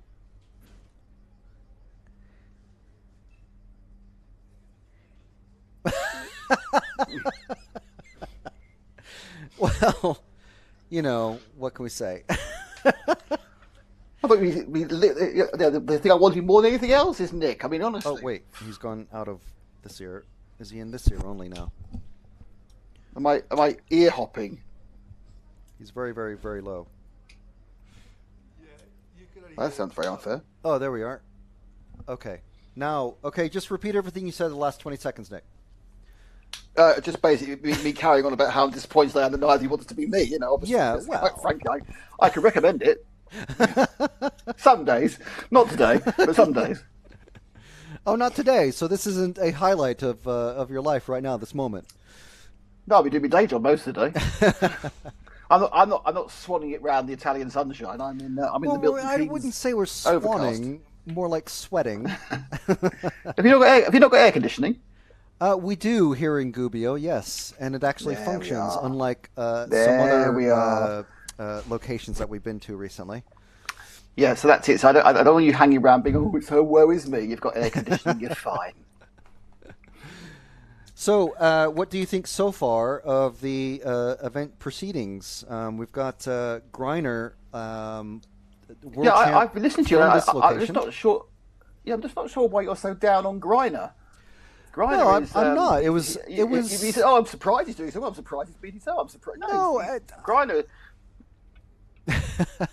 European champion, and don't forget also the man responsible for one of the most quotable things ever on RCTV when he didn't win the 2015 version of this event in Turkey. He is maximum BS man himself. Well, he is maximum pole position this week, leading the way not only with a new engine but a new car as well. So that's quite a result, really. What's his new chassis? His new chassis is a Capricorn, and he's running an engine branded as 1. So not sure. 1? Yeah. Yeah. Was that written by the musical theatre people? One singular engine. Here we go. Here's our first London for. East End reference from Nick already. London East West End. West End, whatever. The East End would be like the gangsters or the soap opera. West End. Nick Bingo.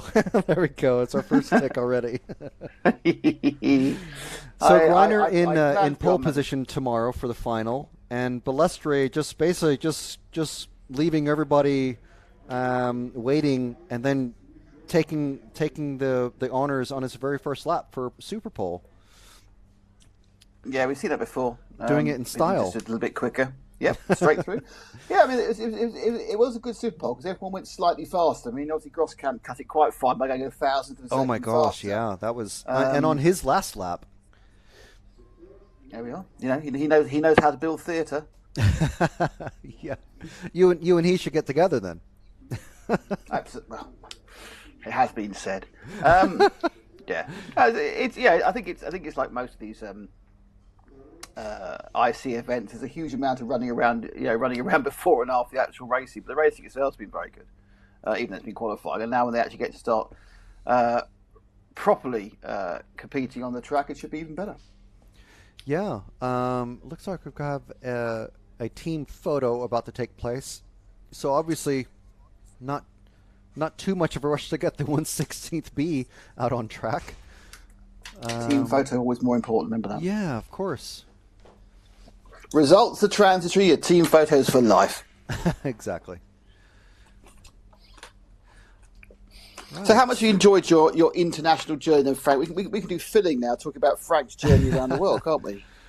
Oh, it's been fantastic. I absolutely. I mean, Gubbio is basically the perfect end to the whole shebang, because I mean, Fairing is always great to go to, but it's, I mean, I don't want to put it down on any of the locations that we've been to. Fiorano was fabulous. First time I've been there, and of course with the large scale touring cars, possibly I think definitely my favorite class to watch. Apart, I mean, Buggy is. I think it would definitely give him a very good run for the money. But Fiorano, of course, Ferrari Museum and Modena and all that, and then Fairing, quite familiar, lovely place, lovely rural setting for the hotel, and then come back to Gubbio, and I've had great fun wandering through the streets of the medieval old town at night. It's been great. quite enjoyed it. So I'm looking. And of course you're back in Gubbio in a few weeks, aren't you? Yeah, I was going to say. I was telling Giuseppe, the track manager or club It's manager Giuseppe. or whatever. Giuseppe. Yeah. That's what I said was Giuseppe. You said Giuseppe. You said Giuseppe. Oh, okay. I'll let you have that one. But I was telling him yesterday that the track absolutely bellissimo. I let chassis go. He loved it. Yeah. Yeah. That's excellent. That sort of word usage. Yeah. Yeah, so it's good because you're back to lead the team for the world. So you know that after decide you're leading the team. Yeah. I've already told Zach that I believe he's going to be. I think he's on track to sharing a room with James. I think is how I put it. Okay, look at that. Single room, Frank. Well, James had a single room the last time he was on a trip, so you know. Well, yeah, it's good. No, it's hey, you're the leader. That's you can choose what's going on. Matt is asking what sort of Lego set that you're assembling that is making all the clicking noises.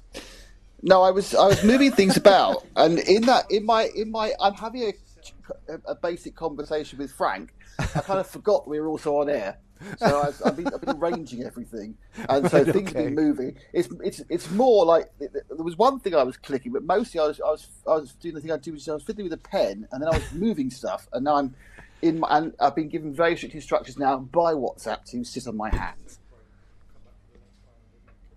Okay, all right. So Matt is. I have been instructed to tell you that we're going to take a little bit of a break now, and we'll come back for the final with Nick on comms because it actually seems to be working. Well, yeah. The brilliance of technology has come to fruition. So we'll take a little break. I mean, the finals are meant to start in 4 minutes. I don't think it's going to quite happen. But No. So we have some plugging and unplugging to do, and we'll be back as soon as we're ready to go.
Okay, so just to keep everybody informed, we've got at about quarter past, so in approximately 10 minutes, even though drivers are already on the stand and mechanics are in the pits, we're told that the 1/16th B final will start at about quarter past 4 local time. So that's in about 10 minutes. So please be patient and stick around.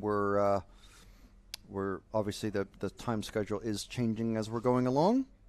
I think possibly because the threat of rain this afternoon maybe has dissipated. Not sure. Anyway, we're due to start in about 10 minutes, but just be ready to crank up the sounds when we go.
Marshall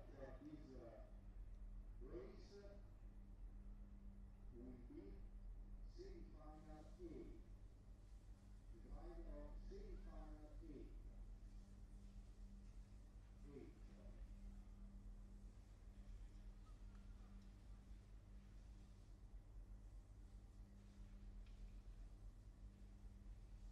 The updated arrangement for the semi-final are published. So please check.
Okay, I think the 1/16th B final is about ready to get going and underway.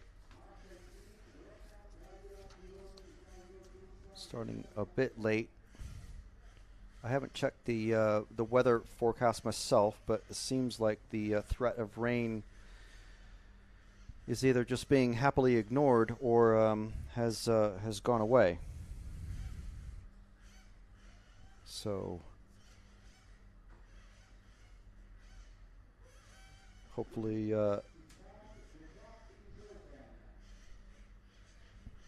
these racers are ready. In this one, we've got 1/16th final B, and then the 1/16th final A. Start pretty soon afterwards. Top 3 racers will be bumping up into the 1/8th B from this one. And we've got Nicholas Karampoulos, Labros from Greece, Teddy Vandal from France, Nicholas and Labros both from Greece. Car 4 is going to be Thomas Notte from Monaco, who I'm not sure if he's actually Monegasque or not, according to the chatter that's on his photo on the EFRA Facebook page. Remy DeMarco from France, and Robert Harley from the UK. So is Nick there? He's not there.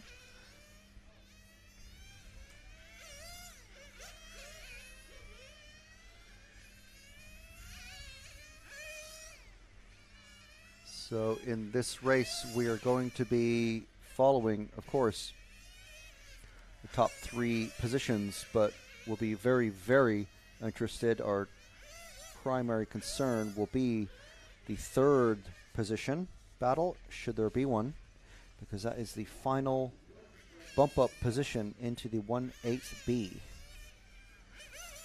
which should be kicking off in about an hour's time.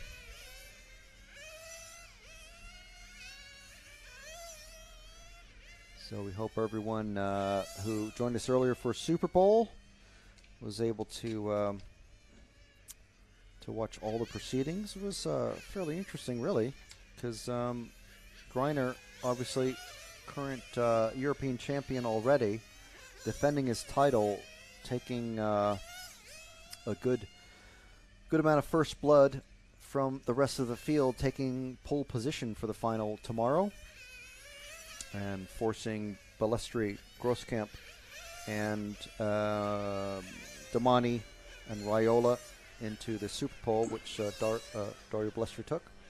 What? All right. So, believe we've got Nick already. Are you there, Nick? Hello there. Hello there. Yeah. So we've got 6 racers in this one, 3 to bump up. Who's your pick, if any? Anyone?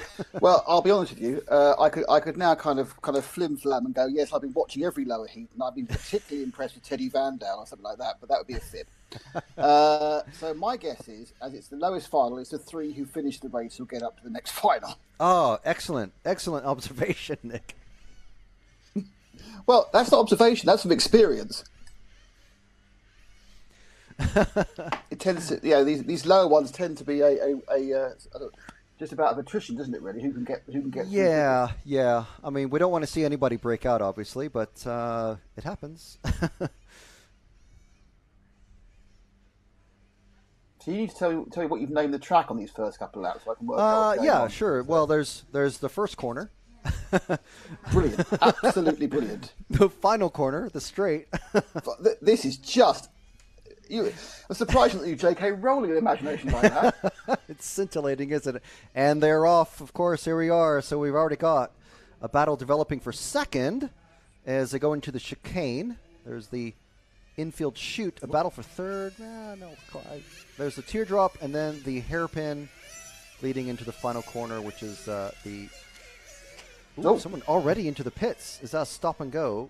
I missed who went in. Of course, must be a jump start, that one. That was a stop and go. Yeah. It was also one of the purple cars. One of the cars had an accident on the final loop in front of timing and scoring. Yeah.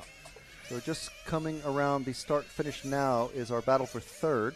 Already, well, it was there and then it's dissipated already. as we've seen quite a lot in these last couple of weeks. Battle for fourth, though, is developing as going into the infield chute around the teardrop now. So, yes, well, the battle for fourth, I would say, going into the first corner, it's developing into a three-car battle. Going into the chicane. This is yellow and white car number 4, the 2, the 6 already falling behind, so a problem for him. This is the 4 and 2 are that's Thomas Notte and Labros from Greece.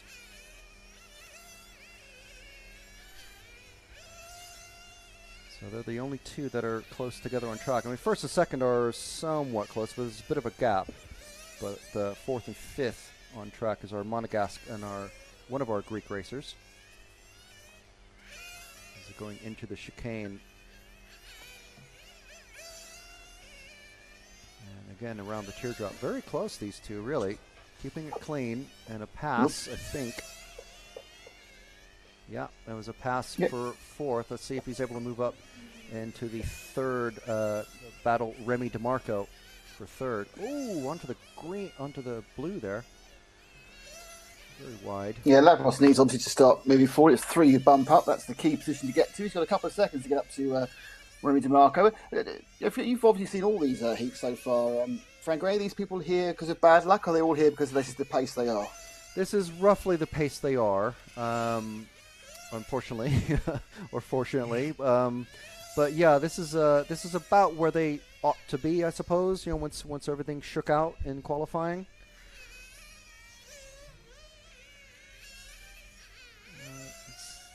I think we've got that's our leader Teddy Vandal catching up to one of our back markers.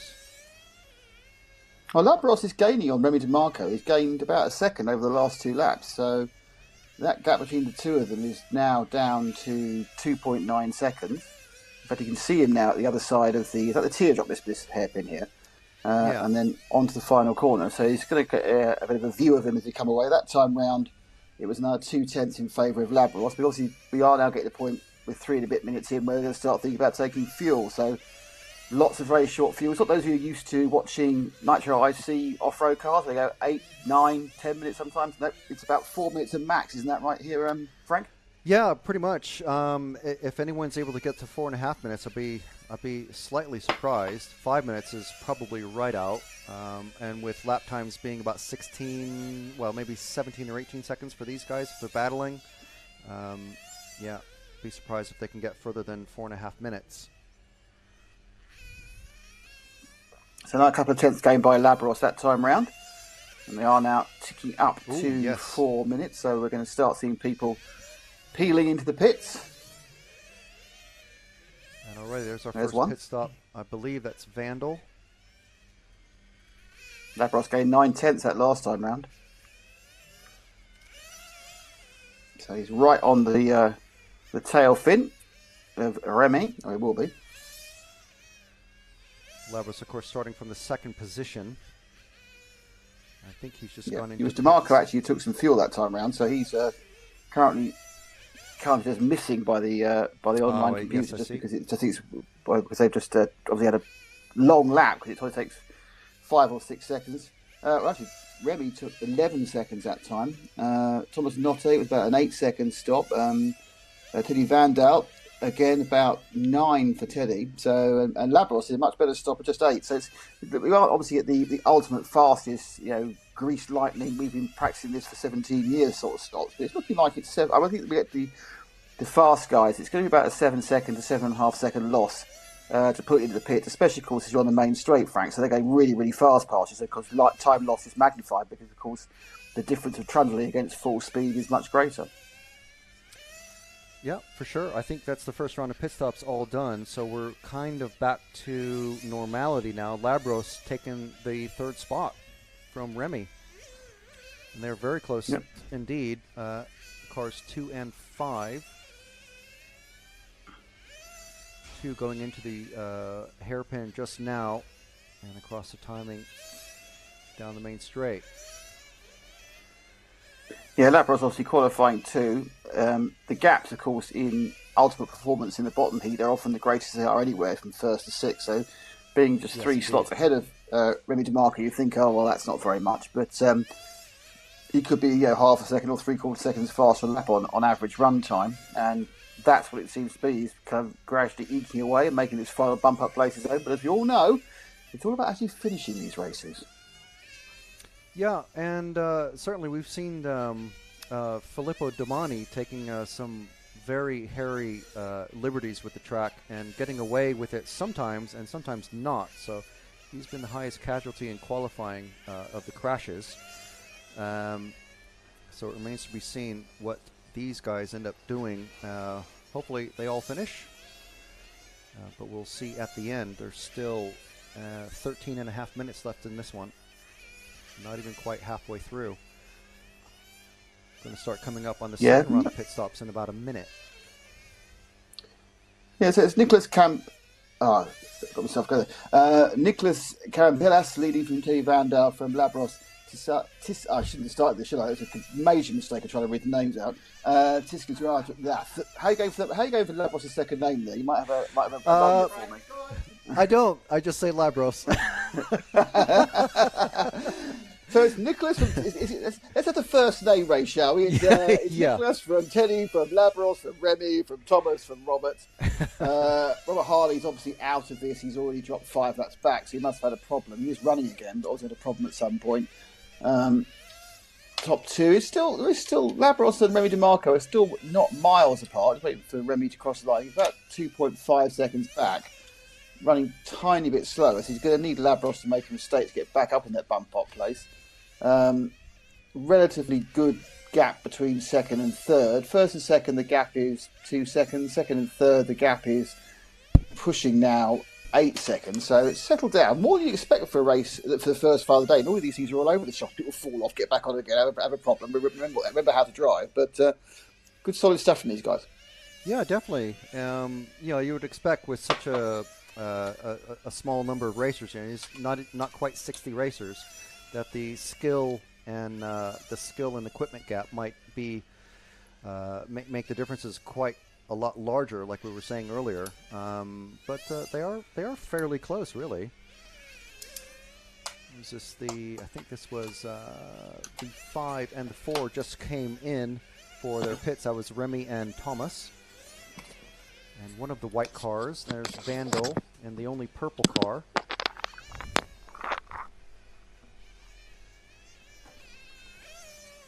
He's already coming and out for his pit stop. Yeah, Labros just another sort of 7.5 second loss for his pit stop. So he stops again. They're going to stop. Got 11 minutes. They're going to stop twice more. So this is a 4-stop 20-minute final. I suppose you do just over 4 minutes is how it breaks down. Yeah, it's a pretty good estimate. This is what I was guessing for, but Nicholas back down to a 17.2 second lap time that last time around, which is pretty good for a 1/16th final. And it looks like things are maintaining the status quo is pretty much back in order with Nicholas, Teddy, and Labros in the top in the bump-up positions. Remy trying to chase down Labros.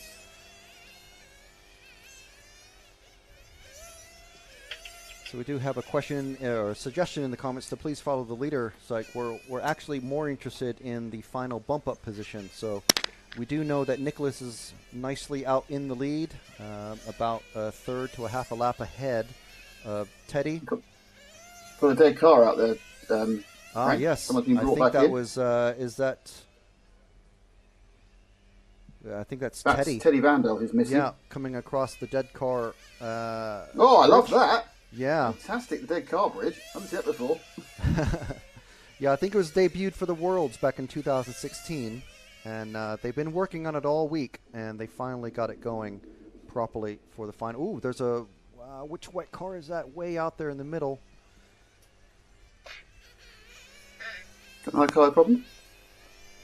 No, he's back on the track. Sorry, that was. And then Don't frighten us. back out again. That was number 4. in the track. That was Thomas Notte, or Monegasque. So the new running orders: Nicholas, Remy, and Thomas. There's been a big turnaround because Labros now is down in 4th, so he must be in the white car. I was having problems. There's another long lap there, 28. I don't think that wouldn't have been unstopped. We've lost Teddy Vandal now. We've had Robert Harley has not run the entire trip, so it's now 4 fighting for 3 places. And bad news for Labros is all his lap times aren't particularly quick at the moment. Is that who we're with at the moment? Who are we with at the moment, Frank? I can't quite make out the number. We are with a very difficult to see white car. With Thomas Notte, I think. No, we're with Labros. I think that is Labros. I think he's now actually got himself back up into 3rd place as Thomas made a fuel stop. Yeah. Car 2 of Labros, yes, is who we're on. Very rapidly catching. I believe it's the car 6 of Harley. Put him another lap down. He's got that problem.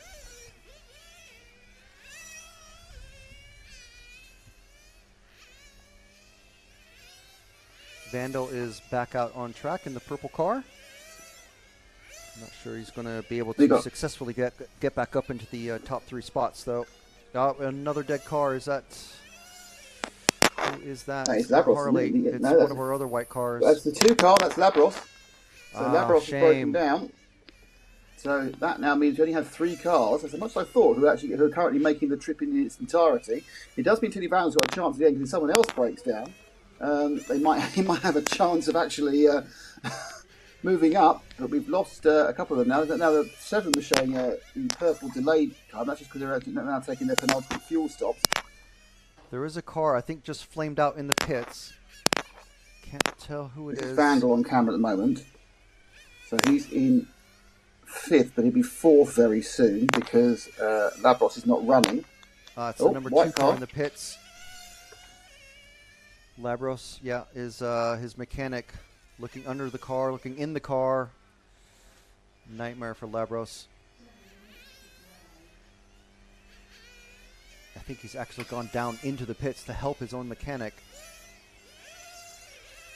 Robert Darley now pitting. So Karen Paulos and Remy and Thomas, 43, 42, and 41 laps. A couple laps ahead of Teddy Vandal. So if it stays as it is, still going to be another round of pit stops to go. Oh, did the car just hit the back of the track there? Ah, yes, that is our. I'm calling it our RC Tech Pro barrier because that's basically a hanging sheet of rubber that hangs from chains. That's the 5 car. That's DeMarco, who was in 2nd place. So we have now had everyone apart from Nicholas Campellos and Thomas Notte has broken down at some point, but it does mean that Teddy Vandal now can make up those laps, which he couldn't possibly make up in time. Yeah, certainly. With 6 minutes to go. This has turned out, I don't want to say I'm Mystic Nick, but this has turned out to be exactly the sort of race I said it would, hasn't it, Frank? What, the top 3 are going to finish and bump up? Well, they're not, the top 3, if it becomes Vandal in the top 3 are not going to actually complete the entirety of the race. Because even Teddy was in the pits for an unnecessary amount of time earlier, but there he is.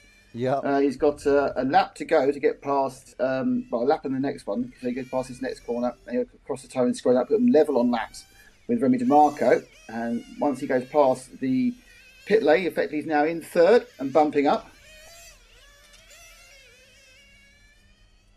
That is true indeed, yes.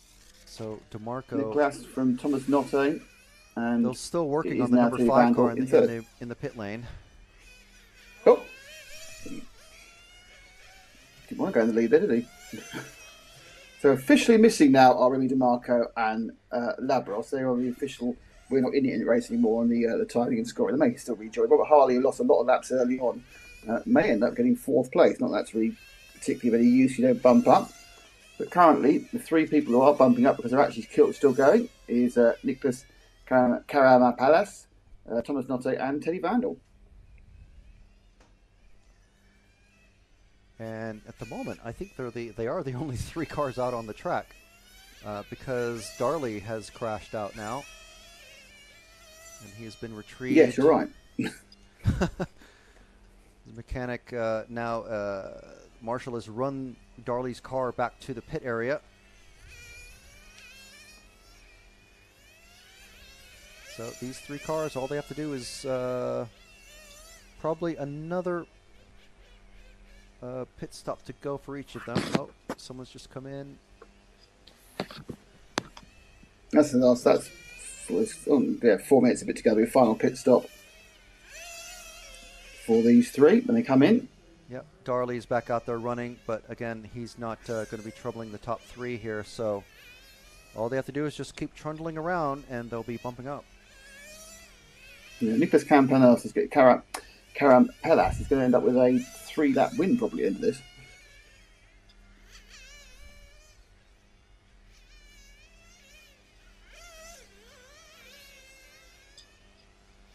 So it's 6 laps now.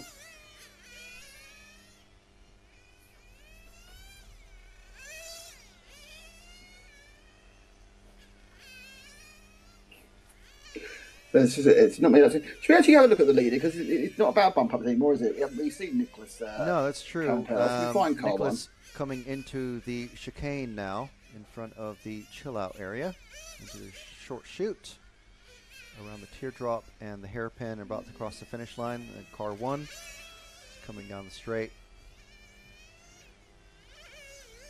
And as you can see, we picked him up. And it's Nicholas from Greece. Our last remaining. The only unfettered run we've had. Oh, that is a nasty one. That's absolutely cursed. That's a nasty one, and he's stuck in the grass. So is anybody going to be able to make up some laps on him? That could be him not making. Though actually, there aren't enough cars to come past him. Even if the car is completely broken, he's still going to qualify. He has flamed out, so yes. 12 laps. Oh, and he's going to the dead car tray. It's the tray of shame. That's possibly slightly kinder than dead car tray. Yeah. That's impressive stuff. I mean, you've got to admit though, that was a cracking curse of the commentator, wasn't it? He ignored him the entire race. We came back, he got 3 corners, and then he totaled the car. But he's still going to bump up. Yeah. Well, he's his mechanic was able to get him started right up. He just flamed it. Okay. He has lost a whole lap though, because he wasn't carried across the finish line. But he's back out there. Unfortunately, Joseph from the Philippines, that's on you because you asked us to follow Nicholas. Yeah. What kind of dark magic are you practicing? He's probably a Robert Harley fan. Teddy.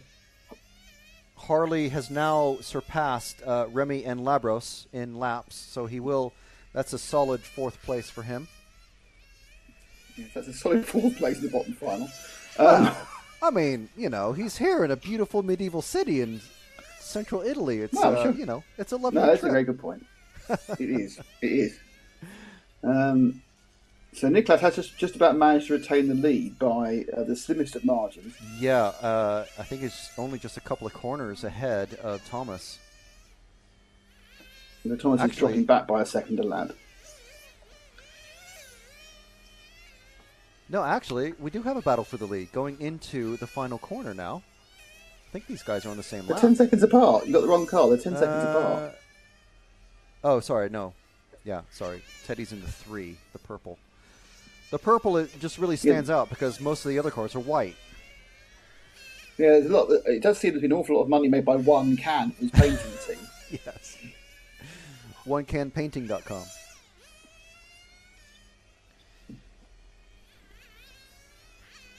So 30 seconds left in this one.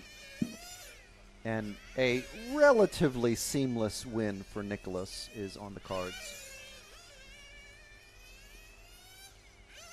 He's going into the...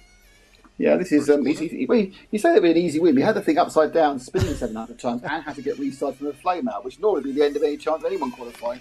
But he's going to qualify and lead by a lap at the end. And that is his final lap.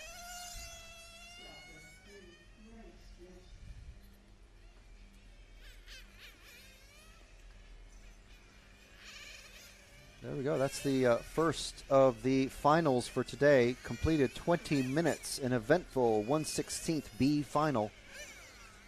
So in a few minutes, we're going to have the 1/16th A final out on track. Will it be able to live up to that one? I'm not sure. That'll be a tough one. Nicholas Nicholas Carampelas, they've taken the names away. So Nicholas Carampelas is qualified, as has Thomas Nolitano Vandal as well, despite having some problems. Robert Harley just didn't have the pace the whole time round, really. I think if his car wasn't set up properly. Remy DeMarco and Labros both broke down during that time. Yeah, now's the perfect opportunity if you want to take a chance on Labros' last name. It's gone now, can't see it. Oh, for shame. Can't see the name. It's just, what can I say? I was so looking forward to it.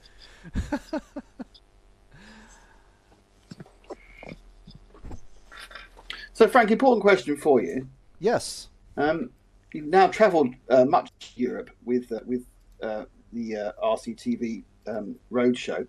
Which is the best beer?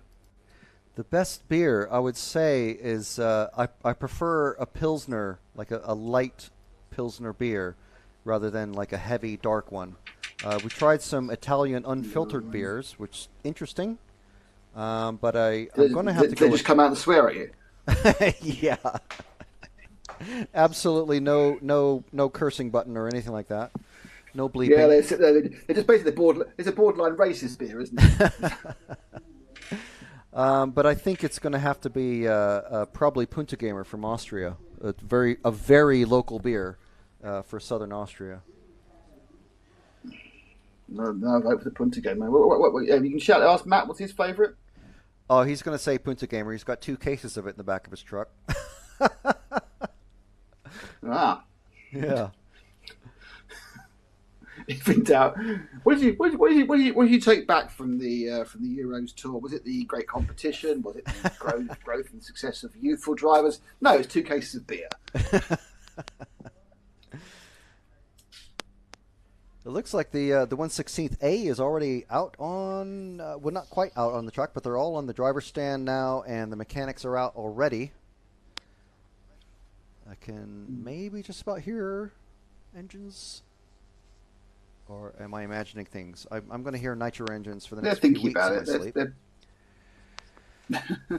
They're putting them on the starter boxes. They're thinking about starting them. Yeah, willing them to warm up. Worryingly appears to you. Is it 3? There's definitely 2 white cars. There's a white and orange. There's 2 Another pure white, whites. another There's an orange. orange there. There's a white with a green wing. There's one multicoloured one, car 2. Yeah. There's light orange and dark orange. This should be fun. I mean, it's either this or they completely change to race paint for the finals. So it's, we're kind of scuppered either way. Well, race paint's got very unpopular recently, hasn't it? You only ever saw the race paint for like the sort of the ceremonies either before, at the beginning, at the end of the track, because with race paint being many different colours weighs more than a 1 can. Yeah, and also with the paint going. It also costs a lot more money than a £5 can of paint.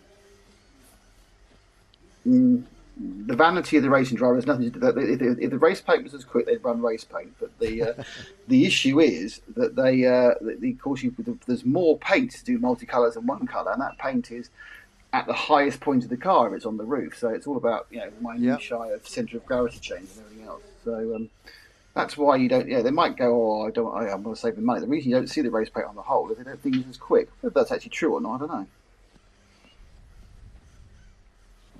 Well, they do cut holes. They cut out the rear window, and there's a massive, I think it's a 50 millimeter hole, I think it is what it is for the engine cooling. Yeah.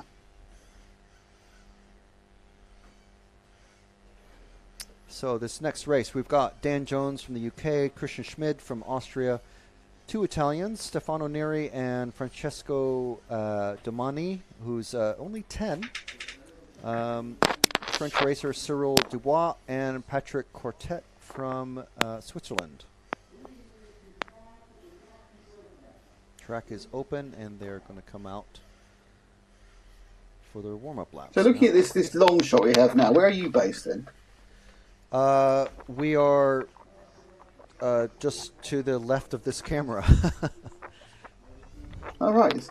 This is where you live, is it? Yes. Yeah, Matt is frantically trying to wave a finger in front of the camera lens, but unable to. Do you have a poke stick? Or where's the fly swatter?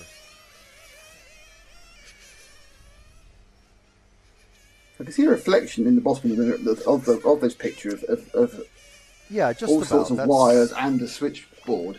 Yeah, very very neatly kempt wires. And Oh, is it you? Is it? You've been doing the wires again? what do you mean me? I've been following your model of just get it all plugged in and we'll clean it up later. Rat's nest. See, rat's nest these days.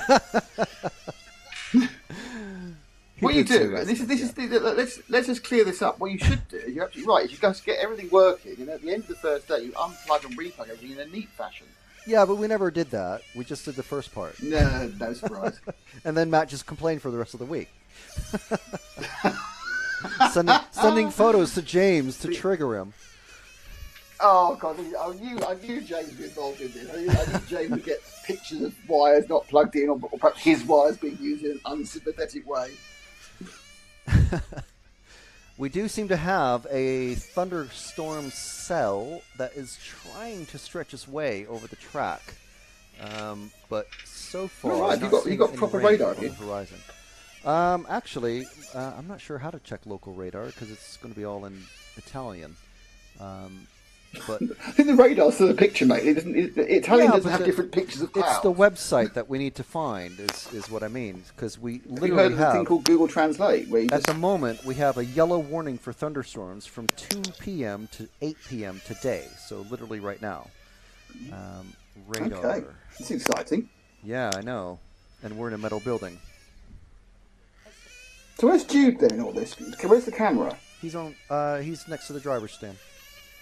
Has Nick got like coins in Is he under that purple tent I can see on the right hand side? He's to the right of the driver's stand. Is he under the purple tent? Oh, yes, he is. Is he near the purple tent? He's underneath it. I can see him. I can see something. I think I can see the tripod there underneath the banner on the top left.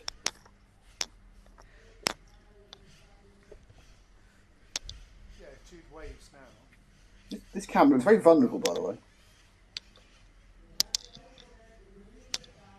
I'm sorry, I can't hear you over your little fidget bubble popper thing, or whatever. I'm not doing anything. I'm literally whatever not doing you've anything. got. Genuinely not doing anything. I think I'm having noise thrust on the line by someone. All right, with 10 seconds to go.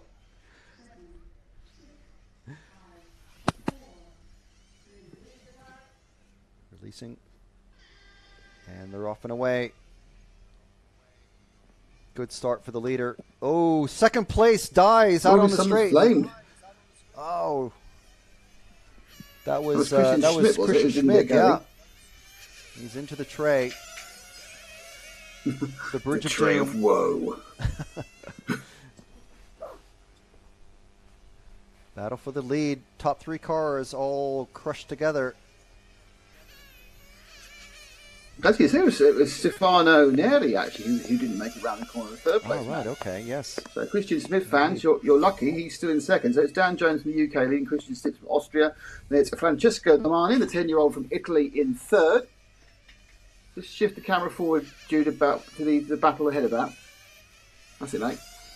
So you got second and third there, relatively close together. We'll have a look at some close action and worry about fourth place a little bit closer to the culmination of 20 minutes. Because as we all know, the chances of all of them getting anywhere near the end of the race, Frank, is quite low. Yeah, and we've seen Filippo, Francesco's brother, absolutely sending it in the top heat and crashing out in a couple of his finals, but still making it into the Superpole. So is Francesco going to follow his older brother's lead? Now, who would have thought a young kid being fast but reckless? I've never heard that before. Yeah, it's all those video games. Yeah. Just press the I think restart that's how button. you should be. You know, it's what they say. It's much easier to tidy up fast than speed up tidy. Oh yes, they do say that a lot.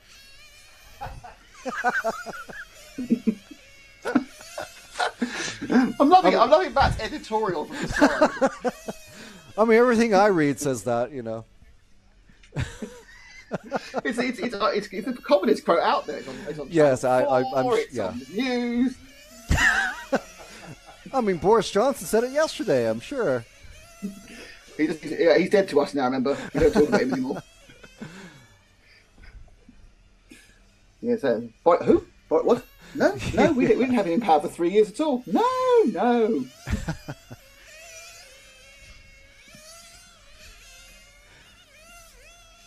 So is this Christian Schmidt we're with at the moment, or is it? Second place man with a multicoloured car. That should be the number. You can just check that's the number 2 car with the yellow wing. Yes, is number 2. Yeah, that's Schmidt. So we've seen a couple of mistakes from the orange, the leading orange car. I've seen him go over the bumps a bit. I think he went just wide there going into the chicane. So he's giving up some time here to Schmidt. Yeah, that's Dan Jones from the UK. He was 4/10 slower last time round.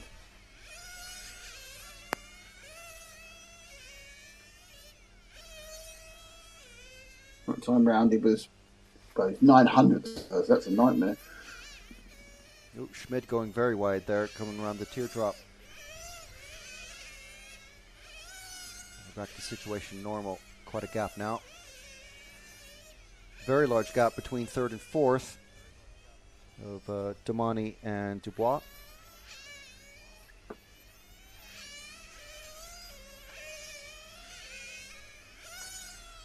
So this the is league's one of eking those. out slightly at the moment, Dan. Just look up with laps down. Yeah, it's getting a bit stretched out now. Well, that's what we expect. You get stretched out until things start going wrong. Yeah, We're coming up exactly. with the first pit Well, stop, just our leader is in the running pits. shy of 4 minutes. It's an early one. And in the pits now. Let's see if our Christian Schmidt goes in now. Christian Schmidt is now in. See how smooth his pit stop goes. The mechanics, I must say, can be a little bit more. They're each reaching like twice for the cars, but our we have had a lead change coming out of the pits now. So we've got Schmidt and Jones now have swapped, but Domani is technically on track in the lead. He's running very long, isn't he? He's got a very good fuel strategy. He's done 4.5 minutes on the first stop, so he doesn't run out. He's got a very much more efficient engine there, which, given the fact he's probably using the same set as his brother, gives you a bit of an indication of what may be an advantage for Filippo when he comes to the semi-finals tomorrow. Very true. I'm not sure exactly what engines are running, but as they're pitting with Uri, literally directly across from Uri, Hudi, probably running FX. Well, just said that, Dan Jones got up the inside of Christian Schmidt to reclaim the lead of this one, going actually round this corner here, the hairpin in front of the bar. Is that a bar? Looks like a bar. There's building a bar? Yeah, there's a cafe, chill out area, and bleachers along that back section, in order as you approach them. Can you order a beer to sit in the tables just here? Yes. It's a bar. Okay.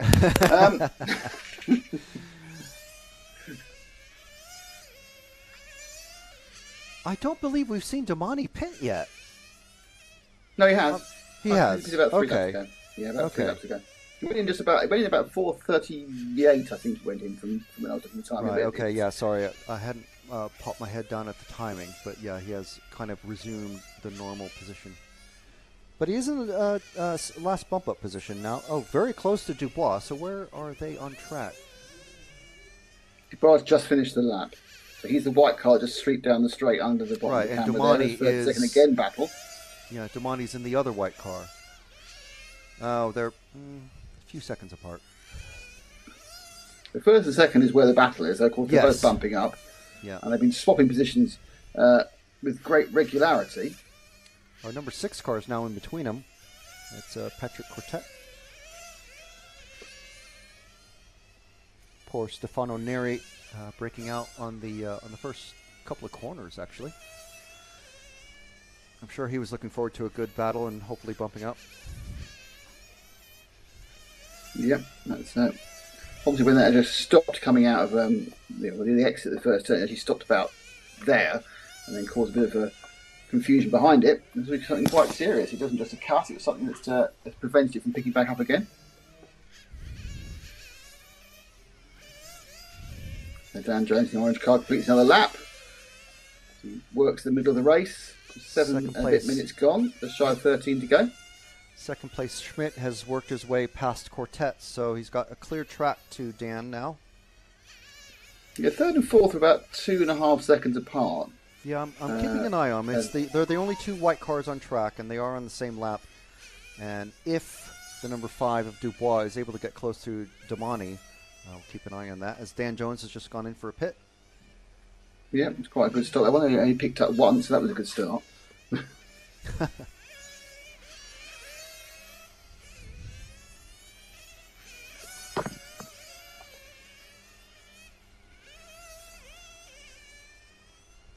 Two of them. So who's he behind? Which is the white car that Dan's behind? Who is running third. Right. Well, no, he's running second. So actually, no, he's running ahead of him now. But yeah, he's taking ahead of him because of the pits. I think that looking at this and the fact that where they are, I've got a feeling that Dan's going to end up needing to do an extra stop. So I don't think he's going to be. I think he's going to have to do an extra stop in this one because he's sort of let past by Damani. He knows the battle's not with Dan, but very tight. That would be my belief that the orange machine will be ending up. He can't quite make 4 minutes comfortably on a run, so that means you have to stop an extra time. Divide your 20 minutes up into 4 sections. You get 4 stops. Less than that, and it's a 5th stop for a splash. Oh, Dan! Oh, dear me! That's ouch. Oh, that is our leader out. That's Dan in trouble. Yeah. Car's still running. Marshall. That's bad news. The car's still running. It means there's a problem. So we're going to see the bridge of sides again. Just tapped him coming through that corner, and he just fenced him off. That's not going to make Damani very popular. Well, they were side by side coming through the short chute, and Damani is just flamed out going into the pits. So he's run out of fuel. So he's running too long, but I think he may well end up. I'm not quite sure. He might end up with a stop and go for that. The replay just was a little bit late, just caught it a little bit late to see what happened. But he just seemed to get a run, just body check the Jones car off the track. I mean, I'm not saying it's deliberate, but it was a mistake. Yeah, we've seen cars coming through there just by themselves, hitting the inside curbing and taking themselves out. That's what Francesco's older brother did at least once in qualifying. Damani back into the pits. I believe this is for the stop and go. And yes, it was. He's been let out again by Eduardo from Amsheet. So Jones is out, unfortunately. Stefano Neri's out. So there's 4 cars fighting for 3 positions. It's Patrick Quartet and Francesco Damani who are currently in that battle for third. And they're right together at the moment. So those 2 cars you can see, that is the battle, I think, for the final bump up. If that white car we're with is Francesco. No, the second white car. So this is the actually second white car. The number Patrick 6, the green car is Quartet. Yes. So right, they're right together. So Quartet. These two, this is our battle for third. And the final bump up place is not over half the race to go. And you would say that Francesco Damani has the pace to get past, but he has the poise to stay ahead is another question entirely. I think Quartet has been warned. It looked like he was attempting to go wide in a couple of corners. Either that or just slow. Not hard to tell. See, he goes wide there, and it's like he's letting him pass. Oh, very tight. It's a racing. He's just taking a different line. There's no rule about what line you take, but he's lost the position. Be curious to see if Quartet is going to be able to put some muscle down on the track and get past, or at least catch up to Damani. Damani slides out of the last corner.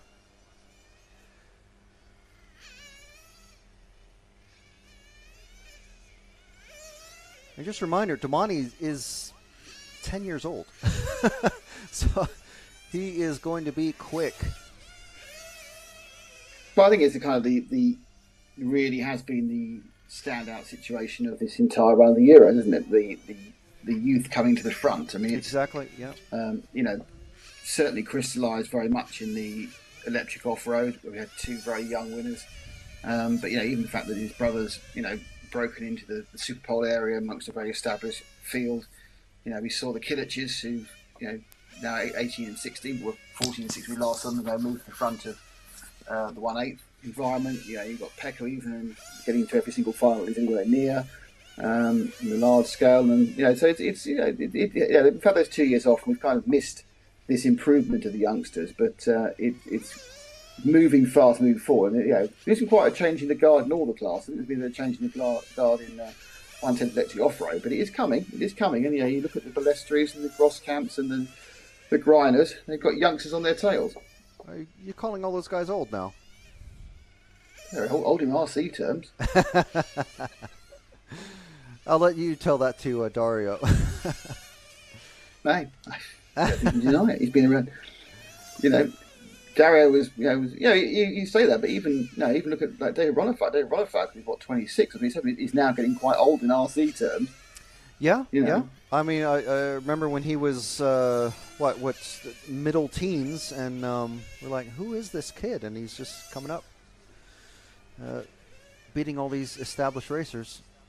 Well, he's European champion this year in 2022, but he first won in 2013, so it's 9 years between one and 2013. 9 years from one to last. You got, not yet in any way over the hill or past it, but it is a case where he's been around a long time, and there are youngsters coming up all the time. Quite a good gap there for David, yeah, for sure. So as the field is continuing to spread out, keeping an eye on this, there's a couple of thunderstorm cells that seem to be wanting to have a say in matters, but no rain falling just yet. Yeah, I mean it's you should feel, obviously you're in the air conditioned luxury, so you start to feel the atmosphere getting heavy, And, yes, but I'm just concerned about the running of the actual races. I'm more concerned about the cameraman, because obviously you having to stay late for your beer is one thing, but being struck by lightning is nothing entirely. They're very, very, they're very, very severe about that in the States about thunderstorms. Oh yeah. If there's a thunderstorm within, I think, 15 miles of a outdoor event, they pull the cameraman over. They do that a lot in English events. In English events, you often get yellow flag periods or even red flag periods because there was a thunderstorm in the area, and often there's no rain, but they pull everyone in because they're on metal structures and they don't take any risks at all. Yeah, well, I can remember my first time at fairing. I was climbing a scaffolding with. Who knows anything about working at height? No, I'll just hop up the scaffolding. Oh. Who has crashed out? Who's that at the far end? That's the 4 car, Damani. Number 4, that's Francesco. Okay. Yeah, still running though. All right. He got stuck underneath the safer barrier.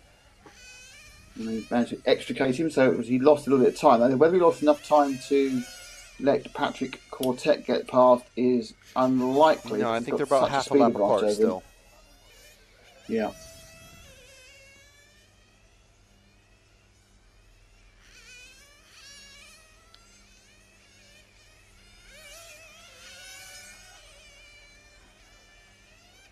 So Schmidt from Dubois, that lead is nearly 3/4 of a lap. Second and third, actually, which is Dubois and Demoni, looks quite close, but it's not. It's a lap and a second, not a second between two of them. And then Quartet is a further 8 or 9 seconds behind them on track. 9, yeah. They're in the same section of track, but yeah, a lap apart. The thing to realise, of course, is while this all looks very, very settled, and we're going to see Schmidt, Dubois, and Dominique go through, as we saw from the previous race, anything can happen in the last 3.5 minutes, and it can be anybody going through at any sort of level. It's very, very true, and it's nitro racing, so there's always, in addition to all the running gear and keeping, rubber side down and all that, the engine could run out. 2 cars in pits now. I think that's Dubois and Domani. Yeah, last stop. I think is that his older brother doing the timing Oh, for we him. have a flame out. Obviously We have a family flame out affair. just in front of the cafe. That's the 5 of Dubois. That's Dubois. Now this could change it all round. Off he goes. There should be a tune, shouldn't there, on that? When he goes across, you should play a little tune. Well, The, we'll leave the it to you to funeral find a march. suitable show tune. No, it's only right now. The 5 car of Dubois, I think, is possibly in danger. And now they are together. They're in the same section of track now. Dubois, Yeah, Dubois and- now dropped out of the bump ups now. So Patrick yep. Quartet has got the bump up. We've got 2.5 minutes to go, and we need to It's wait two for white cars. that lap to be finished. But Dubois is best part of 3/4 of a lap behind Patrick Quartet. So as we said, he may look stable, but anything can happen in the last 3 minutes, and it already has.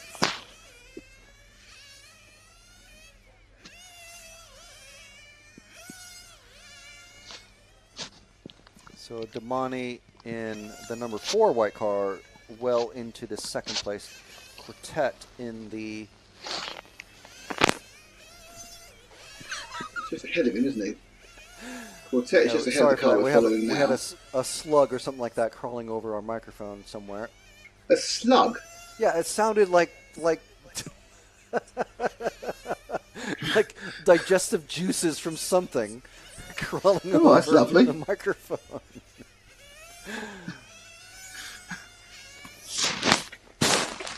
Whoa!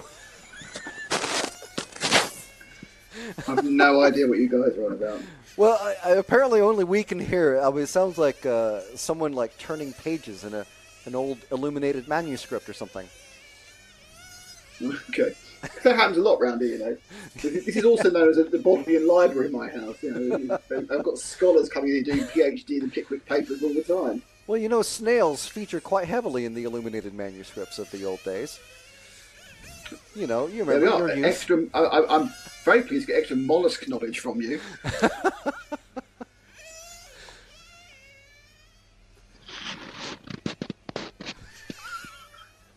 I'm not quite sure how this. Apparently, everything I do is being picked up on the microphone, but literally, I'm not even doing anything.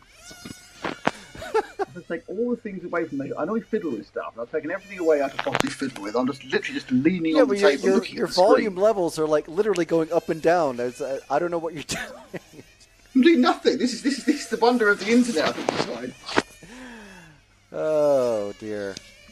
So we've had a continuing conversation in the chat.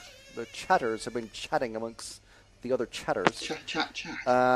One thing I would like, I mean, happy for these two in the going around the hairpin now. Is that or They're together. Yeah, Dubois and Quartet are right now together to find a bump up place. So I assume it's the Quartet is in green. I think he had to make an extra stop. I think this is their last lap as well. Time has expired. Dubois just taking that one. Yeah, Quartet could make it back in the end. Got close. Battle to the end. So just would like to address one of the comments that's in the chat. Someone saying just 6 pilots. That's pretty sad. This is actually the bottom final. So in the next race, there's going to be 10 racers, I believe, or at least 9. So the top 3 from each of these 1/16th finals bumping up into the 1/8 finals, which will be running, I believe, next. I think the 1/8 final racers are already up there. Oh, blimey, this is a sudden change of acceleration. This program, isn't it? Yeah.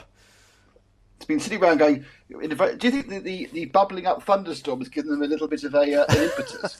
Yeah, I mean, it's literally now directly overhead. The sort of outreached sort of, you know, the anvil-shaped clouds that thunderstorm cells are famous for. Directly overhead now, but the actual main column of rain not quite to us just yet. Some beautiful fluffy clouds off in the distance though, but once they get overhead and they're quite dark, not so much. So this one, we have a very multicultural set of drivers. We've got Daniel Sagi from Hungary in 1, Jean-Marie Glorinek from France in 2, Stefan Trudowski. He's great. Even the British person's got a hard to pronounce surname. Stefan We just call them trotters. Trzynski from Britain in 3, Johan Karl from France in 4, Eduardo Dulac from Switzerland in 5, Klaus Rysakov from Denmark in 6, Marcus Grodo from Austria in 7. You got Niklas Karampelas from Greece in 8, Thomas Notte from Monaco in 9, and Teddy Vandal from France in 10. So here's our first 10-car final. Let's have a look. We've got white body final. on 1. No, white body on... The 7's pure white, the 9's pure white, the 2 is pure white. I think the 1's white as well. The 3's blue. We do and have the some 4's just mostly blue. all neon. I know Steph Chod has got a dark blue body. Let's see who else. Yeah, I can see him in 3 there. We've got a bright pink. It's at days like these that now everyone has kind of abandoned the race paint concept. It's days like these I think we should do the thing like they do in greyhound racing, where every number has a different colour. So number 1 is always blue, and number 2 is always yellow, number 3 is always red, number 6 is always black and white stripes. Or harlequin colors like the jockeys. Yeah, again, I think I give a sensible idea, and you take it to a ridiculous element. I'm American. I mean, come on. That is true. Yeah, I've let your Americanisms go so far, but I'm going to have to work with how it's chassis and not chassis. I don't say chassis. I say chassis. Well, I don't say chassis either. You said chassis. You should say chassis because it is a chassis. It's a French word. This is great. We're having a row at 600 miles. This is brilliant.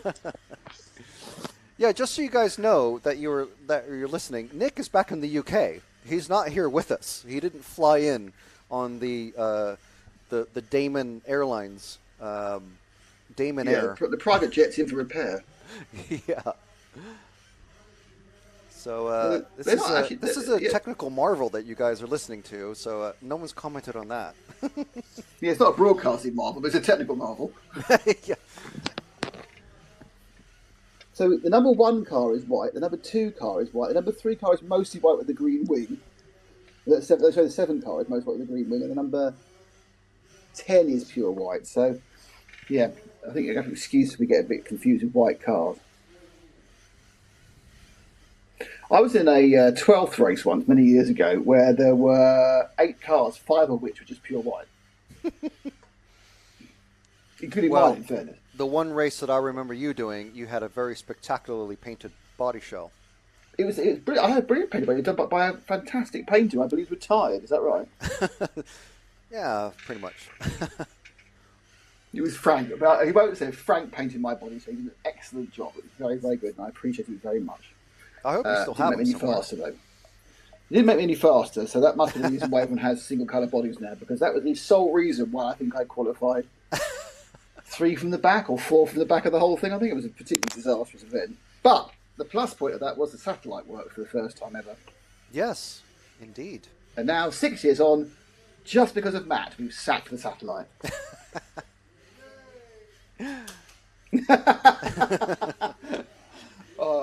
Off-camera cheer. Yeah. Oh, there's so many white cars in this race. Literally half the field. And the only differentiation is, one's got a clear wing, one's got a green wing, one's got a black wing, one's another one with a black wing, and another one with an all-clear wing. Oh, my goodness. Right.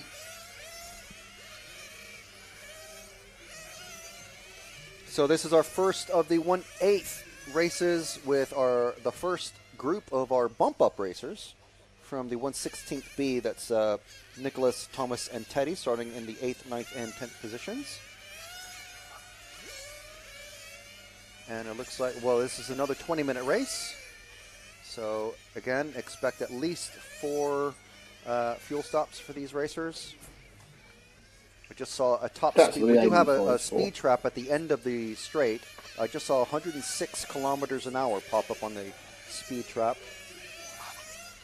66 miles an hour, which will explain why we have the Bridge of Woe that takes the broken cars from the infield to the mechanics. I think you'll be seeing higher speeds than that when you come back for the electric touring car world. Yeah, I think we probably will. They were clipping 120 at the weekend. Wow. So, and that's certainly changed. I don't think when this class came out, these cars haven't got much faster. In fact, they may have got a bit slower because of the lack of less nitro in the engines these days. Whereas electric cars have just got faster and faster and faster.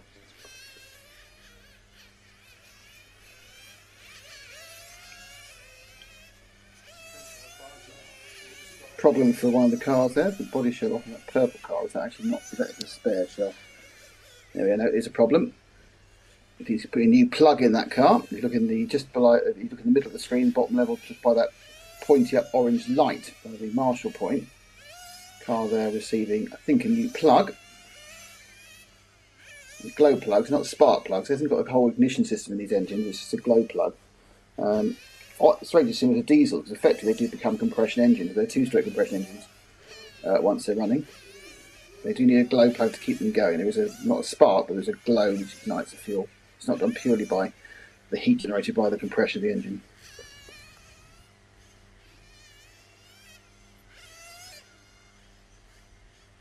All the racers coming into the pits now. Excellent filling from Nick. Telling us all about the intricacies of the glow plug versus the diesel engines. Versus the spark plug, of course. So 10 cars. We've already seen what sort of mayhem 6 cars can do on the track. We have a body shell off on the 9 car, so that will not be starting, at least from the grid.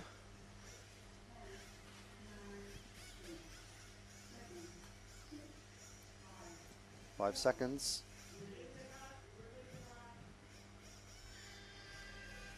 You're away. Camera.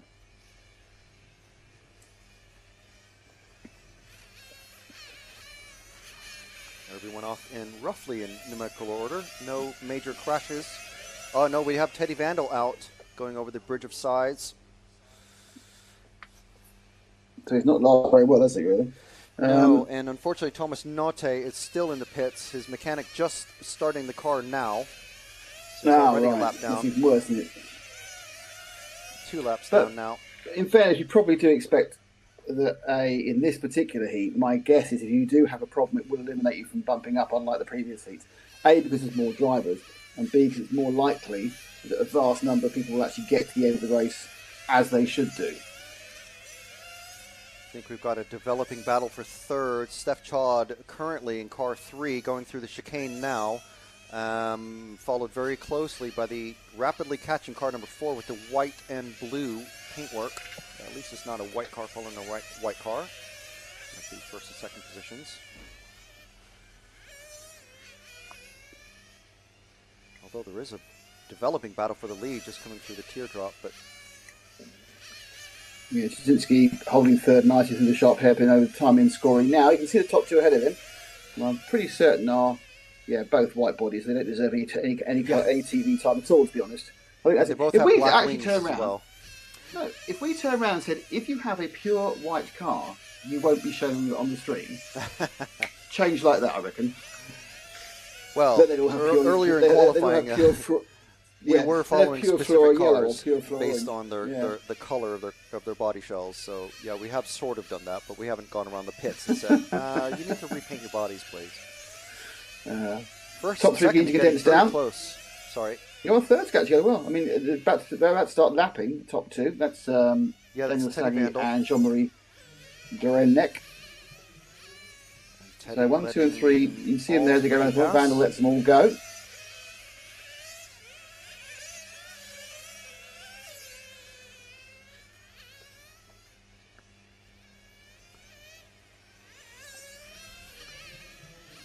Number 4. So settling down now, a couple and a half minutes in, 17 and a half to go.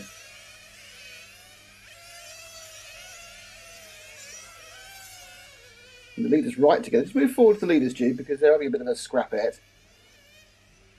Yeah, Stefan has moved away from the number 4 car of Carl, Johan Carl, but now there's clear track between Carl and Chodzinski, so I'll keep an eye on that and see how it develops.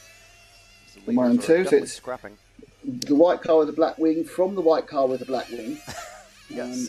It's Danny Saggi from Jean-Marie Groenick. I mean, if you get two very similar painted cars in off-road, normally one's got yellow wheels and one's got white wheels, but in this case, these are twins. I mean, I don't know whether it's a Hungarian and a Frenchman, so I doubt they're in the same team, but honestly, not really helping much, are they? In many ways, it must be quite... I mean, I don't know, have you ever driven the wrong car when you're racing? I was commenting about that earlier. I never have, but I was I reading have. stories. I've driven the wrong car once. And I've seen somebody else in a European Championship. I did it in a club meeting, but I've seen someone else do it in a European Championship. Sitting around going, there was a car, I think it was in large scale, I'm not sure, but there was a car rammed against the fence, yeah, just revving, really, and so you look up at the rostrum, but all the drivers' heads are following cars. Yeah. And you go, it's car number 3, and it was, Barry Smith. You go, Barry, what's going on? And it's after suddenly Barry, I don't know how Barry suddenly, someone shouted at him. He realised he'd been driving someone else's car the entire time. First round of pit stops happening now. 2 of our top 3 cars have gone in. I think it's our number 1 car is still out there. No, it's good for Danny Saggy. Long doesn't flame out. All those cars made the 4 minutes, so they're not looking at saving a stop. Problem is, to actually save a stop, whole stop, you have to make 5 minutes. I think it's pretty impossible for these cars. So it's Danny's trying to prove me wrong. He's on 4:35 at the moment. So he's getting closer to the 5 minutes. Not going to be a big enough save. Oh, look at this, he's going for it. He's going to prove Nick wrong by going 5 minutes. This is sucky, isn't it, looking now? Coming down the main straight, I think. No, sorry, going around the hairpin now and about to cross the timing line Exactly. now. So he's actually going. He's actually made 5 And minutes. he's So he has pinning made now. 5 minutes. So 5 So minutes he's got his engine exactly. tuned, and that will save him the stop. Oh, and he's flamed out. Leader is so that's flamed the problem, out. You see, when you come in, when you are stretching the fuel so tightly, you can actually run out during the pit stop. More importantly, you actually kind of lose fuel pressure. So because you've got the tube and everything else running out, it'll get air bubbles into it, and that just flames the engine. So effectively, he hasn't quite got 5 minutes because he can't get 5 minutes. He's about to go a lap down now. Whilst they're filling up. Second and third have gone past, and he's definitely out now. The Hungarian ran long and then flamed out. I mean, it's not guaranteeing those two things are linked, but normally they are. He's running, but Always his the most mechanic dangerous is not time in a rush of- to get him back out on the track. Always the most dangerous time of a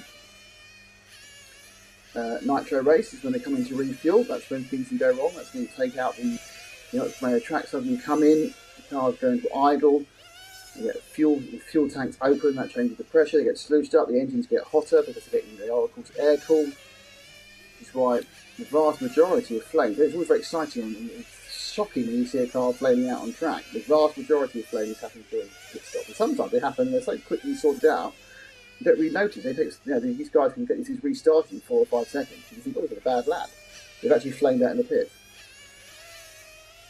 So our battle for third at the moment is going down the main straight is the white car of Dulac, followed very closely by Chodzinski in the blue car with the black wing, the all-blue car. Well done, Steph. Excellent painting choice there. That is Dulac, a Brazilian, running under the Swiss national banner. And Chodzinski from Does he the live in UK. Switzerland? Apparently, he lives in Brazil, and he races every single European Championship in this category. And they're very close Fair now. Step There's a guy shot. called Patrick Banderas, who I know very well, who actually is works for Aston Martin Racing in the electrical engineering side. And he is a Brazilian national, but he obviously is now based in the UK, and he runs European Championships quite regularly for the UK.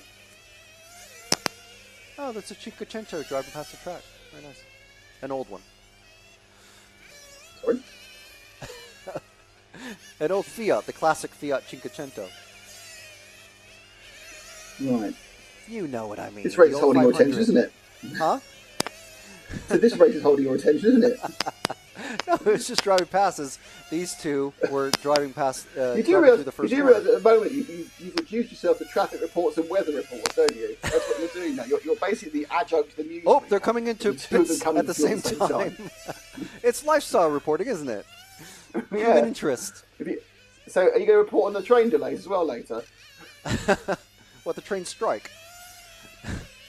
So Steph had an engine adjustment while in the pit stop, so he's falling back a few seconds from our leader, the car 5 of Dulac, who, after this round of pit stops cycle through, may end up being our leader once again. Well, Johan Carl leads at the moment.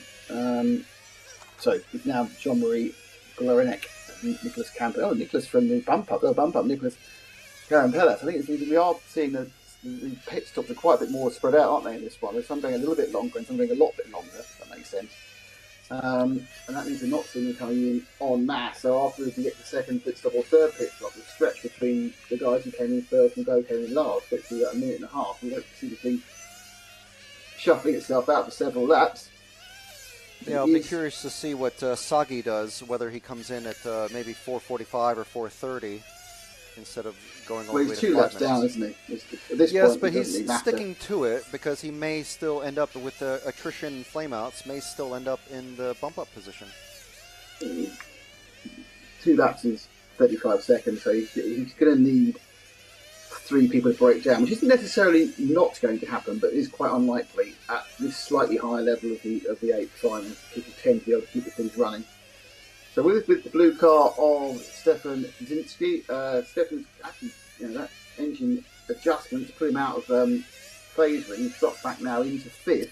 Yeah, Dulac and Carl are they're very close together actually. They're coming across the finishing line now down the main straight, I believe. It's car 2. No, sorry, that's car 2.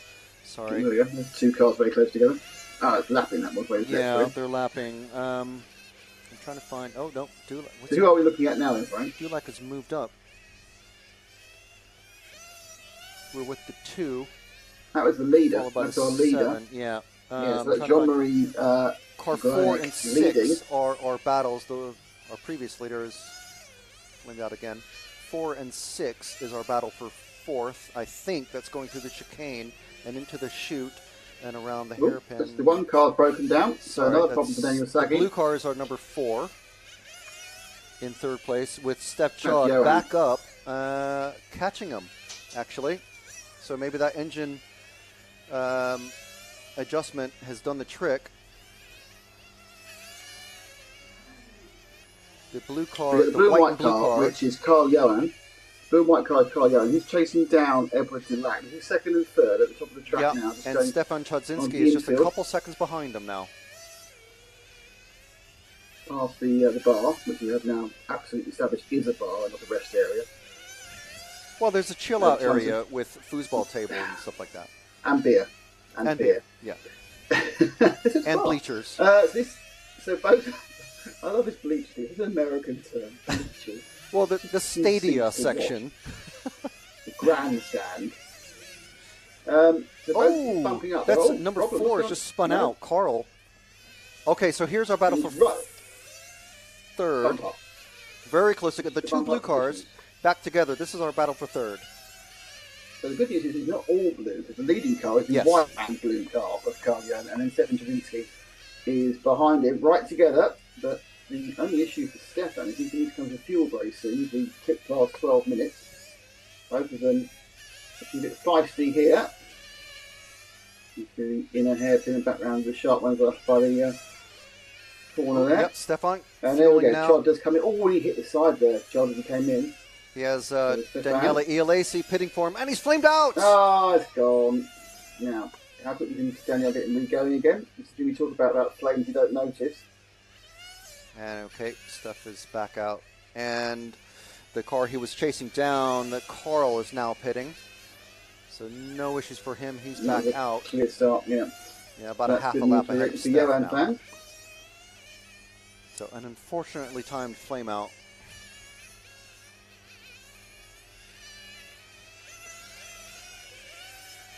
Steph using an older ELAC engine from a friend of his on the British team. He said it has so much more power than the previous engine he was using. It's fairly new to Nitro. Did you but use an old engine that's got more power? no, the ELAC engine, which Alright. is a used race engine, has way more power than his previous race engine, which was not a hand-tuned, hand-ported and all that engine. The old secret sauce of Nitro engines.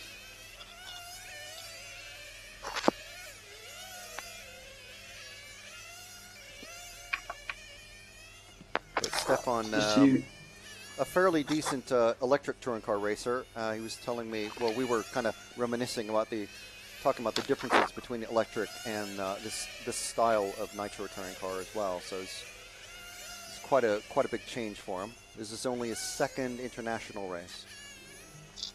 Oh, blimey. I thought you'd done much more than that. It's been around for years. Yeah, but in electric. Steph, another racer I used to paint body shells for. See, another career down the drain there, Frank. When you're doing so well. So let's see. Does it annoy you that you've been replaced by the famous Spanish painter Juan Can? No, not really. Not really. There's too much bother for me to do.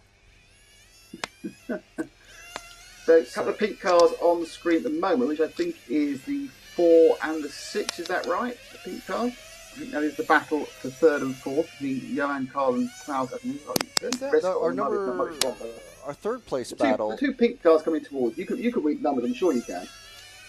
Well, the first pink car is number 6, and the second pink car is number that's 9. Klaus Riskov. So 6 is our 4th place runner at the moment, and but the second one's he's just pitted, so he's going to be even further behind our 3rd place runner, Carl, in the white and blue car.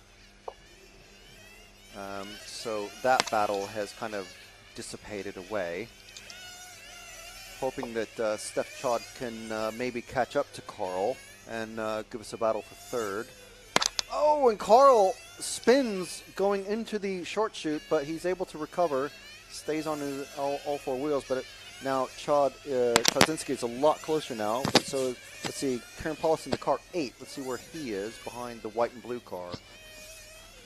Because that is our battle now. Positioning, it's Jean-Marie Glarenek who's still leading. He's leading by about 9 seconds from Edouard Dulac. Also bumping up is Johan Carl. So 2 Frenchmen and a Brazilian masquerading as a Swiss man are bumping up. Trying to do a double bump up in 4th place at the moment is Nicholas Karampelas, and then it's Stefan Chodzinski in 5th. But Stefan is some way our off battle bumper. for 3rd is about to go down the main straight. The white and blue car is our 3rd place car. The next car behind him, the silver number 8. Actually, there's 2 cars behind him now, but he's being lapped. The silver number 8 is Nicholas. So white and blue. Oh, now he's pitting. but with Nicholas. So our battle for 3rd is in the pits, and they're both out together going into the first corner now. And into the chicane, into the chute. They've got a lapped car of number 6 between them. Yes, so he's a bit behind. It's Klaus Reiskov from Denmark. Hello, are you snapping your fingers? How can you hear that? I muted the whole thing. I don't know. It's everything. A fly buzzing in the next room we can hear. This is ridiculous. I actually muted everything then. Ah, dear. So coming over the finish line now is our... car 4 of Carl. Reiskov actually, number 6, directly behind him. Let me just confirm that. Yes, number 6. Okay, so we got the white and blue car and then the bright pink car coming across the finish line now. That is our battle for 4th. Reiskov getting a bit frisky there with the corner. Steph Chod and Karen Paulus waiting to pick up the pieces should anything happen to these two in front. So it's third, fourth, fifth, sixth, all together. And now it's all changed. Karen Paulus right on the back of number 6. Oh, Steph Chod going very wide into the marbles. And then Karen Paulus also nearly spinning. Let's spread out that battle going into the first corner. They're all trying to catch the white and blue car of Johan Karl in third place. Minute and a half left in this one.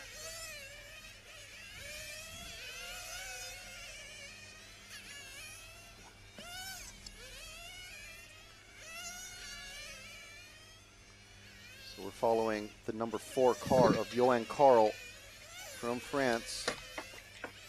Currently in the third and final bump-up position. He's 3 cars behind him. They're all together on the same lap. Should anything happen to Johan, 1 minute left. Around the hairpin, back down the main straight.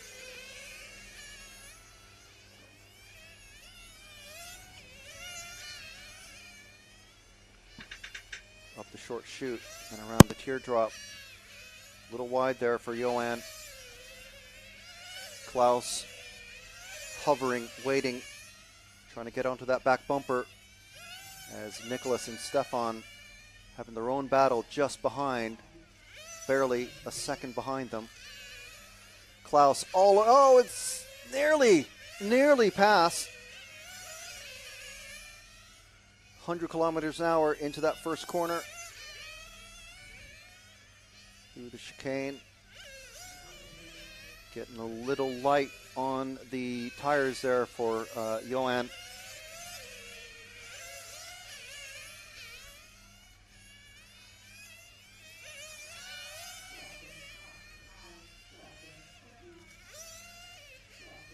So time has finished. Is Johan going to take it?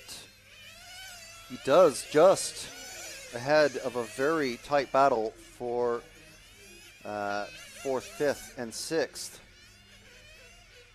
So finishing order, Jean-Marie Glorenik, Eduardo Dulac, our Brazilian racer, and Johan Karl will be bumping up into the quarterfinals tomorrow. That will be at 9:30. It's going to be another 20-minute race. And just missing out is Raiskov, Karen Paulus, and Chodzinski, and further down the order, Groder and Notte, Sagi and Vandal unable to finish.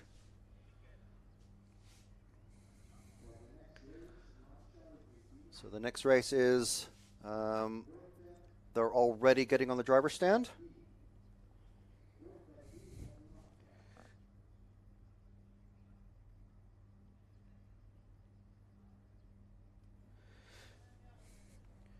So the next race going to be Christoph Rohrmoser from Austria, Freddy Pellois from France, Stefan Strasser from Austria, Daniele Agostinelli and Filippo Ferrari from Italy, Juraj Hudi from Slovakia, Ludovic Long from France, Christian Schmid is our first bump up from Austria, Francesco Domani, our 10-year-old racer from Italy, and Cyril Dubois from France.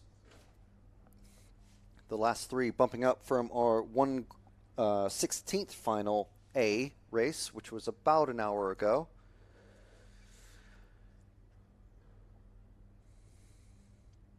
So the drivers are already on the stand, just waiting for the marshals to be released into the pit area.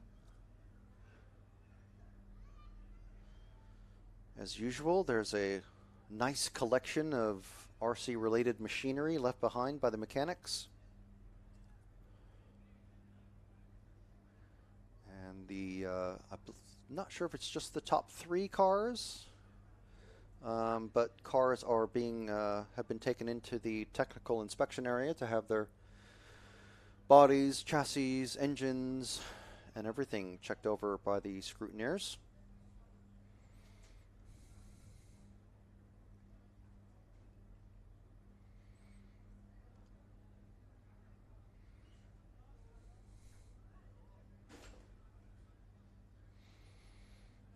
Everything okay there, Nick? We have a shocking lack of Can you hear me? illuminated manuscript page flipping. Can you hear me at all? We can now. Oh, okay, that was weird. I was thinking. You've just been I've completely commenting. silent for a few minutes, so just I was checking. been thinking, why is Frank not listening to me? What have I done wrong? You haven't taken yourself off mute. That's what you did.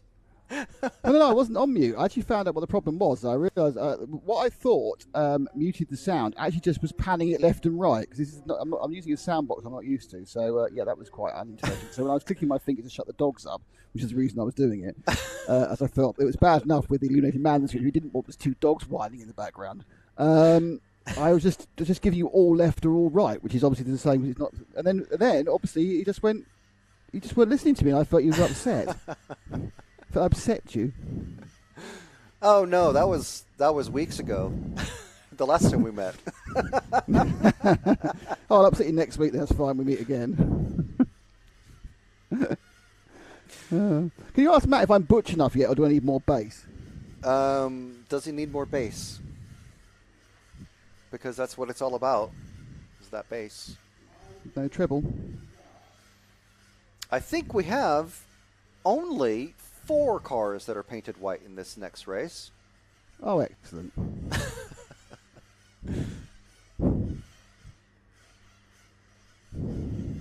taken all of Frank's space away, so it's not so jarring between Basie Frank and Chablis Nick. Oh, you heard that? I'm like, I can take more treble off me. I can do that. It's better now. Who's breathing? Well, we kind of What'd you say? all need to breathe, don't we? Breathing. That's a key thing. Oh yeah, breathing, he is just it? sighed. Yeah, it was definitely him. Can you ask Nick to stop breathing? Yeah, just hold your breath, Nick, for the next 20 or so minutes. Right. Okay. I'll give that one a go.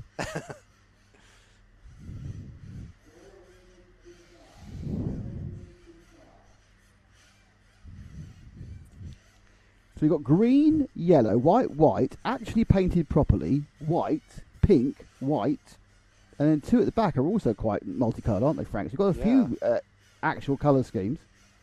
Yeah, it's growing in popularity as the drivers get faster. There might be some sort of correlation there. Well, perhaps they don't crash as many body shells, so perhaps they can afford to paint some of them. Anyway, so let's have a look who's running in this 1/8A final.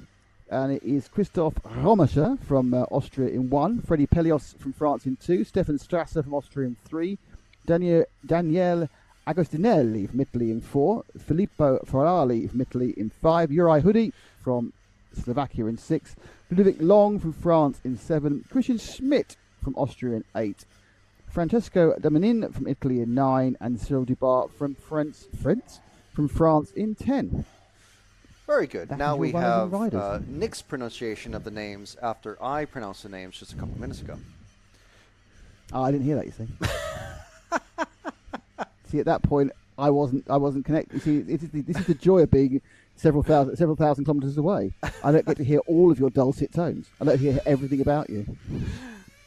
I reckon that within about 3 or 4 events, we might have sorted this out properly. Yeah. We'll have to hear back from our cameraman Jude to see how it actually works functioning wise. You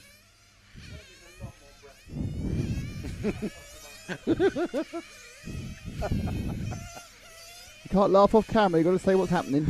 Matt is requesting you to maybe just be slightly less breathy into the camera. What? Just Not back off breathe. the Well, mic, he says. Just back off the mic, quote unquote. Very difficult because I've got the dodgy headset. But that's not going to happen. Well, I'm wearing your super grungy headset that had to be. but I it still literally works. washed it in warm water and laundry soap the other night Really? because all of the he's surprised. All of the vinyl has been extreme. worn away from the spongy material. Oh yeah, so- I meant to buy new ear pads over the winter. Yeah, they're only 12 quid from eBay. Oh, yeah.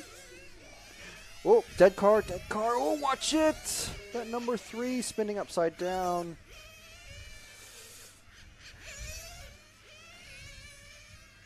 I know we were on the rostrum there, rostrum cam.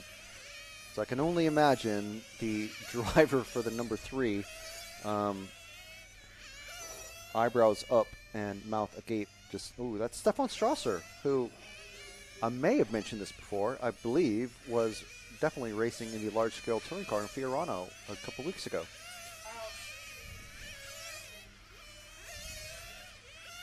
Is that a Frank bingo? Frank commentary bingo. Right. Well, the thing is, I don't know how often people are joining the stream to watch, so have to just please. How often people are looking at during the stream? But I think at the moment they're leaving in their droves. Oh God, Nick and Frank are together and having a domestic about ear pads. Someone's asking. Sounds like he's casting into a tin can on a string from the UK. There's obviously some sound issues we need to sort out, but we are pioneering new technology here. Yeah, I mean Enjoy this is literally the bleeding edge of broadcast technology. 2 commentators, well, 3. me and you. 3. Oh, Matt's now got himself on mic after just wittering on the side and having Frank laughing for no reason. Yeah. I would say that it is infinitely better now. You've increased your bass. Excellent. No treble. I'm up to I'm plus 9 on the bass and I'm down 9 on the treble. Perfect. Nothing like an RCTV technical discussion We on haven't air had enough of those. right before the Stop 1/8 breathing. A final. And they're off. Filippo Domanin acting as grid mechanic for his little brother. Already have a very tight battle for third. The yellow and the white car coming across the finish line now. It's Strasser and the car 5 of Ferrari, Filippo Ferrari.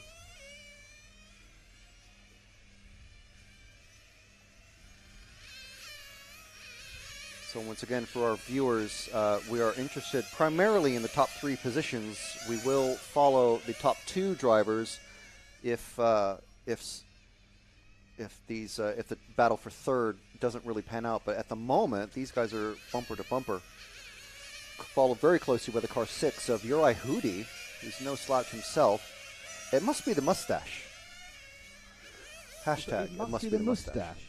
Yeah. This is your new concept. Is The you power. Go faster the facial power hair. of the mustache. Look at Yeah, name one other person with moustaches quick. what's his name? Nigel Mansell. From 1993. Yeah, he grew his mustache back, and now he's all cool again. Right. No need to work out what your search items are on Grindr, isn't there? Man bears.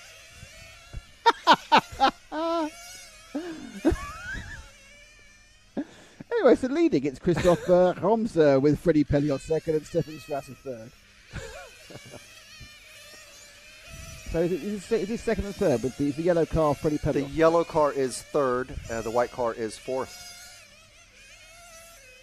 Already coming up on lap traffic. I missed who that is. Jeez. Literally appeared out of nowhere. That's the car 4, already being lapped. Daniele Agostinelli, local racer.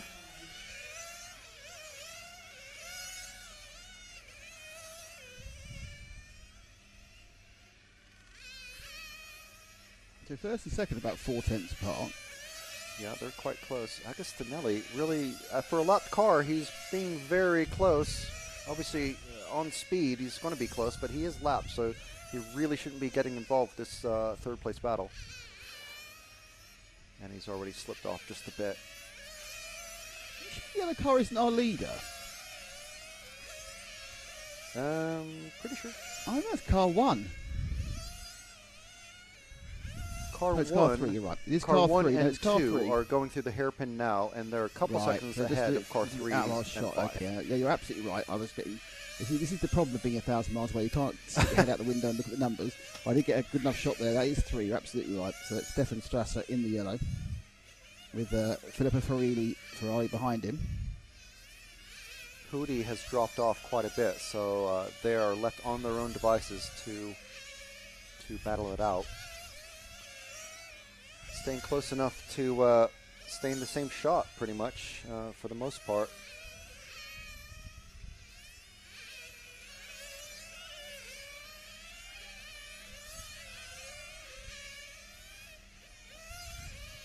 Into the first corner, high speed there.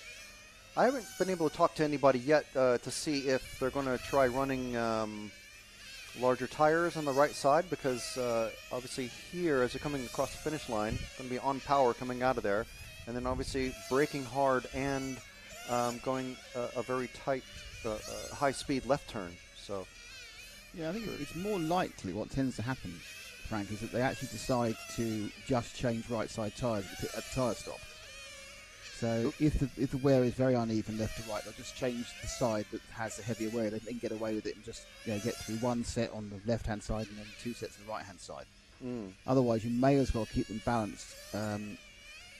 If it's not that way, you're going to change all the tyres and just keep them balanced, because otherwise the car goes very, very hard to drive when you've got very big tyre differential offsets at the start of a race. yeah. But we've seen both tactics. We've seen people really try to do the 2 tyres, try and gain those 4 or 5 seconds. And others have just gone for the full set. So it is an issue, of course, because with these foam tyres, unlike the rubber tyres you see, they keep on wearing down. All the other tyres we use in EFRA events are all rubber based. So yes, you can lose some tread, but then they hit the carcass, and that's as small as they get. Well, of course, these are effectively sitting on the carcass being foam. They get smaller and smaller and smaller and smaller. And the difference between a set of tyres brand new out the packet you might use to start of a long final, and the optimum size can be as much as 5 or 6 millimetres diameter, which of course is probably when you actually get to radius, it's probably the radius is 5 or 6 and diameter can be something like 15-20% less. So the big difference, and obviously that changes the gearing of the car, because the gearing is affected by the circumference, and that keeps going down, down, down. So cars effectively keep getting shorter and shorter geared as they go on. So it's one of the real balancing acts you have to play with. Yeah, I mean, to me, it's quite a black magic sort of art thing. But just want to say that we had a change for third place position between Strasser and in the 3, the yellow, and Ferrari in the white number 5. Ferrari now leading after the first round of pit stops, going into the first corner. It's the white and the yellow now going into the chicane. We've lost the 4 car of Daniele Agostinelli, which is one of the Italians won't be bumping up. It's bad news, obviously, you always break down in your final, and obviously being in position 4, he must have been thinking he had a chance to get up. These two, though, putting on a fine show for the final bump-up position at the moment. Yeah, and they're directly behind the second place car, Freddie Palois. So just about a second behind him. And a couple seconds ahead of him is the number 1 leading car of Christoph Rohrmoser. So, yeah, the top 4 leading away. Yeah. Second, third, and fourth, as you say, getting more condensed. So certainly what seems to be the situation is that Ferrari is sort of bridging the gap between Strasser and Pelios. So that white car getting close to the multicoloured car of Pelios. Very wide there, coming out of the main corner. You can see where they want to be on the straight. It's quite easy. The whole track's well marked out by the black line. That's where they want to be. If they're not on the black line, they're not where they actually should be as far as the track's concerned. The black line narrows and widens depending whether it's a very obvious racing line or people are taking slightly different lines. It's incredibly thin through the switchback and the infield, but he's looked quite wide now here around turn 1. Oh, who's that off the track? One of our back markers, just get the number, as car 10 of Cyril Dubois. That is and he's spun again back marker. in front of Hootie. I think he's got something broken on his car and he's pitting. So Strasser dropping off in the yellow car, dropping off a little bit now from Filippo Ferrari. It's not major, but it is about a tenth of a second a lap, and he's now about 7/10, 8/10 off him. Pelios is 7 or 8 tenths ahead of Ferrari, so they are 3 together in second, third, and fourth. I think second and third just got a bit closer, haven't they? Second place, Freddie has just pitted. So it's just these two together now. The white and the Okay, yellow it's cars after coming through 12 the minutes. infield.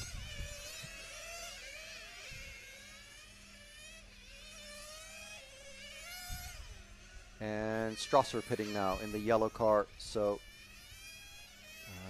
Ferrari on his own at the moment. Euro Hoodie, who's in fourth now, with the potential of bumping up. Ferrari now pitting. Is Martin Hoodie not racing this one then? Or have I just not seen No, him a relatively small, a surprisingly small nitro team from X-Ray this one. Quite a lot of Infinity racers in the top two groups.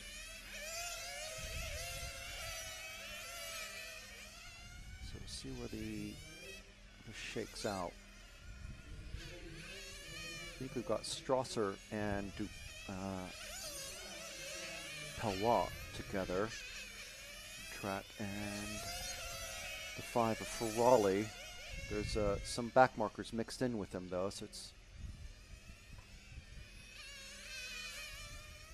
the white car about to go around the teardrop now, and the hairpin and across the finish line.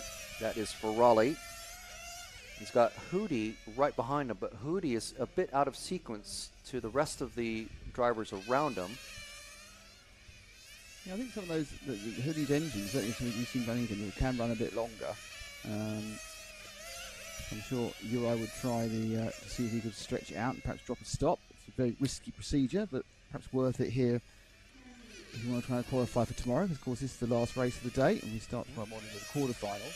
Yep. So, Two wheels have got away with it. Yeah, a little squirrely there. So it's Hootie is now pitting. So going into the first corner. Yeah, I think he's pitting on 5 minutes, really. I think he is trying to get the 5 minutes. That will save him 7 seconds overall.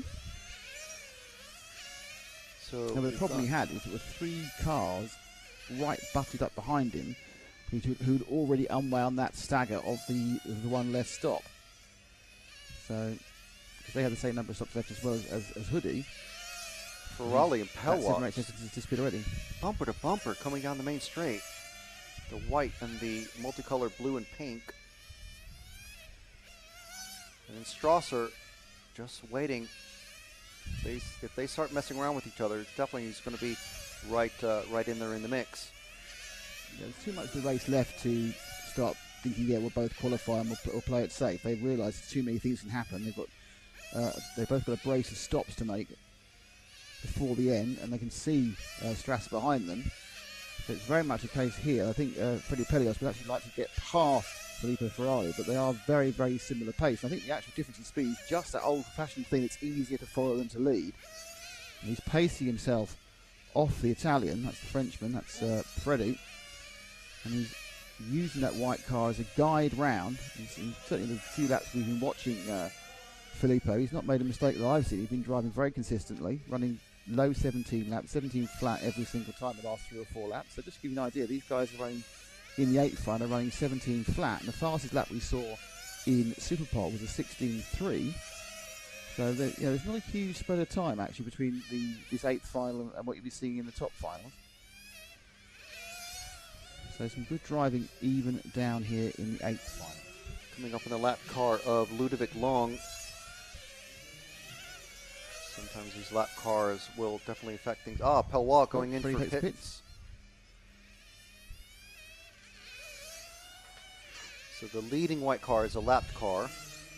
Just gone over a couple of the corner markers, and he lets Ferrari pass. Ferrari has already run 1 lap longer than Pelios. This is his second additional lap through extra fuel consumption. There's no problem with Pelios because he stopped after 8 minutes, so he only has 1 more stop to make as well. Strasser also in the yellow. There he goes into the pits. He hasn't pitted yet. It's 3 laps now.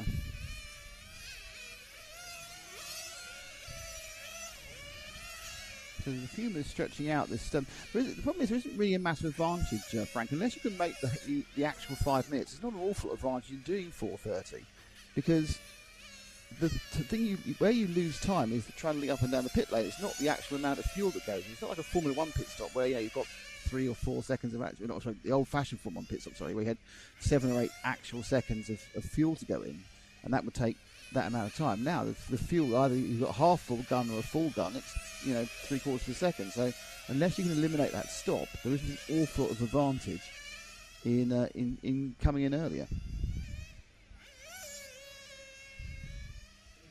Very true. We've just seen Ferrari and Strasser pit together, come out at the same time, but Strasser now falling behind. Into the clutches, I think that's Uri behind him. Yeah, Pelios isn't gone So well either. Strasser Pelios in the yellow car, and the car immediately behind him. That's our battle for third now.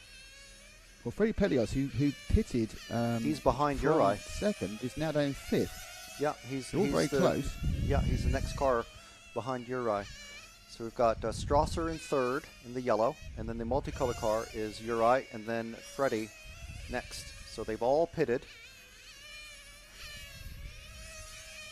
And Ferrari is going to let them fight it out, while the green car of Christoph Rohrmoser, we haven't barely even shown him. He's just He's got a enjoying very the lead. nice 6-second lead. That's why he's not being bothered by everyone else. Yep. He's just turning laps. Just turned a 16.8 last time round, so he's got some pace in that car now. It's pretty good. Yeah, Strasser stretching away from Hootie now. Surprised by the number 2 car, Freddie Pelios. I'm surprised that he's just lost his pace after that last pit stop. Has an outside chance, the possibility he may have had an instant off camera he's not seen and may have lost in a few seconds. But he's not really gaining. Last time round, lost a couple of tenths on Stefan Strasser. It's notable actually that the lap times have come down. They're all doing 16.8s and 16.9s when they were doing 71, 72. And that can only be, I think, because the tyres are getting smaller, Frank, and therefore actually are now moving into the optimum size for gearing. So they've actually now got to the size where they're a little bit quicker. The bigger tyre not necessarily giving you the optimum gearing that you need at that size to last. Yeah, that's another part of that black art I never really understood. Hootie is just pitted. Smooth pit stop from the 4th position, I believe it was. Yeah, he's down to 5th now. But he doesn't need to stop again, everyone else does. So Hootie now is out in his last run. He's in 5th. He's a little bit away. He's going to need a bit more than just the pit stop to get past these people. He's going to need some problems. So he's going to need a couple of these cars to have little minor hiccups at least. Still Christoph Romser, who's leading by 5 seconds now. Filippo Ferrari in 2nd. Stefan Strasser in 3rd. Freddie Pelios in 4th. Pelios is now 1.5 seconds behind Strasser. Strasser on camera with a bright yellow car. The white car behind him is a bit of lap traffic. And then Strasser and Pelwa pitting. Oh, and that's cost him a second and a half. That doesn't get picked up properly. So Strasser out. Did Pelios come in at the same time? Yes. So it'd be interesting to see how far apart they were, because it wasn't a great pickup by Strasser's team, but I can't see Pelios has gained that second and a half. But we'll find out Freddie when they- has Uri right on his back bumper with the leader coming up to lap them both. So I wonder if he's going to stay behind. There's a second and a half going in, there's the second half coming out. The gap between 3rd and 4th, despite the fact we saw that Strasser wasn't picked up properly, so they most had little minor errors. It looks like Christoph has backed off just a bit, so he doesn't get caught up in any entanglements, maybe? Yeah, he lost 3/10 that time, so maybe he was just lapping someone, but he's got an awful lot of... he's got 4.5 seconds. That has come down a bit, actually. As you pointed out, Frank, there. Filippo Ferrari closing that gap. Both Ferrari and Rohrmoser have to make their final stops. Everyone else is fueled to the end of this final.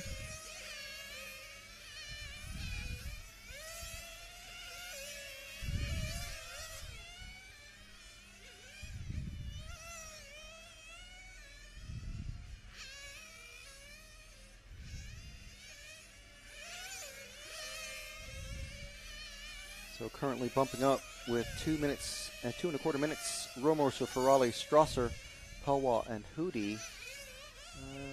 Their battle is kind of stretched out a bit. It looks like Pelwa is slowly catching up to Strasser as Strasser goes a bit wide. Coming around the hairpin, that's Strasser, and then Pelwa And there's less than 2 minutes to go, and the gap is down to 0.8 of a second. And you can now see them on the camera together. This is the battle for the final bump up place. More importantly, Frank, this is the battle for tomorrow, because if you don't bump up here, you effectively, you've got to go home, but you're no longer taking your part on finals day tomorrow. Starting with the quarterfinals, I think about 9 o'clock, and then we have the semis, and then I think the main final currently, though, because it's weather dependent, is currently queued to go off at 2 o'clock CET, isn't it? That's the start time for the final. That may well change, so Yeah. keep your eyes peeled to the announcements on Facebook and here, of course, if you're watching along with us. 9:30 is the scheduled start time, but remains to be seen. Obviously, when we got here, we had a change to the schedule. This guy's getting very close now, coming around the hairpin. Yeah, Pelios means business. Freddie has to make up and pass Stefan Strasser in the yellow machine. He's got 1 minute and 1 second to do it, so he's got 3 laps effectively, or 3 laps and this one. Oh, very close. Getting very, very close now, looking up through the switchback. A tight hairpin, they go for start finish. So they go there with 47 seconds. 3 laps, of course, is 48 seconds, so they will, or 49 seconds, so they will just have this and 2 more. Strasser holding on. Just ease the gap out, I think, a little bit that time round to Ferrari. Ferrari needs to start making a bit of a do-or-die measure. Not Pelios, not Ferrari. Sorry, it's Pelios behind him. 30 seconds left. Romerser and Ferrari are safe. It's whether Stefan Strasser from Austria can hold off the charge of Freddie Pelios from France. They're about to start their last lap. And it's going to take an error, I think, from Strasser. Though Pelios getting very, very close, and there's a little bit of distraction there as the back marker. They've got 4 or 5 corners. They go past the bar through the switchback. 2 long corners. Oh, he's going to go. He's looking on the inside. Just over brake slightly with Strasser, but he got away with it. Got away with it. Just 1 minute. It looked possible that Pelios was going to find a way through. But Strasser drove particularly well from that error, but it's like over braked it. And it is very single line there. To make a pass, you kind of need more of an error. And the minor error he made was into a corner, which is hard to get by. But there we are. So it's Christoph Romerser, Filippi Ferrari, Stefan Strasser, who are your bump-ups to tomorrow. Pelios, Long, Schmidt, Demanin don't go forward. And, Uri Hoodie in the end broke down. Hoodie, Dubois and Agostinelli didn't make the trip. Okay, well, there is all the pictures. That is our 1/8 final A, and that is our program for today. Thank you very much, everyone, for joining in the conversation. Please join us tomorrow. We're scheduled to be online and live and running for the 1 quarterfinal B starting at 9:30. But do check the EFRA page and RC Racing TV pages on Facebook, and of course on the channels on Facebook, on YouTube, to see when we are going live. I don't think we're going to go live any earlier, but at the moment we're scheduled for 9:30. So I'm happy the rain stayed away, and I hope everyone enjoyed the program. So, what? Nick said bye. No, I don't know. Nick, do you want to say goodbye? Or hello? Parting is such sweet sorrow. But, we will be back tomorrow. So, see you all here on RC Racing TV, on Red RC, on EFRA, and everywhere else where you can receive an internet signal. We'll be back tomorrow morning with finals day at the 1/10 IC Track Euros from Gubbio in Italy.